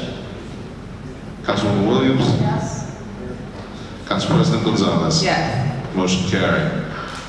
Ordinance 25-132, ordinance authorizing the sale of city-owned property commonly known as 9698 Hart Avenue, 332 Oakland Street, 1457 West State Street, and identified on the city tax maps block 21404, lots 8, 7, block 5501, lot 24, block 34002, lot 7, pursuant to NJSA 481213C, to Hart Avenue Redevelopment LLC for the sale price of $54,600. Maybe I have a motion to approve. So moved. Second. Roll call, Vice President Edwards. Yes. Councilwoman Feliciano. Council President, Councilwoman Feliciano. so again, I'm back to where I was before. I'm gonna vote yes to the first reading on it, but when it comes to the printouts and the other information that we're asking for it to have, but before we get to the next meeting, I'd like to see the documentation that we talked about the text printout, about the formation documentation, and about any tax liens on any other properties owned by the LLC as well. So I just want to state that, yes. Thank you. Councilwoman Figueroa Kettenberg. Abstain. Noted. Councilwoman Frisbee. Yes. Yes. Councilman Harrison? Yes. Councilwoman Williams? Abstain? Council President Gonzalez? Yes. And yes, motion carried. Ordinance 25-133, ordinance authorizing the sale of city-owned property commonly known as 32 Taylor Street and identified on the city tax map as Block 21402, Lot 12, pursuant to NJSA 40A 1213B5 to Hashim and Shaquitz Hawthorne for the sale price of $1,000. May we have a motion to approve? So moved.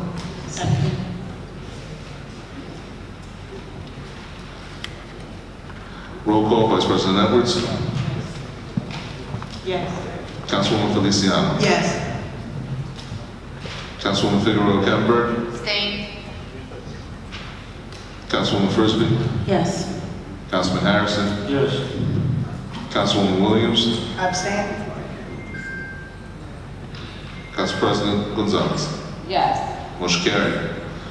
Ordinance 25-136, bond ordinance providing for various 2025 capital acquisitions and improvements for the Trenton Waterworks by the City of Trenton in the County of Mercer, State of New Jersey, appropriating $27,343,200, therefore, and authorizing the issuance of $27,343,200 bonds or notes to finance the cost thereof. May we have a motion to approve? So moved. Second. Roll call, go ahead. Councilwoman Feliciano.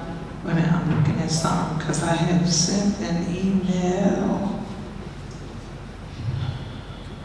I'm sorry.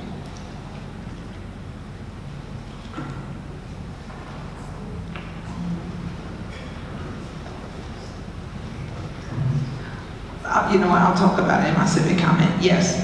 Thank you. Okay.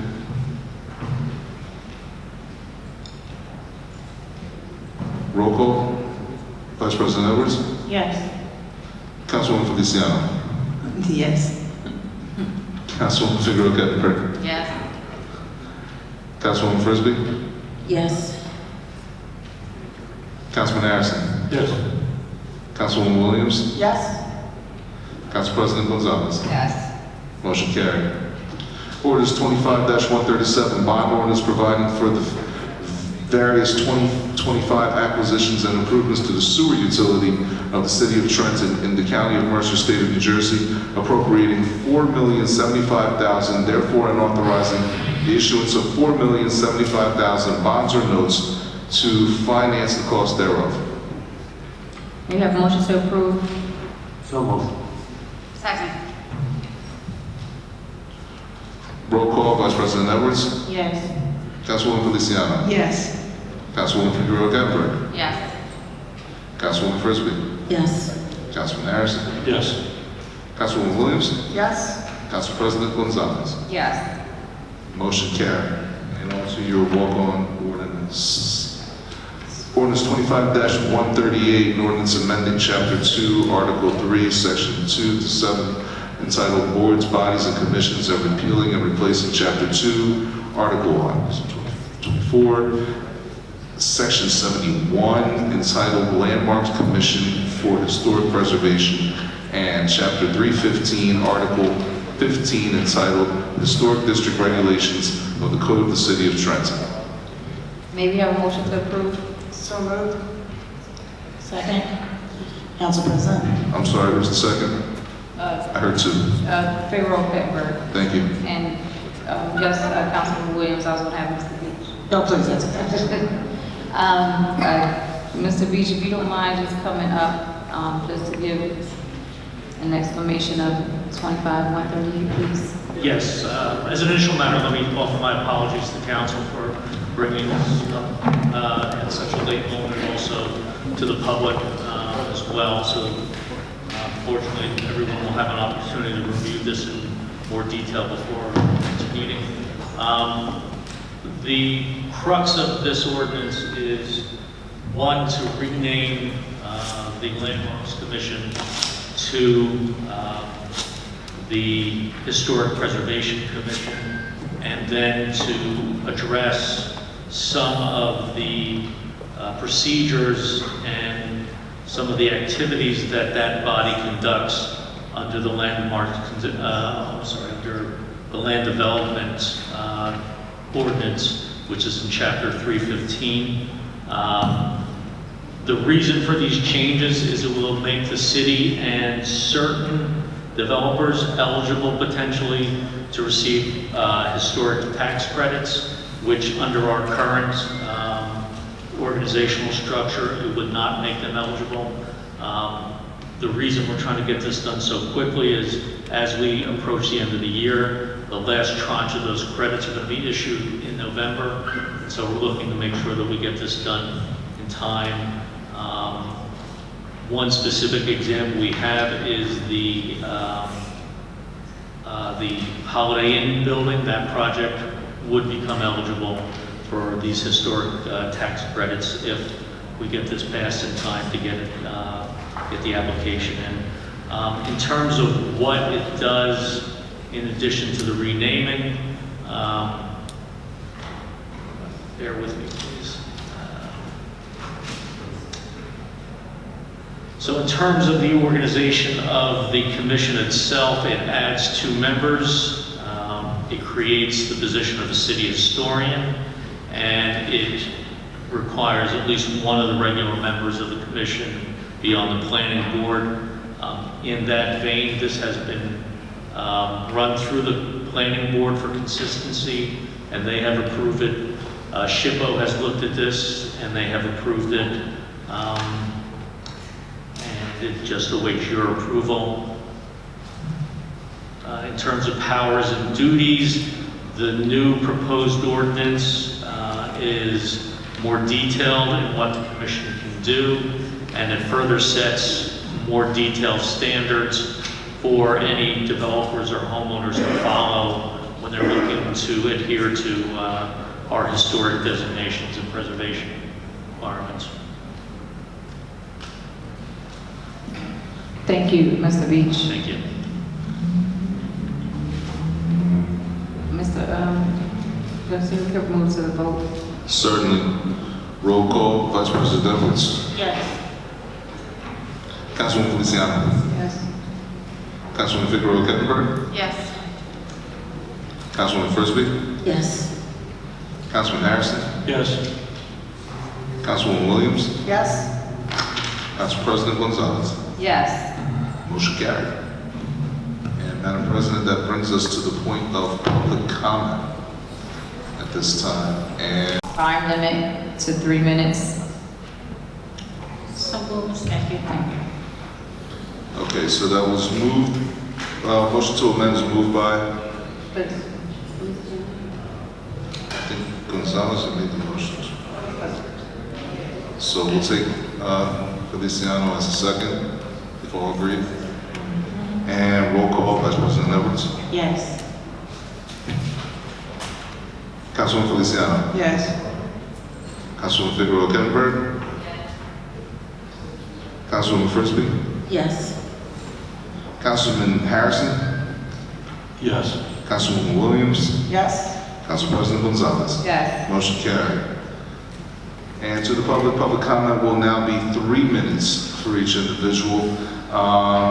You may address any item that you choose. The council is not obligated to respond to you. Please state your name and address for the record.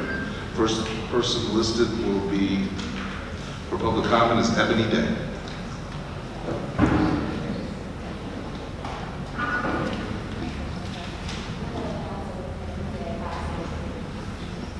Hello, Council, Ebony Day, 573 Rutherford Avenue. Again, I'm back.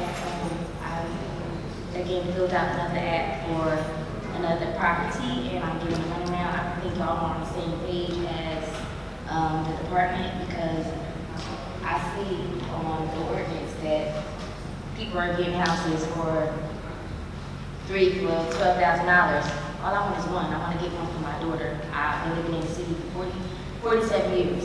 And it's not under the LLC.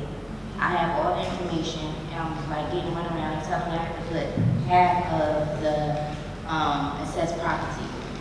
Like, is that for everybody, or that's for certain people? Or now they're saying what did they say? I'm an investor now. How am I an investor? I just want another home for my daughter. My daughter's gonna live there. It's like backwards. And now I feel like y'all saying, you know, y'all got rid of the auctions, but to me it's like, it's the same thing. People are putting bids in for a house and now they're coming back and somebody's telling them, oh, it's 8 more people for this application. So like, how does that work? It's still like you're having an auction. Is it for certain people? I'm like, and I'm also still waiting for my contract since May, the closing since May. Why are we doing all this and step 1 isn't complete? That doesn't really like make sense, right? Thank you, Ms. Day. Victoria Rosari.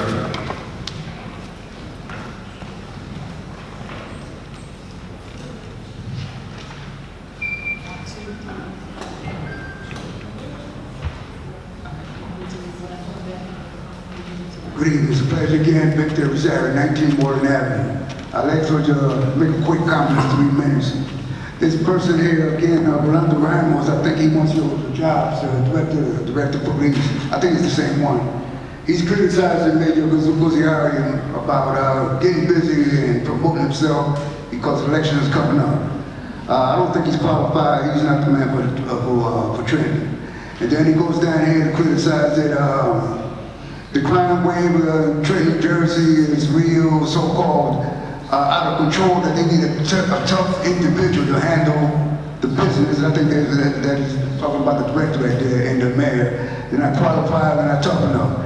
And he goes to say that the city is doesn't have enough police officers on the force, and then that the union has been working without a contract for 5 years, and I've been a union person in the picture, and I say that unless the country is right, we're going to do a trial back. That's number 1. Then it goes down here to say that only the public can make that happen if they just demand it. So therefore, Barbara says next election, so forth, the leadership people, either you can step up, get informed, step up, or get removed, but then it goes down, it goes to the people. But the people are not informed, of course, they can't do that. What I'm saying is Trenton, New Jersey should be the first city in the nation to advocate and push forward to repeal Executive Order 11727, which is a drug war. And there's after a pilot program from 1971, 72 became a subject who were put in office to serve the black community, for the black Messiahs.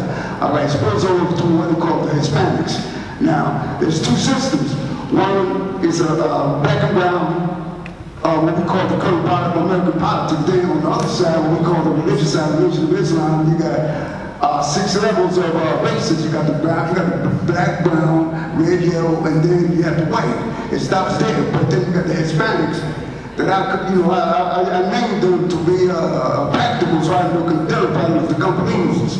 Because they don't know if they want to be Spanish, they don't know if they want to be Latinos, they don't want to be Hispanic, they want to be Puerto Rican, Cuban, they don't know what they want to be. So I'm on companies. My point is that the current drug laws right now, even though black males in America are the #1 individuals going to jail, the people who are producing these products are Hispanics. That's South America, Central America, Mexico, and our lands, of course, in Puerto Rican. Now I'm a big Puerto Rican, but normally I'm American. But now, see, our lands have been exploited, have been exploited for years. And the same propaganda land has been used against African Americans, right? Jake and the whole distorted black community. My point is, this is about time. Then we've got the racial issue with the blacks and the Puerto Rican, blacks and Hispanic battling each other. That's your time. That's it? Yes. All right. The bill, Second Order 11727. Thank you.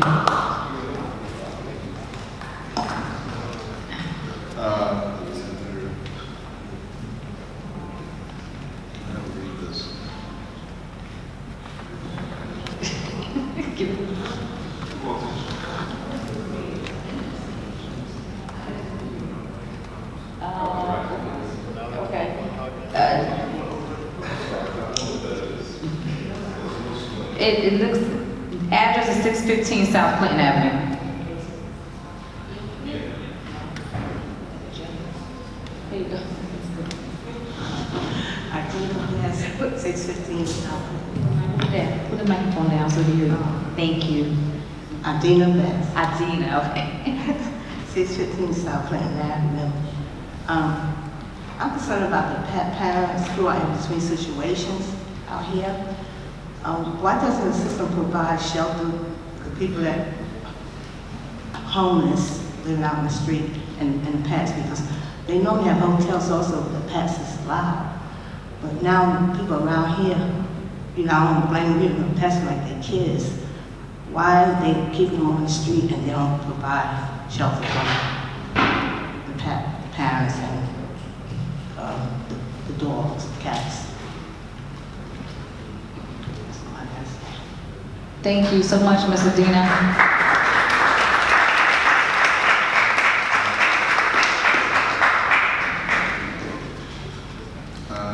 Caroline, is this Charlotte? Clark. Clark, thank you. I should have been a doctor. Is she here? Good evening again, council, Trentonians. So, with respect to the independent assessment of Trenton Waterworks. So the state of New Jersey, vis-a-vis Commissioner LaTourette, came to this council and told you all to regionalize. He told us we were catastrophic failure and that we should regionalize. Now that very same state is now going to pay $3.6 million for an assessment. I will have removed the word independent.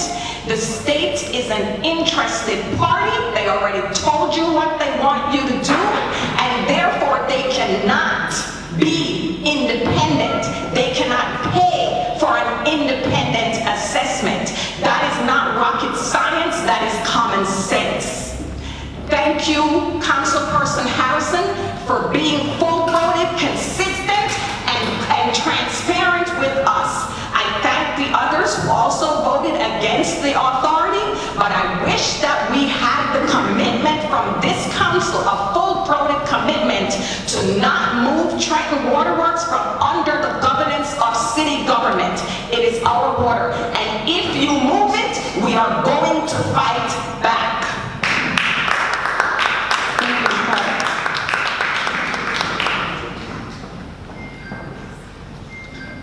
Robin Vaughn.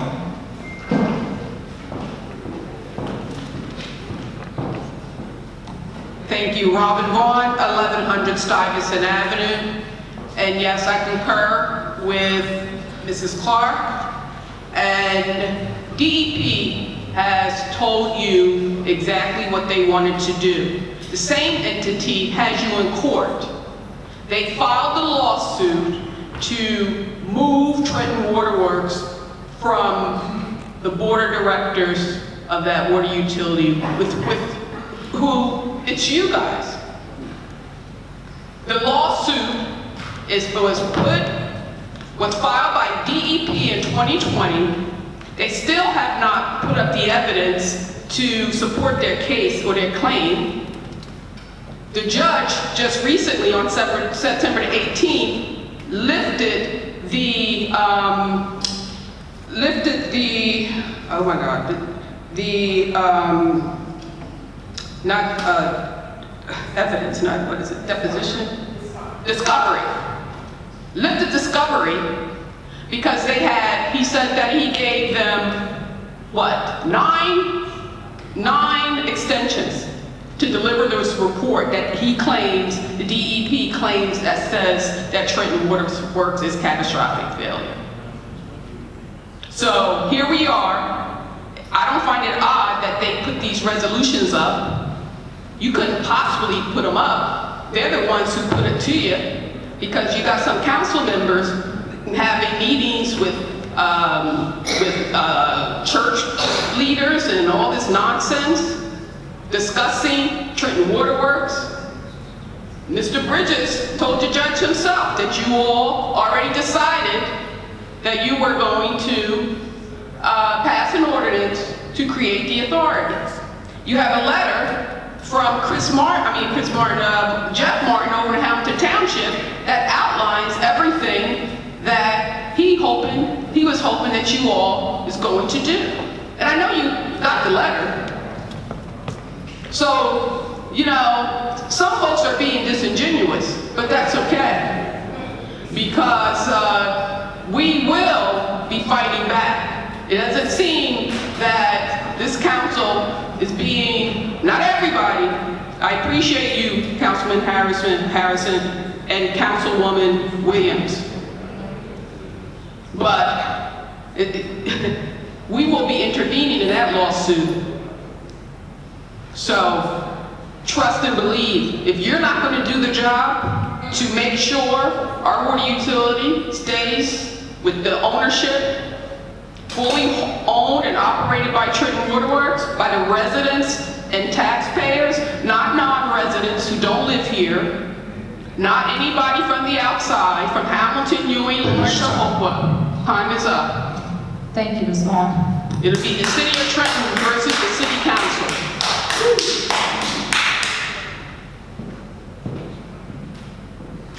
Donna Morgan.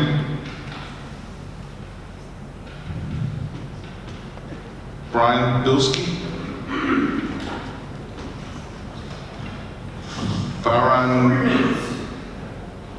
Farhan, I'm sorry. And you are? Yes, 3 minutes. Brian Bilski. Thank you. 389 River. 3 minutes starts now. I'm going to pan out for a bit. I'm here to talk about ice on the streets in Trenton, but I'm going to pan out because this is a bigger story. Starts from the top. Earlier this year, courts ruled not everybody is entitled to due process. Mind-blowing, but I don't have time for that. Then later, we're supposed to accept masked men, unidentified, often without judicial or administrative warrants, disappearing people off the street. Masked men, American streets. And then they got a green light to racial profile over skin color and accent. I'm pinching myself. Is this Trenton in the United States? Mind-blowing. So now we know, not identifying yourself. We know of over 24 cases of ICE imposters, 2 of them in Philly, that we know of. I'm going to be real upset if an actual ICE agent won't identify himself to me if he's on my street, my place of work, or in a restaurant I'm eating in, and can't identify himself because he might be some MAGA incel who wants to mistreat women in my area. So it's not going to end well. The Reddington Township municipality a number of weeks ago sent out a scam alert. Beware of imposters posing as federal agents. Now this was another scam, but they're out there, okay? So year to date, so what do they tell us? It's to get the worst of the worst. I downloaded the ICE stats today before coming here. 70% year to date have no criminal record whatsoever, and of all the people in detention, 84% are marked as no threat whatsoever. Okay, that doesn't seem to make sense. In March, we had 238, I should say immigrants, but I don't know, deported to El Salvador.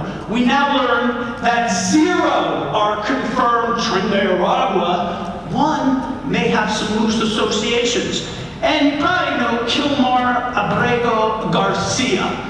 3 days after his name was identified on April 17th, there was a podcast that gave his entire story. Grew up in El Salvador, older brother, younger sister, threatened by gangs. Brother comes to the United States. Years later, he gets threatened. They're going to violate his mother and sister. So he comes to the United States, goes through the paperwork, and they put in that thing, do not send him to El Salvador if he doesn't get through the citizen process. And we had to watch months of propaganda saying he was some dangerous criminal. And then most recently, they reposted a young black Sir, that is your time. TikTok to make it sound like he was threatening ICE. Thank you so much, Mr. Bryan. Fascism's coming. They want a race war. Police should not be coordinating Security. with. Thank you, Mr. Bryan.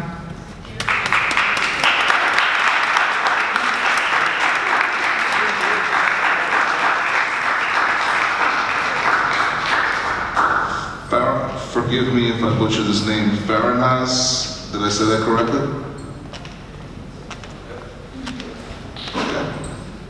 Hi, good evening. My name is Faranaz, but someone else is going to go quickly before me, so I'm just going to let her. So is she signed up? Yes, she is. Okay. Yes. Okay, thanks. So she's giving up her time? No, she's going to go. No, we just want to keep the order, if you don't mind, please, thank you. Sorry. All right, 1 second before you start my time.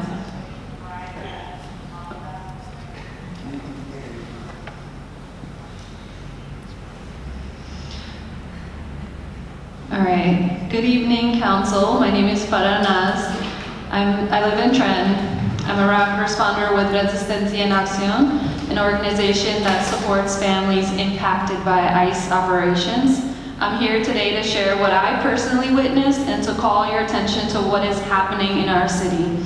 As someone who's grown up here, it is deeply painful to see Trenton police assisting ICE agents. Agents who are breaking our laws, violating their own policies, and lying to families to get them out of their homes and cars. Instead of protecting the community, our officers are enabling ICE to terrorize our neighborhoods in either spaces where they have no legal authority to be. Police has been assisting ICE agents in creating intimidation, which prevents people from exercising their constitutional rights, the right to remain silent in their private spaces, and to record ICE, and to inform others of their rights. I've spent more than 7 years working in healthcare. I came here, I think it was last year, also to do with police brutality, so I think I know quite a bit on that subject. I understand the community's needs deeply, yet our tax dollars are being wasted on this ICE-police partnership that seems to operate without any accountability. One of the officers involved is Sergeant Miles, known by many as Murder Miles. Of brutality. He has a history that raises serious concerns. He arrested my friend Asma, who was simply trying to warn neighbors that ICE was trying to abduct people without a warrant.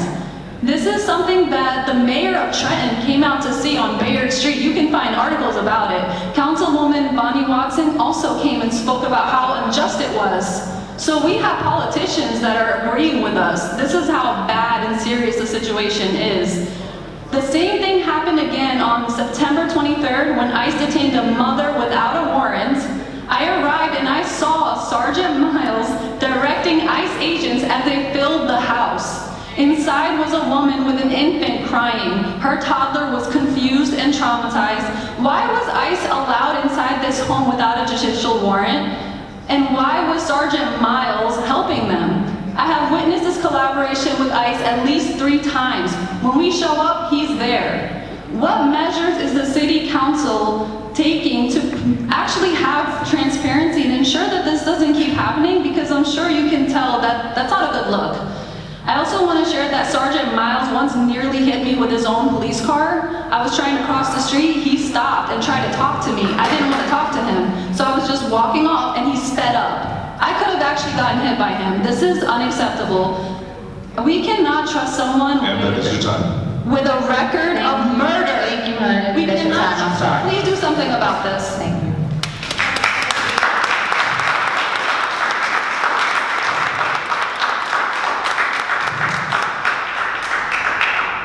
Maro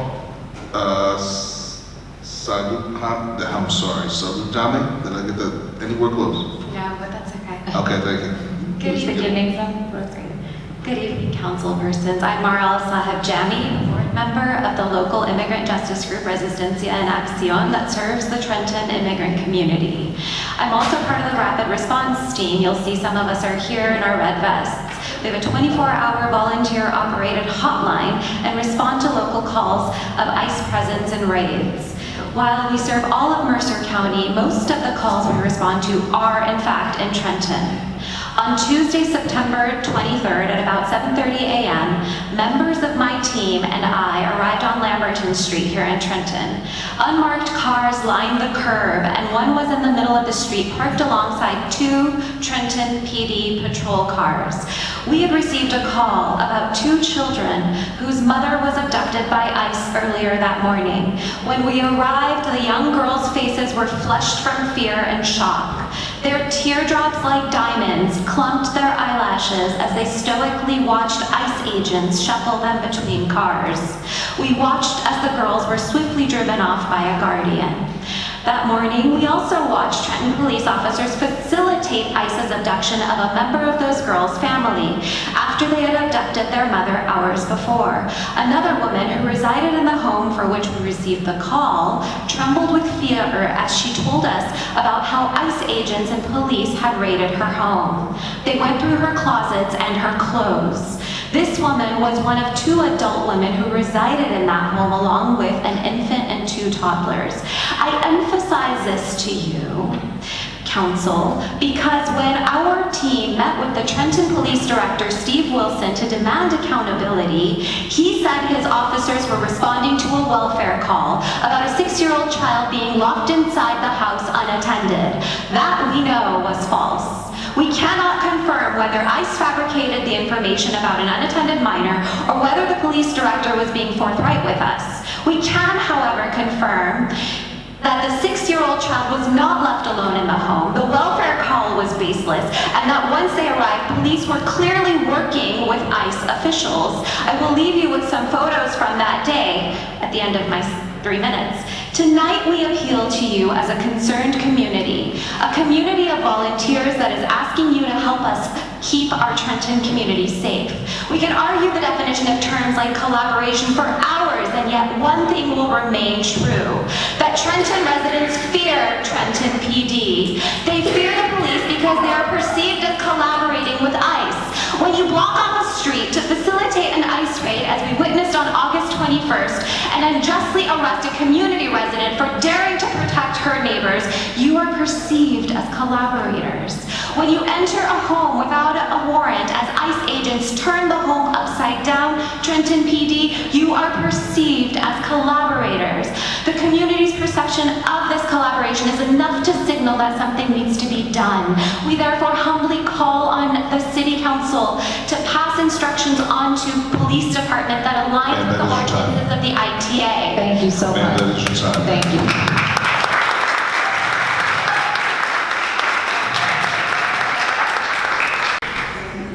Is it Blake Rupp? My name is Blake Rupp. I work with Resistencia, and I live in East Windsor. I was gonna let Farah use my time to speak. We can't. We just have to let the person that does. If you Thank you, though. It's either you or someone that might move to the next individual. Okay. Thank you so much. Joel Espinosa? Is there a Spinoza here? No? Yeah, I think he's walking up. So,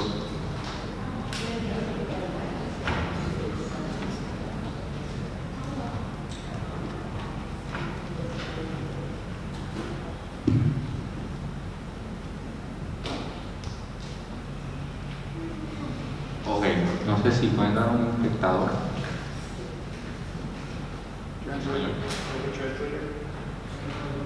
I'm sorry. No sé si puedo hablar en español. Yeah, you can. Ok, voy a leer esto por una persona que no está presente el día de hoy. Ok. He vivido en los Estados Unidos desde hace 10 años e incluso todos los días para sacar adelante a mi familia. Trabajo delante de 8 de la mañana hasta las 10 de la noche. Trabajo en un restaurante desde que he llegado a Estados Unidos. He pagado mis impuestos y en este momento estoy muy aterrado por esto, lo que me está pasando en Princeton y en Trenton. Y a nivel nacional, con las redadas de ICE, escribo esto para alcanzar mi voz y pedir que por favor no colaboren la policía con ICE. En este momento muchas personas inmigrantes como yo estamos aterradas porque tenemos mucho protesta cada día. Me preocupo cuando voy a mi trabajo y si voy a regresar con mi familia. Les pido que tengan conciencia y consideran que una investigación sobre esta posible colaboración con la policía y ICE por nuestra familia y por bien de nuestra comunidad. Y últimamente quiero decirles que para nuestra comunidad esto es aterrador. Gracias. You going to translate? Yeah, I'm going to translate. Okay, got a minute. Okay. I've lived in the United States for 10 years now.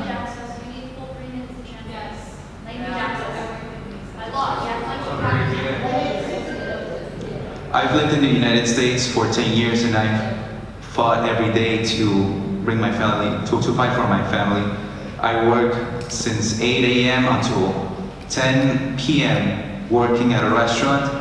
Since I've been in this country, I've been paying my taxes, and right now I am very frightened for everything that's been going on in Princeton and Trenton and on a national level with the ICE raids. I wrote this to raise my voice and ask that please there be no collaboration between the police and ICE. In this moment, many immigrants like me are frightened because we don't have protection any day of the week. And I asked myself, when am I going to, and I asked myself when I'm going to work, if I am going to return with my family. I ask you to have consideration, Sir, that is your time. Having an investigation over possible collaboration between the police and ICE for our families and for the good of our community. I lastly want to say that for our community, this is seen as collaboration and it frightens us more when we see the police next to us while a raid is happening. Please, let's consider this and clarify this for our own community. Thank you.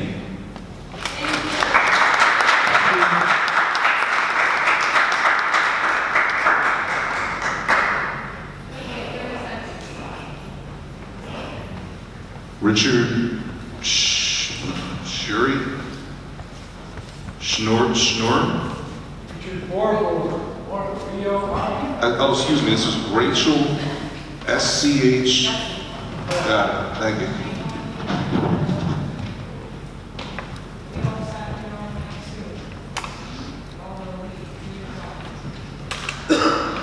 Thank you, counselors, sincerely for listening to all of these testimonies tonight. My name is Rachel. I'm a volunteer rapid responder as well, which brings me regularly into this community of Trenton.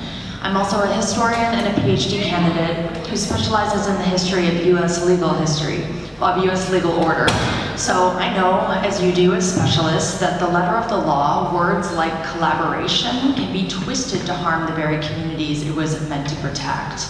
I've seen with my own eyes as well the Trenton PD collaborating with Trump's authoritarian regime, calling it public safety. On August 21st, I responded to a community report that ICE was on Bayard Lane. I arrived, like others here tonight, to learn that the Trenton PD had taped off the entire block so that responders could not film or verify if ICE had warrants. The official report might say this was not collaboration, it was community protection, but the only threat to safety that day came from federal and local law enforcement working together to disappear people without due process. I spoke to many neighbors that day who were shocked to learn that the police tape was there to protect ICE. They had thought it was an active crime scene, which made them want to avoid the area, no doubt as Trenton PD had intended, so that ICE could take people without the community's knowledge. People, all people, regardless of their immigration status, skin color, or income level, have rights in this country, which I know you all agree with based on your city's support of the Immigration Trust Act. Fortunately, that day in August, the mayor, the media, and Senator Coleman all showed up to put pressure on the Trenton PD, and so ICE left without taking anyone. But what haunts me then is another incident that happened on September 23rd, which has gotten less attention. That morning, I responded to a local call that ICE was on Lamberton Street and arrived with a colleague to confirm and observe, again, just to make sure that our collective rights were being upheld. When I arrived, however, I saw, to my horror, Officer Miles holding the door of the house wide open for masked ICE agents who refused to provide identification. 2 young children stood outside crying, separated from their mother, though accompanied by another adult they knew. The faces of those children will haunt me until I die, especially when juxtaposed with the sneers and the swagger of both the police and the ICE agents that day. ICE had entered the house without a warrant under the authority of the Trenton PD and were clearly in the middle of searching it illegally when we arrived. I beg you, as the community's leaders, please put an end to this clear and ongoing collaboration. Thank you.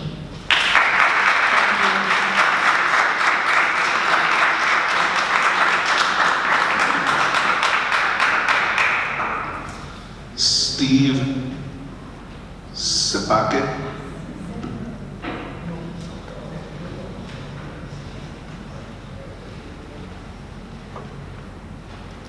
You said that very correctly, by the way. Thank you. You got it. So, my name is Steve Sabake. I come here as a neighbor of Trenton. Council President, Ewing. speakers need to provide an address, ma'am. You have to state your name and address, I'm sorry. Sure. Steve Sabake, 9 New Hillcrest Ave in Ewing, New Jersey, very close to Trenton. I work at TC&J, formerly known as Trenton State College, and I have a lot of ties to the community here in Trenton, support a lot of businesses here as well.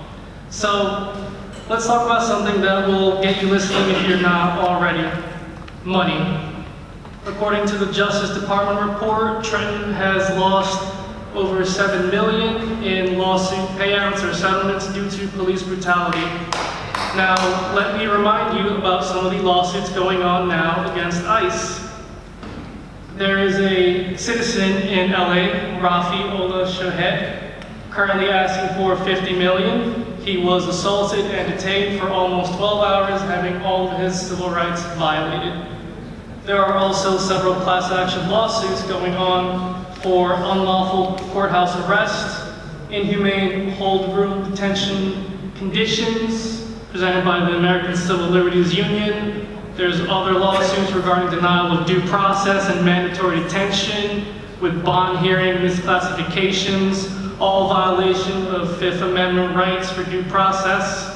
Now, let's not kid ourselves here. Once this silly little fantasy of the right wing is over, qualified immunity is going away, and anything that ICE has done, anyone that they've affected, they are coming for you. They are going to get their money. There are going to be several civil lawsuits flying out the door as soon as this qualified immunity is done and over with.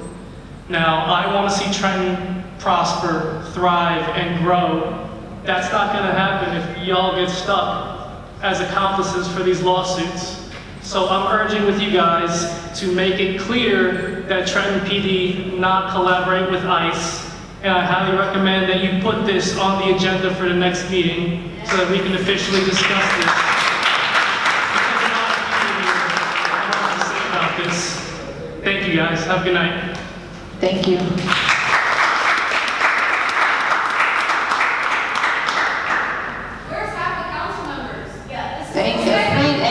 Listen, I apologize for anyone who had to leave, but we can't scream and yell in the council chambers. Thank you so much.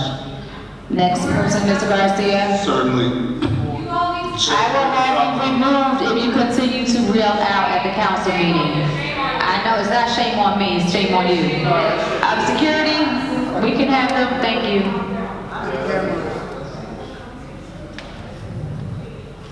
We're all tired. We're all tired. I understand, I am too. Yeah, exactly. That's why we're here. Next person, Mr. President. Certainly. Jessica DeFalco.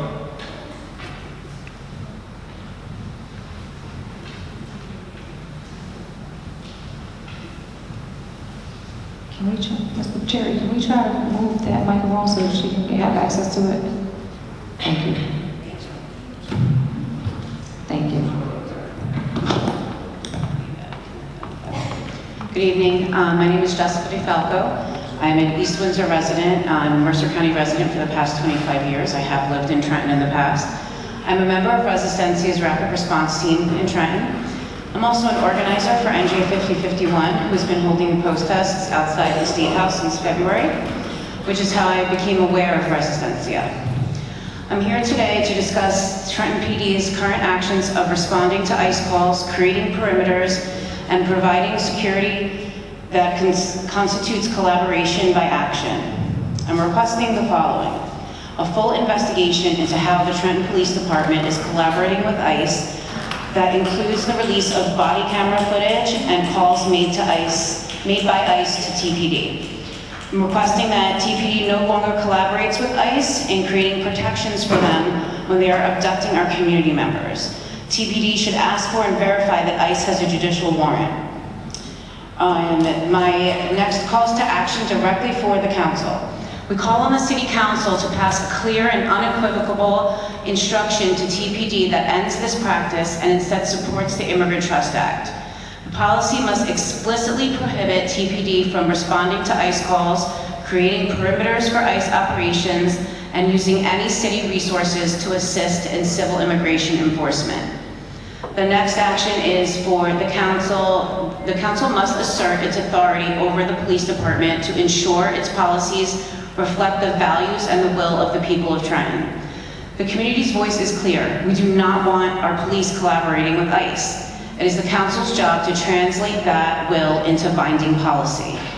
I'm pleading tonight to your humanity, to your morals, and your ethics. We're talking about our neighbors, members of the Trenton community. They're our friends, family, coworkers, and small business owners. They contribute to our economy and our social fabric. I would also like to say that I do find it disrespectful that members of the council just think they can get up and leave when we have all been sitting here since 5:30, 6 o'clock in the morning. I have chronic illnesses. I've been up since 5 a.m. to be in the office and then straight here. The disrespect is outstanding. When it gets to public comments, you guys want to get up and leave? It's not okay. It's shameful and it's disrespectful. And I did not intend to come here tonight and say things like this to you, but it is important. We are members of this community and we are protecting members of this community. And you need to be here to listen to us. And we want an initiative put on the agenda for a future meeting, for next meeting or the one after that, but something needs to be on the agenda to discuss having a policy for Trenton PD to not collaborate with ICE. Thank you.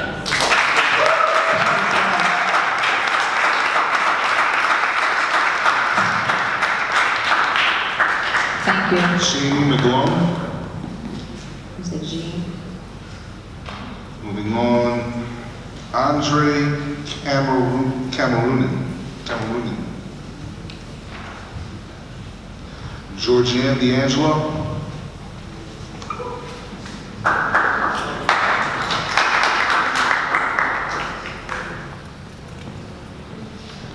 Good evening.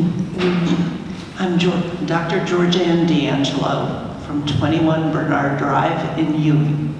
I'm also part of Resistencia. I do many things for them.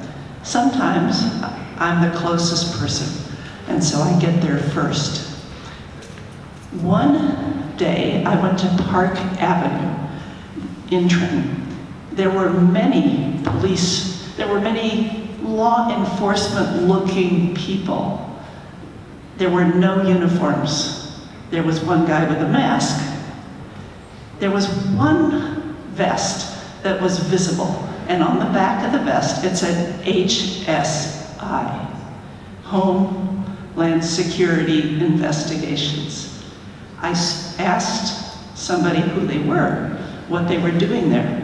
They said, we're police, And I said, but you have ICE. They said, no, we don't.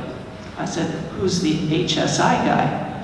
We stayed around for hours, many of us. It turned out to be something to do with guns. Now, it would be easier if we just were clear. Another time, I was called to South Broad Street. People were afraid of vested people knocking on their doors. It turned out that the Red Cross and the fire department was trying to give and install free smoke alarms, but nobody would open their doors. All of those people do not have a smoke alarm. A different kind of story. I recently took a mother with a 2-day-old baby and 2 other toddlers to say goodbye to their father at Delaney Hall. Luckily, he was still there. They did get to say goodbye. He got to see his 2-day-old baby. Later that week, we registered the 6-year-old in school. The 6-year-old had not gone to school because there was no one to take care of all these children and get her to school while the mom was waiting for the baby. We are destroying families in Trenton. Now there's a family with multiple children and no breadwinner. And that is your time. Thank you so much.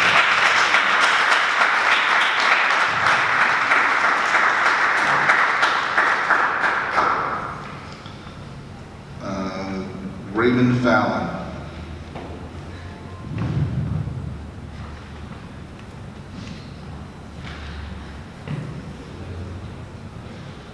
Hi, council members. My name is Raymond Fallon. I live on Smithfield Ave in Lawrenceville.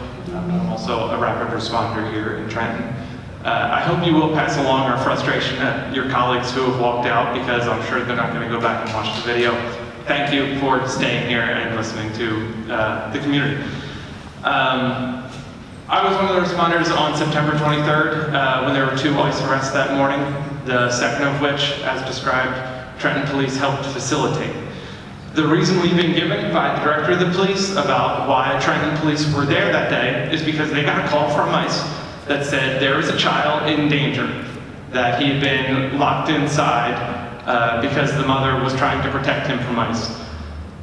It confuses me that the rationale that ICE can give for police to come out to collaborate with them is child endangerment, when they are the one putting that child in danger by bringing armed, masked men into our community. We as rapid responders come out with an attempt to film ICE to hold them accountable for what they do and make the community aware of what their rights are. That they are allowed to keep their doors locked, to stay silent when there is no warrant being served. It is just men demanding access to these homes. When the police come out to respond to these calls and they work with ICE, it feels like they are protecting ICE from the community, from the community. What we're asking the council to do today, besides put an agenda item on that we can talk about officially when everyone is here, we're asking them to use their oversight of the police department. We want to hear the phone calls that ICE is making to Trenton Police. We want to see the body cam footage from Trenton Police anytime that they are working with ICE, that they are responding to an ICE call, or happen to meet masked men in the field that identify themselves as ICE. And don't create perimeters around ICE activity that block the community members from being able to see what is going on, to film ICE, to hold them accountable. And finally, do not arrest our rapid responders. asthma was arrested for trying to alert the community. ICE is there, they don't care about your rights, but here they are. You can stay inside. You have the ability to be in your homes and be safe. So please drop the charges against asthma and no further arrest of our community members for coming out and trying to say, stay inside if these people do not have a judicial warrant, which they did not on September 23rd. Thank you all very much. Thank you so much.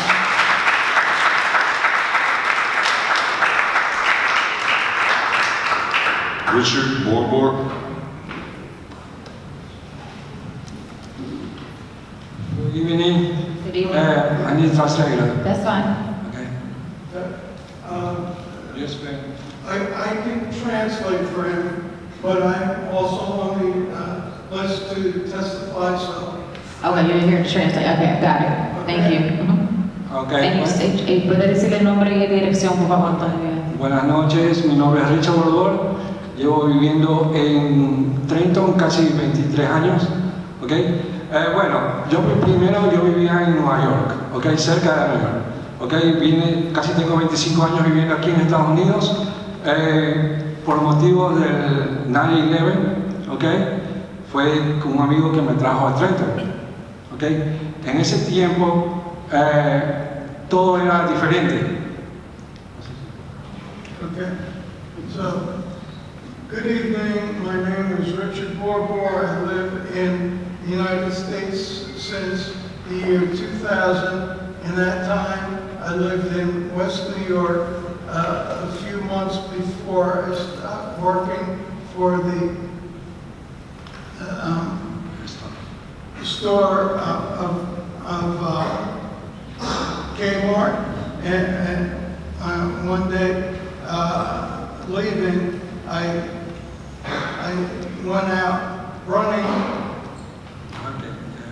This is okay. He says, you know, when I live in New York, I come in Trenton for 9/11, all right?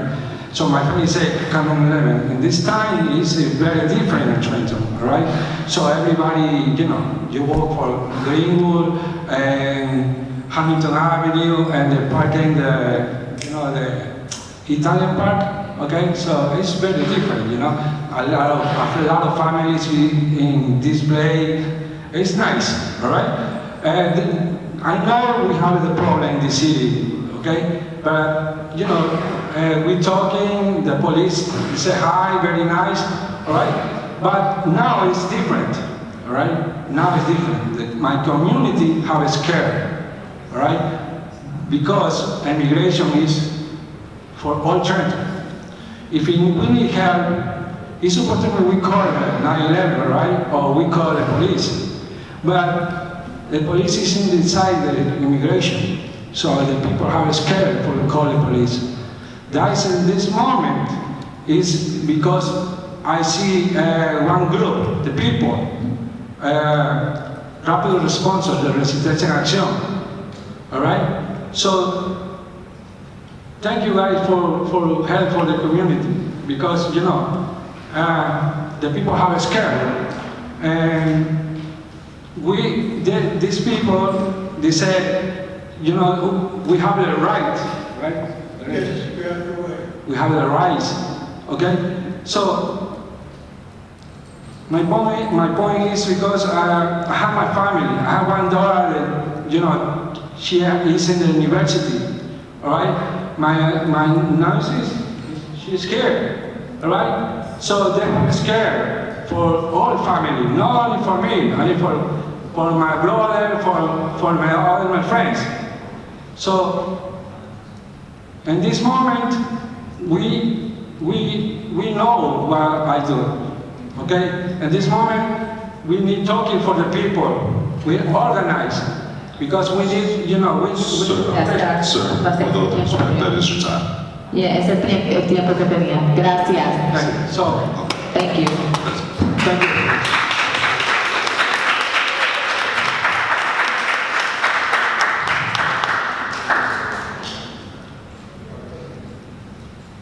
David, is that Schrager? Schrager, that's Thank you. Yes. My name is David Schrager.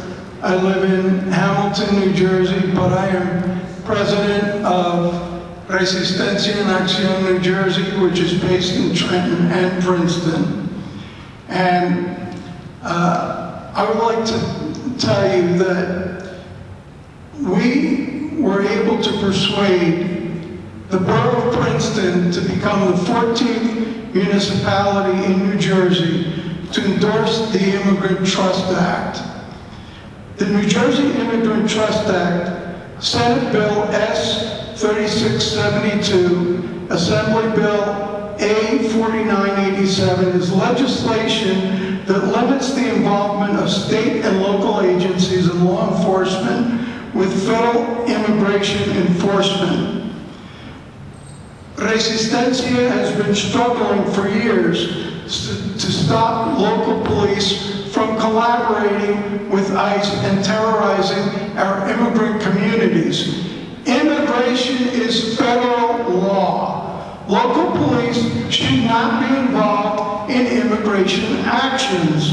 We want to make sure that all residents, regardless of immigration status, can access essential services like health care, education, and legal assistance without fear of deportation, detention, or family separation. The Act would create new data privacy protections and strengthen the separation between local law enforcement and federal immigration authorities. Now, we're not saying this to attack the police, because the police have enough to do. And I would say that police collaboration with ICE is inimical or antithetical to effective law enforcement. If immigrants become victims of crimes, how will they have confidence to contact the local police? Or if they're witnesses to crime, why would they cooperate with police and trust the police if police are collaborating with ICE to be witnesses and help the police out? Okay?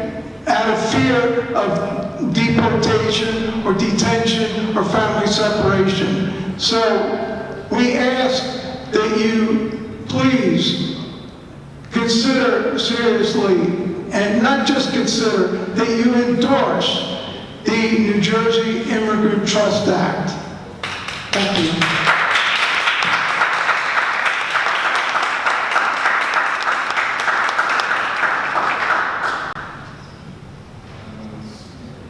Jimmy O'Connor? Gone. Jacob Hamer? And while Jacob is coming up, I do want to express to let everyone know that this council on February 18th did pass a resolution of support for the Immigration Trust Act. Yes. Thank you. Yes. Hi, I'm Dr. Jacob Hamer. I live at 395 West State Street. I work at the New Jersey State Museum here in Trenton. In my work, I'm trying to serve the people of Trenton. I'm trying to get them and their kids excited about science and the wonders of the universe. But people can only appreciate these things, they can only learn when they feel safe. And any amount of collaboration by the Trenton police with ICE will mean the community is less safe. How can any amount of collaboration, no matter how small, be justifiable when we see the actions of ICE across the country, let alone what we don't see? We see masked and unidentified officers snatching people off the street. We know many of the people sent to quote-unquote Alligator, Alcatraz are now missing. The Supreme Court has ruled that ICE can now legally discriminate based on appearances. There can be no hemming or hawing about public safety, about how many people being snatched are criminals or not, when there is no due process, when there is no regard paid to human rights. When people are dying in custody or on the streets, they're essentially subject to extrajudicial assassination. Trenton is a living, breathing city thanks to the people who actually live here, who build businesses here, who build community here. And the victimization of ICE is directed at a majority of the people who make Trenton a living city. If you care for the safety of Trentonites and for the well-being of Trenton as a whole, you must protect them from the victimization of ICE. And that means no collaboration with ICE. And I want to be clear that collaboration is any action that helps ICE carry out arrests, no matter how small it is. Earlier, you commended civilians for putting themselves in danger to protect their community. That's what the rapid responders are doing. Community members must be protected as they work to intervene and disrupt ICE actions, not be cordoned off to watch helplessly or worse, be arrested.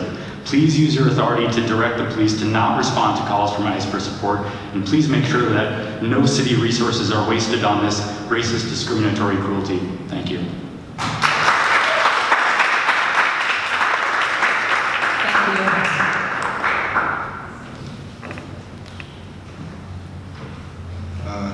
Let's see.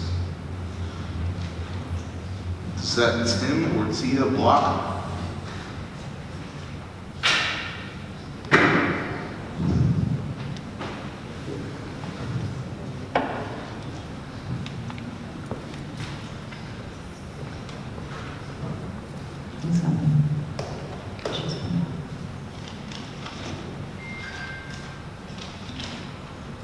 Hi, my name is Teal Block. I work for the Department of State within the New Jersey State Museum, and I'm a rapid responder for Resistencia.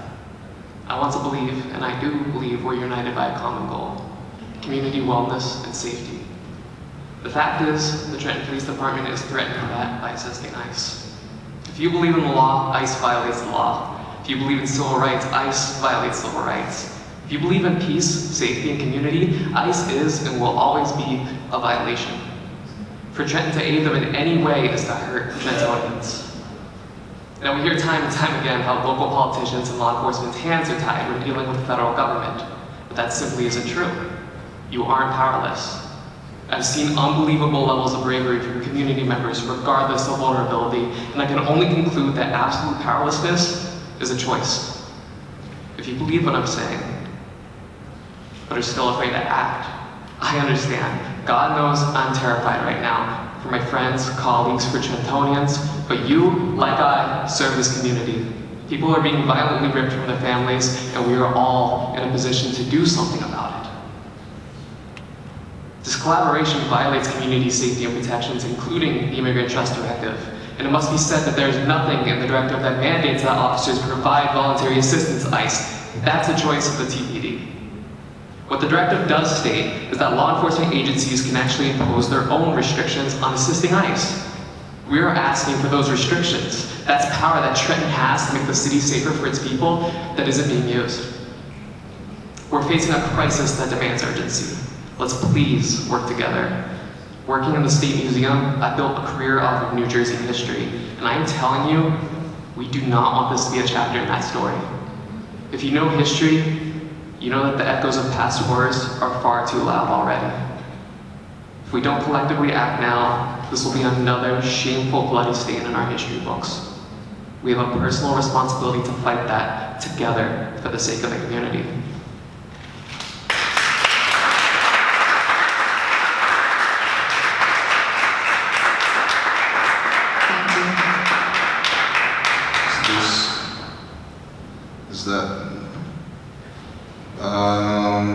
Is that Paulo?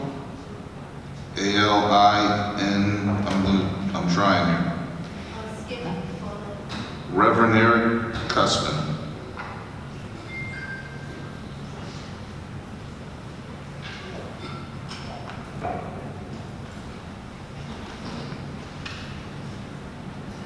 Good evening, Council. Good evening. I know you're hungry just like me. Yes. I'll keep it short for you. I'm Reverend Eric Cussman. I'm the pastor of St. Bartholomew Lutheran Church, 1748 South Clinton Avenue in the great city of Trenton. South Ward Razor, right? We love the South Ward. I love it so much that it breaks me down, and I still see images at night when I saw children zip-tied by ICE officers on William Street. That cannot be okay. It keeps me up at night that after Trump got elected in November, that there were 30 families hiding on a stoop behind my church because they feared deportation, women, children. That's not okay.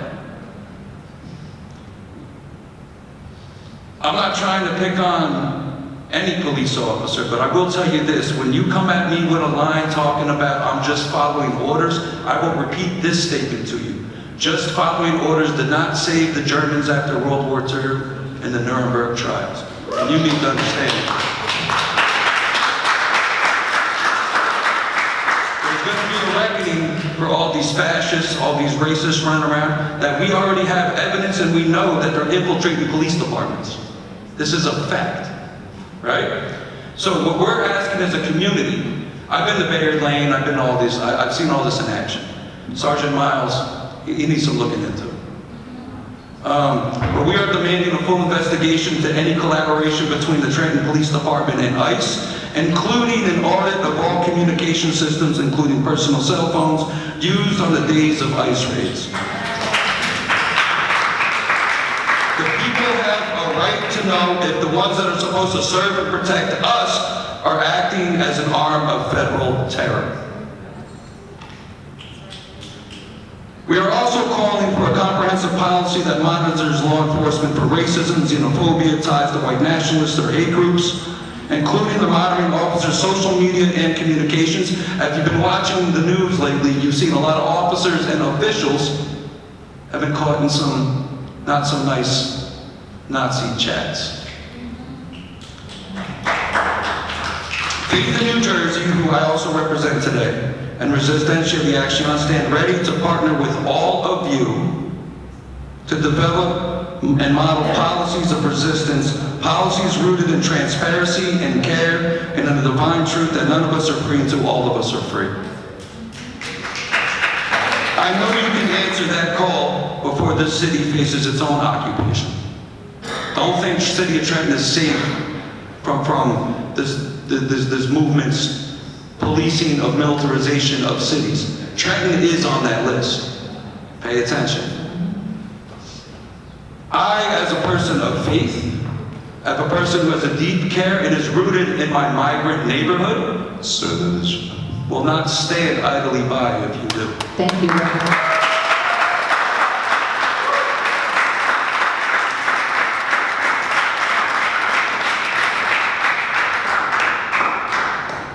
Carolyn McGrath. No? Looks like the last name is Persley.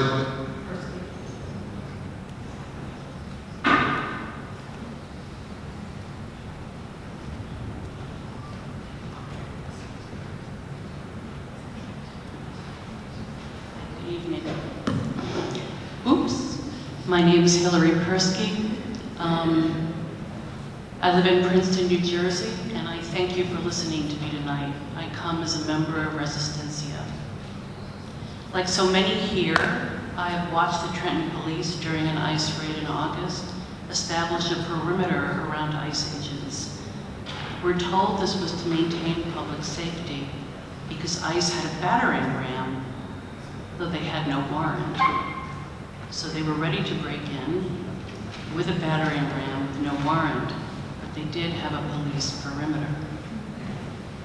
Folks from Resistencia were also there, trying to alert immigrants to not open their doors, to tell folks to be careful, asking questions unanswered of agents who were trying to detain people without a warrant.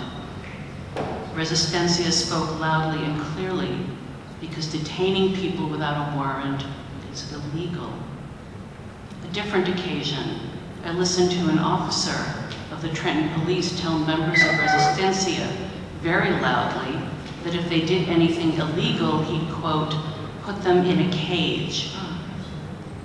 Is telling people their rights loudly and clearly illegal? We'd like to better understand what Trenton Police not interfering with federal officers looks like. I therefore respectfully ask, with many others here, that the Trenton Council place the issue of just how the Trenton Police may be not interfering with federal law enforcement on the next council agenda. Thanks for your time. Thank you.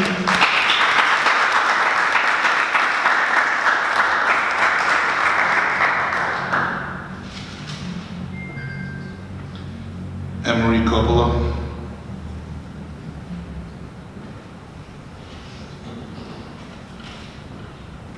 Good evening, Council. Thank you for listening to our concerns this evening.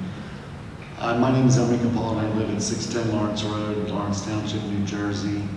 I'd like to give a little perspective to the organization. I'm a rapid responder, and we essentially respond to calls from immigrants who are terrified. Sometimes people that may not be immigrants, they're terrified of ICE potentially coming in to take them away, abduct them from their families, without any rights or any voice. So we're there to bear witness, to try and ensure that their rights are protected, to give their families comfort in times of need. And I have to say that this can be a scary situation to go into a place where it's dark at night and you don't know who exactly is there and what their intentions are. Because ICE certainly has a record of not being very well trained or controlled in their actions. And I can speak directly of fear because I've worked in places around the world that the US Department will give the highest rating of not traveling there. For example, I was in Libya 1 month before the ambassador was murdered in 2014. And the last time I saw men driving around in masks was in Libya, where you saw the men on those guns mounted on the back of pickup trucks. And there was very little civil control. And I knew that within a couple months the country would fall as it did. And my fear is that if we allow this type of encroachment of our civil rights and the lack of protection for human dignity and protection to befall this own country and our city itself, then we're going to be in some place like Libya itself. And that is not at all hyperbole. If you read the works of world-class researchers, Pulitzer Prize winners in history, people who study autocratic states, it's a fact that this has been the progression of the Trump state. So I do ask that there is a division between what the police do and what ICE does, and that there must be transparency and a division of responsibility between the roles of patrolling the streets of Trenton and ensuring civil, cooperation and conformance with law versus what ICE is unfortunately tasked to do, which is to tear people away from their families. And I just want to conclude, the Trenton is the city that without this city, we may only speak with a British accent. Because Trenton, many, many years ago, was the site of George Washington, probably the most symbolic battle of the Revolutionary War. And I hope that this city can become a symbol again for people who are not willing to stand up or to accept the totalitarian encroachment on our civil rights and the rights of people who are have less voice than we do. Thank you. Thank you.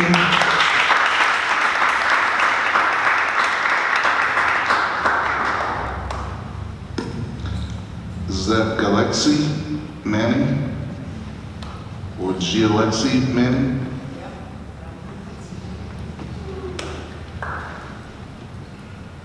Good evening, Council. My name is Galaxy Manning. Good evening.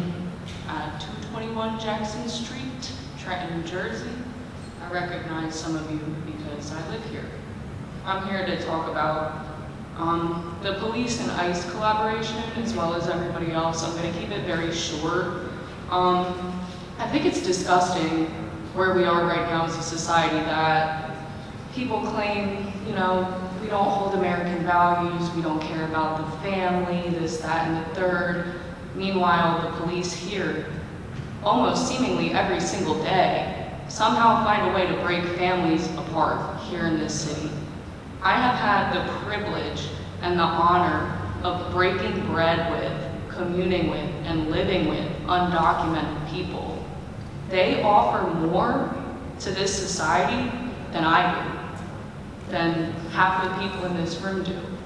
They deserve rights, they deserve dignity, and here in this country, everyone is supposed to have that.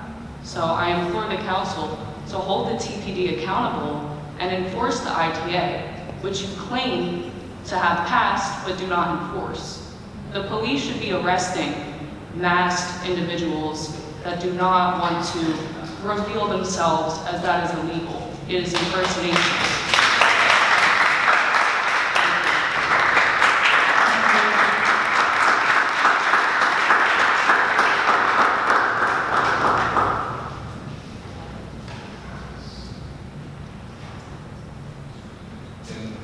Enrique, is that Landa? Amanda? Not here. Sir. Amarty is the last name. Was that Sadie? Amarty, not here. Juliana Lopez? Tasia Brantley?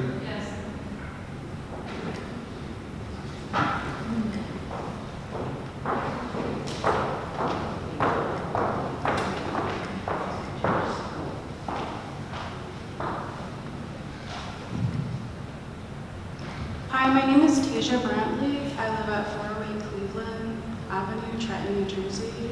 And I'm reading this message on behalf of someone who couldn't be here. My name is Arlene Flores, a proud Mexican-American and an organizer with Residencia en Nacion. Every day, I work directly with families whose loved ones have been taken by ICE. I see the fear and devastation that follows a parent, spouse, or sibling, that follows when a parent, spouse, or sibling is suddenly gone. These are people who are on their way to work that keeps the city running, and instead are abducted in their homes, or in front of their homes, or pulled from their cars without a judicial warrant. When this happens, families are left asking me, why did ICE take them? Why are they doing this to the Latino community? What do we do now? And the truth is, they are left alone to pick up the pieces. The city doesn't step in to help them pay their rent, to feed their children, or replace income that was ripped from them because a family member was helping with those things. Instead, we, the community, organizations like Residencia, have stepped in and we help them in the aftermath of an injustice they didn't cause but have to live through.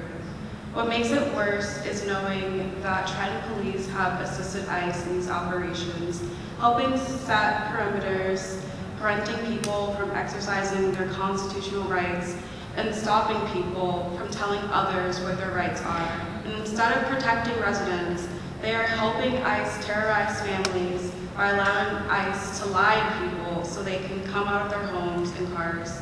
This collaboration between police and ICE tears families apart, spreads fear, and weakens our community. I'm asking you to take responsibility. Community members have seen an officer on recording by a few people, and he straight up said, we are here to protect them, meaning ICE, and there's footage of that. I get calls every day from friends and families saying they're scared of going out to do simple things like shop for groceries, or pick their kids up from school, to do laundry or go to work. This is unacceptable and disappointing that this is happening in Trenton. We are asking you to please make this stop. Stop allowing Trenton police to assist ICE while they have no legal justification to kidnap people. Stop helping them violate people's rights and stop destroying families. Thank you.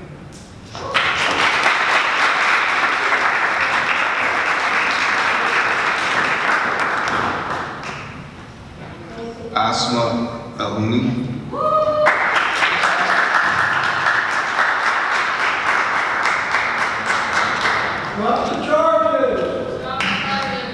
Thank you so much. My time can begin now. I have a lot to say. My name is Asma Elhuni. I'm an organizer with Resistencia. We serve Trenton and all of Mercer County. We are here to appeal to all of you today because we still have trust in a system that has checks and balances. You have heard about the collaboration between Trenton Police and ICE, and they will disagree that their support is collaboration, but that does not matter, because collaboration is felt by a mother hiding in her home, by a child screaming as a parent is taken. When our community is saying police helps ICE officers, that is the truth, and it must be confronted by all of us. I am a rapid responder, and on August 22nd, ICE came to Bayard Street without a judicial warrant, threatening a family inside. In fact, most of the time, ICE agents do not have warrants, yet police still are creating perimeters and assisting in their operations. I'm sorry, we need to educate the Trenton police officers about this fact. I showed up to film and share Know Your Rights information instead of protecting the family or upholding the law. Trenton police created a perimeter spanning several houses down, keeping the community out, while ICE was terrorizing a family and trying to get them outside of their home. When I tried to exercise my constitutional right to observe, to document, and to inform the family, I was arrested. My court date is still scheduled for November 17th. Though the police could drop charges, they choose not to, continuing to prove they will impede the community from exercising their constitutional rights while still assisting ICE.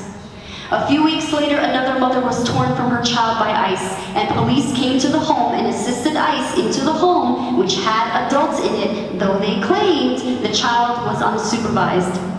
In addition, ICE, without a warrant, was able to get into the home. We wonder how, without a judicial warrant. I ask you, members of this council, many of you parents yourselves, what makes you, what makes me more deserving of tucking our children into bed tonight than she was?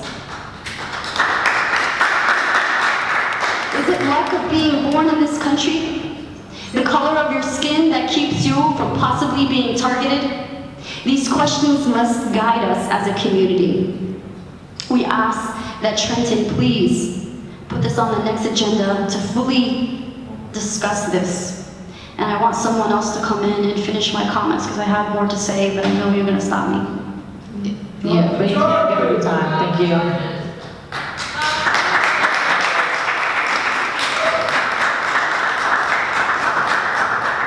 Who's next, Mr. Garcia? Sarah Beth Sabella.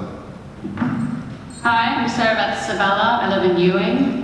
Picking up where she left off, my name is Asma Lalouni, and I am an organizer with Resistencia en Acción, New Jersey. I stand before you today not with an accusation, but with an appeal for protection, for justice, and for the humanity of our Latino community, especially brown and black residents, and those born outside this country who face direct threats in our city. These are not isolated events. How many more families have been shattered in the dark without accountability? How often are officers standing by, allowing ICE to operate without warrants and actively blocking community members from informing and defending themselves? Will Trenton Police report these interactions to the Attorney General? Will officers stop aiding ICE in our neighborhoods? Your role as City Council is to provide checks and balances. You have the power to investigate. You have the power to demand answers. We ask you to launch a full investigation into these incidents and end collaboration with ICE. If your officers cannot find the moral courage to protect residents' rights, the least they can do is refuse to assist in violating them.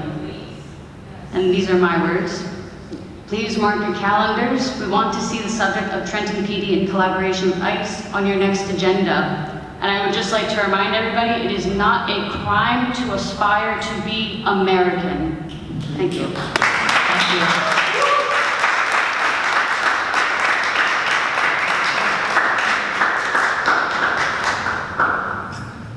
you. Matthew Soul, I'm sorry. Gone, thank you. My new friend Devin. Come on up.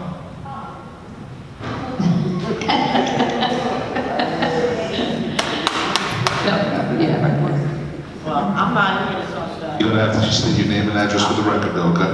Debbie, 40 Prospect. I ain't here to talk We need the full name. but ICE was at my house on Friday. Good thing I wasn't there. What's wrong? We need your full name, Miss Debbie. Okay, Debbie's name is 40 Prospect Street. Thank you. So, ICE was at my house. So happened I wasn't there because I leave to go to work like 4:30, 5 o'clock in the morning. But someone was there, and they came like 7 o'clock in the morning, and they act like someone by the last name of Turner. They wanted to know if it was a Turner there, but don't even know Turner lived there. And it was all, the young lady was saying that they were all around my house, in my yard, and everything. I'm like, what? I wish I was there. Good thing I wasn't there, because if I was there, they'd be like, never go to 40 Prospect. Okay. Now, my next agenda is, I want to know, what does the city do about how people who had houses, who left their houses, and they've been empty for 20 years, and they have like 3 or 4 liens on them, and they just sitting there. Because there's a lot of houses in the city of Trenton that people had owned, and their name is still on it, but they have liens on them, and they have no reason to return to those homes, and the homes is just sitting there, and they've been sitting there for over 20 years. I think after a certain amount of time, if the houses sit for a certain amount of time, I think the city should, even though there's liens from different banks and everything, I think the city needs to step in to do something with these houses, because I know a couple of people that I know that walked away from their house 20 years ago, and the house is just sitting there. So, that's all I have to say. Thank you, Ms. Dent.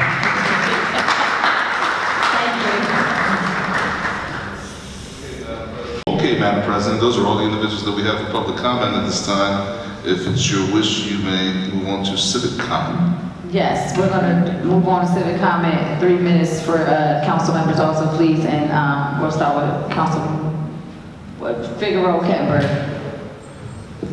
Thank you, Council President. I'm just going to be very, very quick. To all those who stayed to give your comments tonight, I appreciate it. And my council colleagues know that I normally do leave council a little bit early because I do have an infant at home. But I did stay here tonight out of respect to hear you all tonight. Who are here, who are very understanding of me some other nights when I do have to leave early. We heard everything you guys had to say tonight. We have had conversations with our police director about some of the indications that are being made. And we do plan, hopefully with my colleagues, plan to have another conversation about some of these things. You know, we want there to be a clear directive made that TPD will not collaborate with ICE. We understand that. I would say on behalf of my council colleagues, I do not believe that any of them up here would stand for that. And I do not believe that it is the intention of our TPD director that is what is happening. I would assume and presume, and with conversations, that has been denied. If there are individual actors acting in this way, I do agree that it should be addressed. I do agree that we will move forward accordingly with that, as we do not condone any of what is coming down from the White House, from our federal government, pouring into our cities and into our states, and ripping these families apart. We do agree with that. So I do thank you all for all of your words and all your passion in this. Moving forward, I do have to leave and I want to respect my colleagues. There is another South Ward CPAC tomorrow. It is at St. Bart's Church, 5:30 to 7 p.m. You know, we discussed things like cleanups, conversation about street sweepers, sidewalks, potholes, trees, vacant homes, etc. I encourage people to come to these CPAC meetings. A lot of things do get done, and we will have our Parks and Rec director there, and we will have our Public Works director there. And that's all I have for you all tonight. Get home safe, it is late, so thank you all. Have a wonderful evening. Thank you.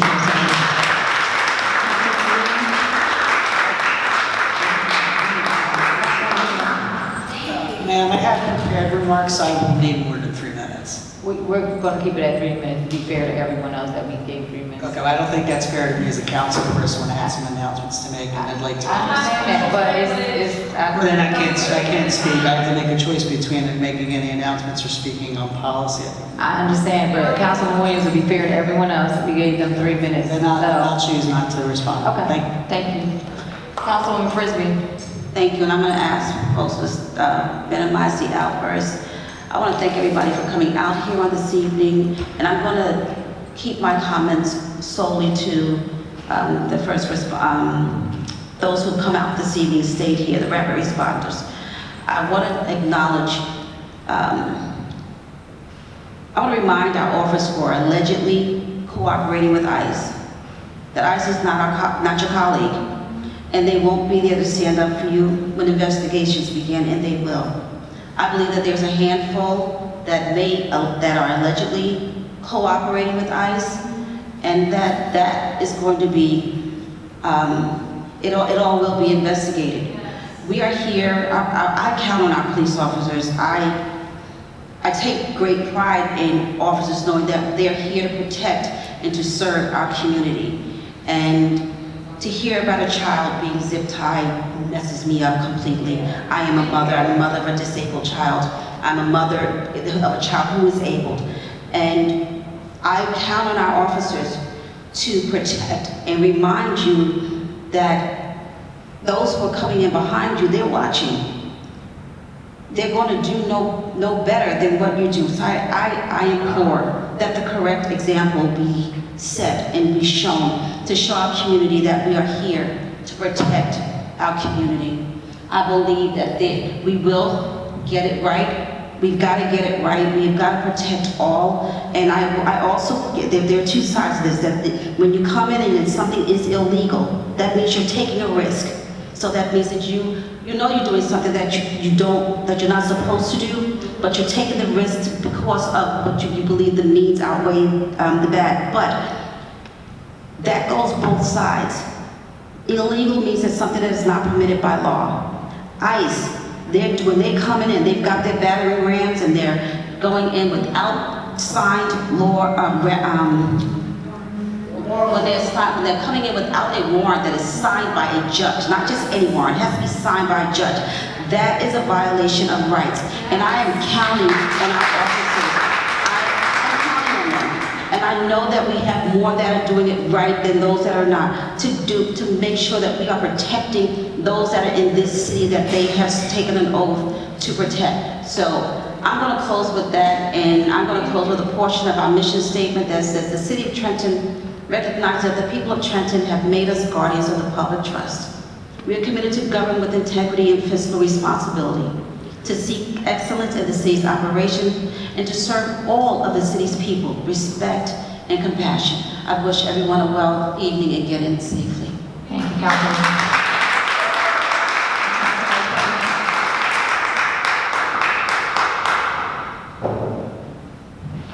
Oh, thank you. I can't hear you over the clapping. I'm sorry. Good evening, everyone. It was a very eventful night tonight.